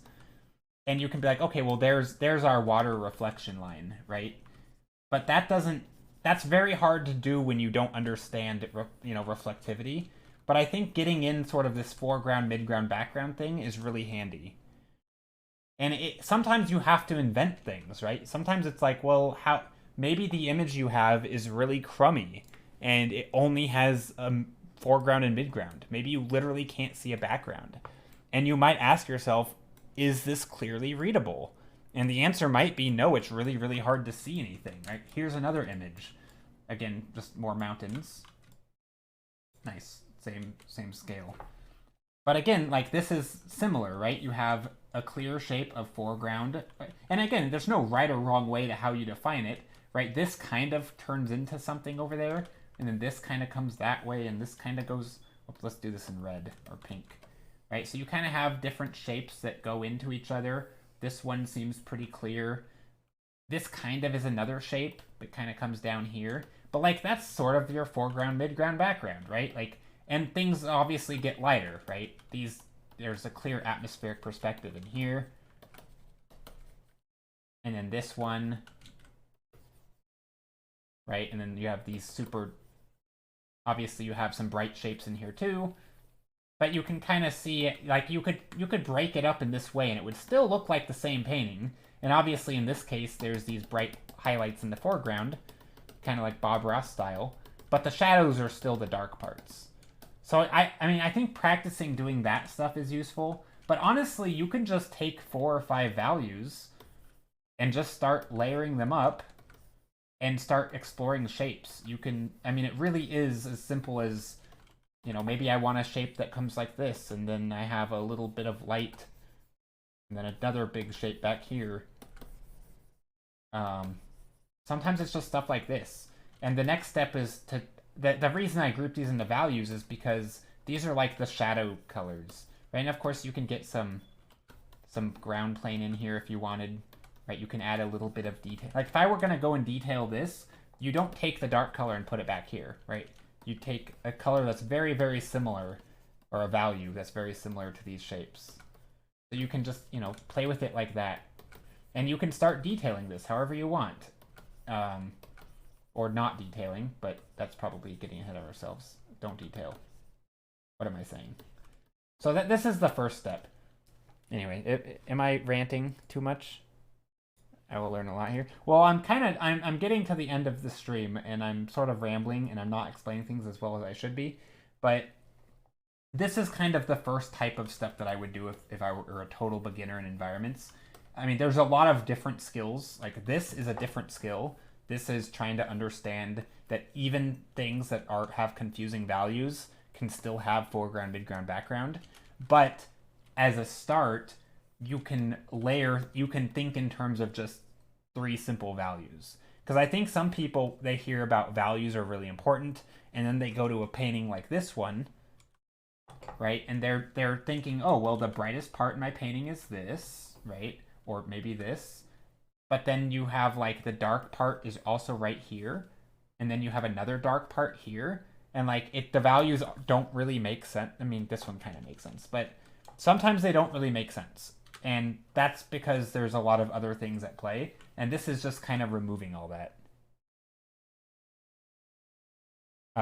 Okay, sorry, you asked about 3-point and stuff. Hello, is this 2-point? Oh, this one? Yeah, this is definitely 2-point with a touch of 3, but not really. I mean, this in theory could be 3, but we're not really looking down too much.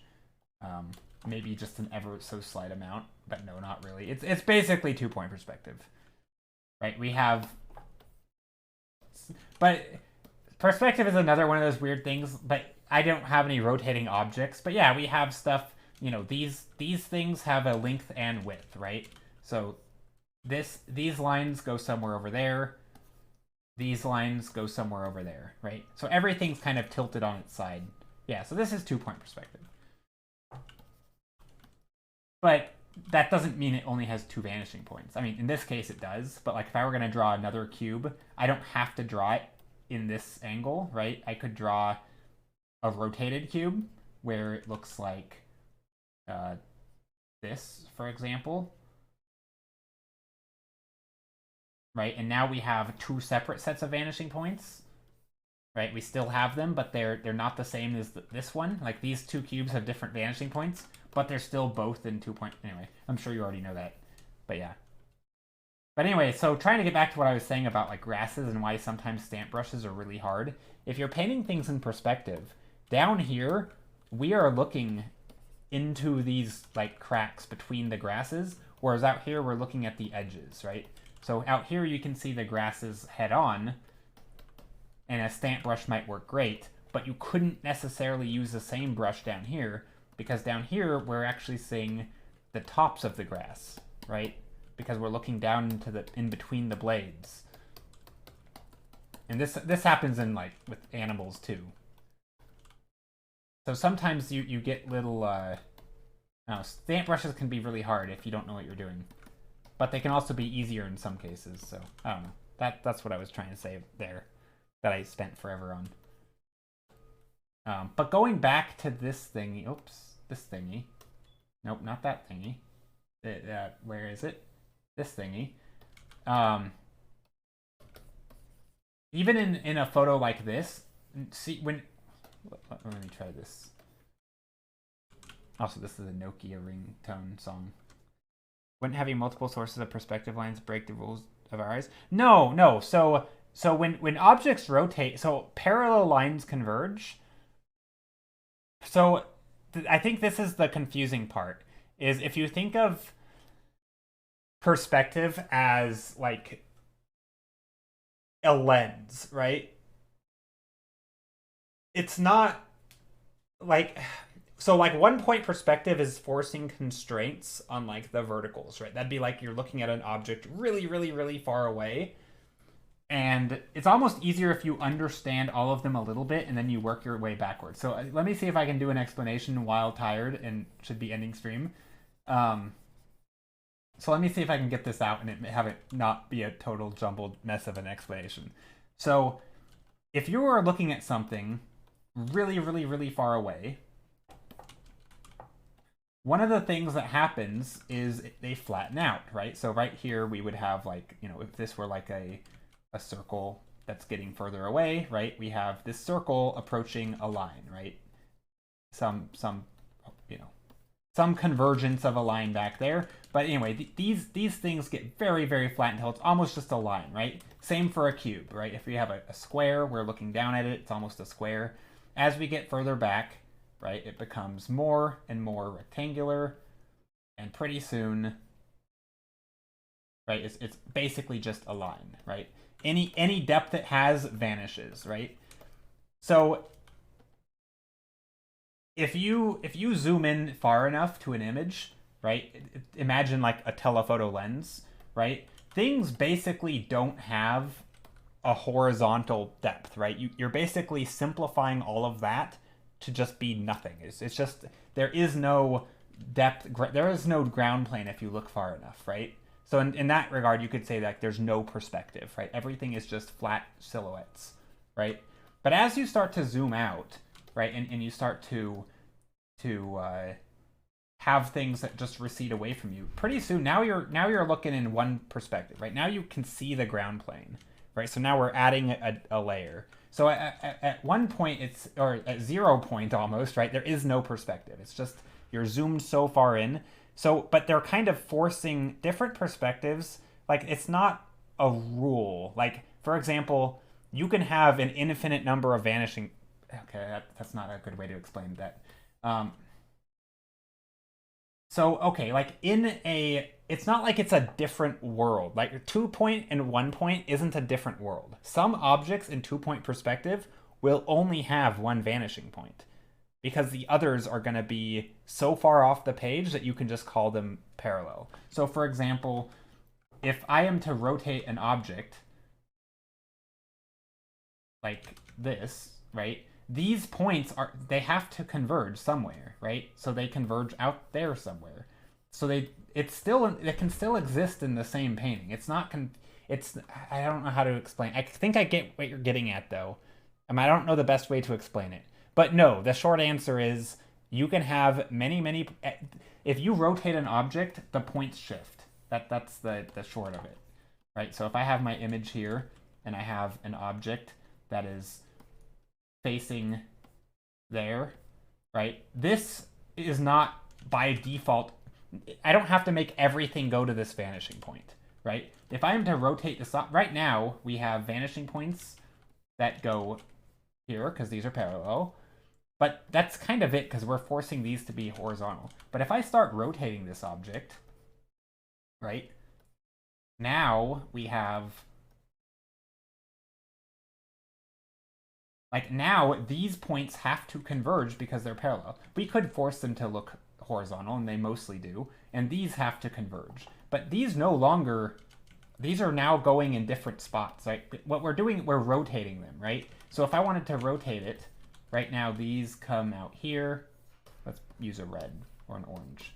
Right now these points, if I want to make a duplicate of this object in the same spot, I'm not going to do that in the same, I'm going to shift it so it's easier to see. But if I were to make a duplicate of this in the same spot, actually I know what I can do. I can draw it and then I'll shift it. A duplicate in the same spot. Let's go here. I'm just eyeballing this so it's not perfect.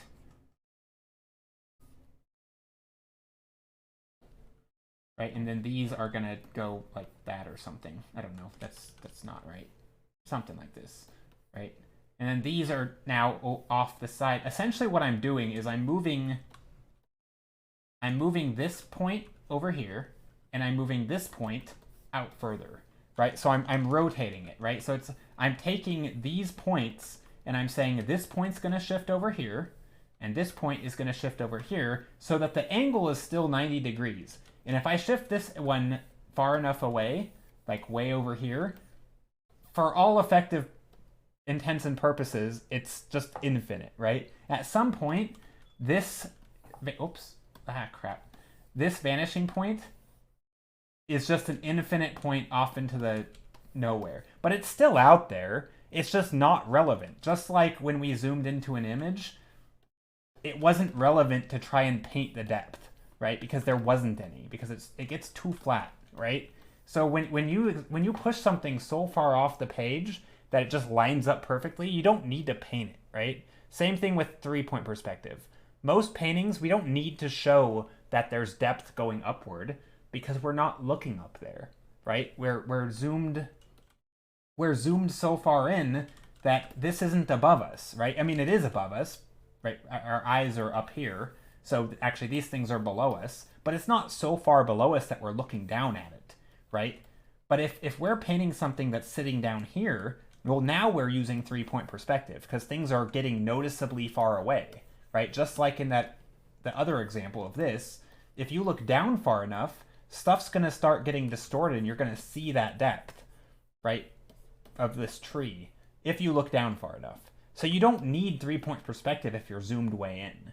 Right? But if you're up close enough to a big object and you see these crazy, if you want to fit a whole tree on a page, you're probably going to need to use 3-point perspective, right? Because so it's not, 2-point perspective can have infinite number of vanishing points. 3-point perspective can have infinite number of vanishing points, but they're mostly referring to, are you showing the convergence of the x-axis or the y-axis or the z-axis, right? So in this example, if we zoom in far enough, there's basically no convergence of anything. We zoom out a little further, and now we have convergence in the x-axis, or whatever axis this is. And if we rotate objects, now there's convergence in multiple axes. And if we want to also look up at an object, or fit a big object on the page, now there's a convergence on a third axis. But we don't always need all of them. But they can all fit within the same image. Although typically you wouldn't fit like 2-point perspective and 3-point unless you had like a really, really, like, you know how that people talk about like a focal length, and if you make like a 2-point, or how do I show you? So if you make like a 2-point perspective and get too far off the page, let's say I were to stretch my canvas. Oh God, this might crash me. If I were to stretch my canvas and try to draw an object down here, this would be so warped because this is just way outside of like anything normal. Like this is not going to be a normal painting, right? This is going to be like, I don't even know what this would look like, but if I were trying to look down at something, it would be like, oh God, I don't even know. Like this is, it wouldn't make sense because it'd be too distorted. But that's where like the 3rd point would come in, is when you look down so far that things just become distorted, right? At some point, you're going to be looking down and you have to show that there's a horizontal. So it's kind of, there's a good explanation somewhere. I think somebody posted it in my Discord somewhere. I'm not great at explaining it. There's better ways. I think using a 3D model is the best way. Do you think it doesn't matter that stairs and a staircase have the same points? If they're parallel, they will. So if an object has parallel edges, they will have the same vanishing point. But if you rotate those, like a spiral staircase, will have a different set of vanishing points for each step that rotates. So, for example, if you were to, I'm not gonna try to draw a spiral staircase because I'm gonna screw that up. And I should be ending stream like 10 minutes ago. But a spiral staircase is essentially, you'll have, hey, look at that, I'm drawing a spiral staircase. I'm gonna draw these as bricks. But so you have a set of vanishing points that go out here, right? And then if I were to rotate this, right, and make another set of stairs, this is going to have a new set of vanishing points. I mean, it's going to have the same eye line. Whoops, I'm butchering this. Right? These are going to go somewhere. They're still going to fall on the same eye line, right? Wherever your eyes are. Like, you're not going to suddenly start looking up at stairs that you were previously looking down at. Right? Like, these, maybe at some point, they're going to cross our eye line. And let's see if I can do this. Right? And then the next one might be up here. So each one of these are going to have its own set of vanishing points because they're rotated in a different direction, right?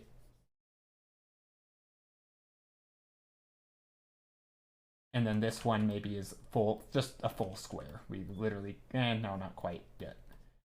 So here's our eye line. So yeah, these are all the vanishing points are falling somewhere on this orange line, or in theory. I didn't measure it, but I just eyeballed it. But each of these are this one's gonna go here, and these are gonna go here somewhere. And then if I switch over to another stair, these are gonna come over here because I'm rotating it. And notice how this point is to the right of this point, right? This point is to the right of this point, and it's gonna follow this pattern all the way around, right? So this one, hold on, did I do this right? No, I kind of did, but. So this one, I have to make sure I'm measuring the same thing, right? And then this one's really far. This is almost just flat, right? This is basically 1 point perspective now, right? Because this point's so far out here that it basically isn't on the page, right? And now we have a funny thing happen when we wrap back around. This point, which used to be this other side, gosh, I'm confusing myself. So now we're no longer even worried about these other points back here because they went around. So now we're worried about this other point again, which is this object could be parallel to this, for example, right? It doesn't have to be, but in theory, this face right here could be the same as that. It's just that we're representing as a different line, but it's probably not. It's probably somewhere like right here or something. I don't know. It could be out here even more. But the idea is that as you rotate it, this angle stays the same, but you're rotating it this way, and so each time you're shifting. One time it's like this, the next time you're going, oops. The next time it's like this, and then maybe next time it comes back around and it's like this. But you can't have a line off that direction, so you might represent it this way, right? Because it's the same anyway. So you're basically, you're rotating objects, right?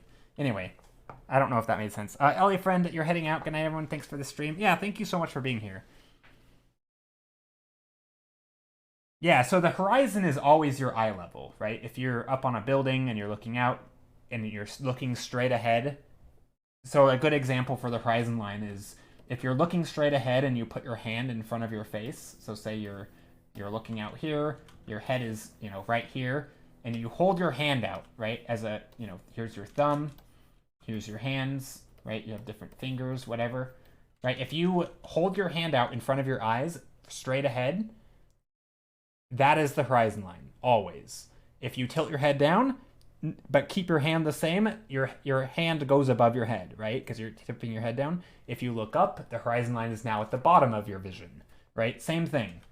And you can do this in real life. Put your hand out, look straight ahead, look at your hand, and now look up, and your hand is now at the bottom of the screen, and look down, and now it's at the top, right? Or not the screen, but you know what I mean. Your field of vision. So yeah, that's your view. And if you're looking, yeah, so if your horizon line's here,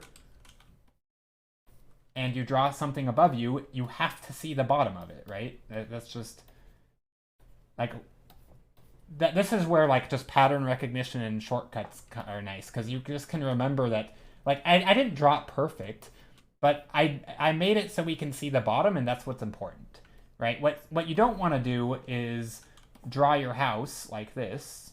Like, when I was a kid, I would draw my house like this. Well, not in perspective. Yeah, I would do that. And then I would draw a chimney, but my chimney would look like this. Because I knew, hold on, I can't even do it anymore because it's tricking my brain. But I would draw boxes just like this, and then I would draw like that.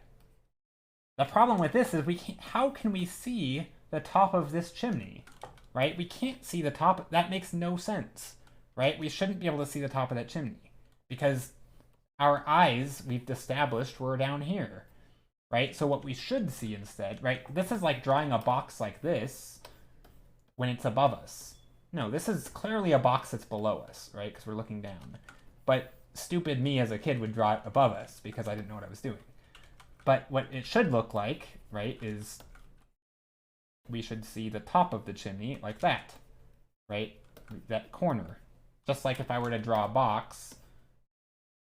Oh, let's draw the box so we can see below it. Right? This corner is what we should see on the chimney, essentially. I mean, this still looks funky as heck because it's a terrible drawn house, but the point is there. So I think that's where, yeah, there's your eye level. 1 point doesn't mean that there's only one vanishing, well, kind of does. 2 point doesn't mean there's only two vanishing points. It just means there's really two directions that you're caring about, right? One of them is constrained. 3 point just means none of them are really constrained and they're all vanishing somewhere, right? Vertical is also vanishing. But yeah, typically in 2 point perspective, that just means you're forcing the vertical to be parallel, right? Technically, it doesn't need to be. If I looked up far enough, but yeah, basically I'm just forcing these to be parallel. That's 2 point. So it's not so about many. In this case, though, I literally only have 2 vanishing points. Technically, these objects could have their own, but they're not really rotated. Everything in this is parallel, so they're basically all going the same direction. So yeah, in this case, but again, even this, I also eyeballed this, so if it looks funky, it's because it is. Anyway, I'm going to end the stream. Thank you for being here. Thanks for coming to my perspective TED Talk.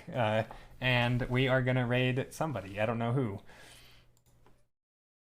No, but I like this stuff. I think perspective is, well, I don't know. Perspective is both fun and not fun at the same time. I think when you start to get into like rotating objects and doing like, I think if you get really technical, it probably starts sucking for a lot of people.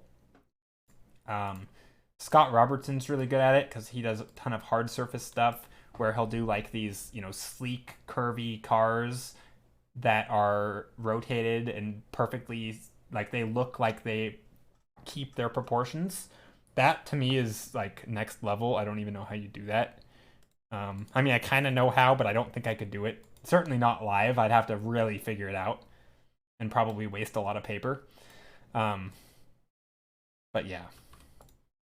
Anyway, we're going to go raid Chlor. Let's see who else is on. Yeah, we're going to raid Chlor. So we were talking a lot about stamp brushes and different tools and stuff. And Chlor is a great example of someone who uses a lot of both. And I think her art is just absolutely beautiful. Totally different style of painting than I do. Well, I mean, it's still digital, but yeah, very different. But it's, I think it's informative. I don't know. Yeah, thank you all for being here. I really appreciate it. Luska, hello. And see ya, QTR Master. And Josh, thanks for being here. I appreciate it. I think I scared people off with perspective talk. But I really do appreciate everyone being here. It was fun. Um, some artwork catching next time. Yeah. Hope I'll work on something else on Thursday. I don't know what it's gonna. I mean, it's still gonna be an environment, but this one was a little bit different for me. Normally, I do stuff like this, but anyway. Yeah. Take care. We do have a raid call and a Discord if anyone wants to join Discord. And yeah. Copy paste the raid call. Go say hi to Chlor. She's awesome. Also, if you have any questions, she can answer about anything digital because she knows her stuff and she's great. And yeah, thanks for being here. Hope to see you on Thursday. Have a good rest of your week, everyone, and take care.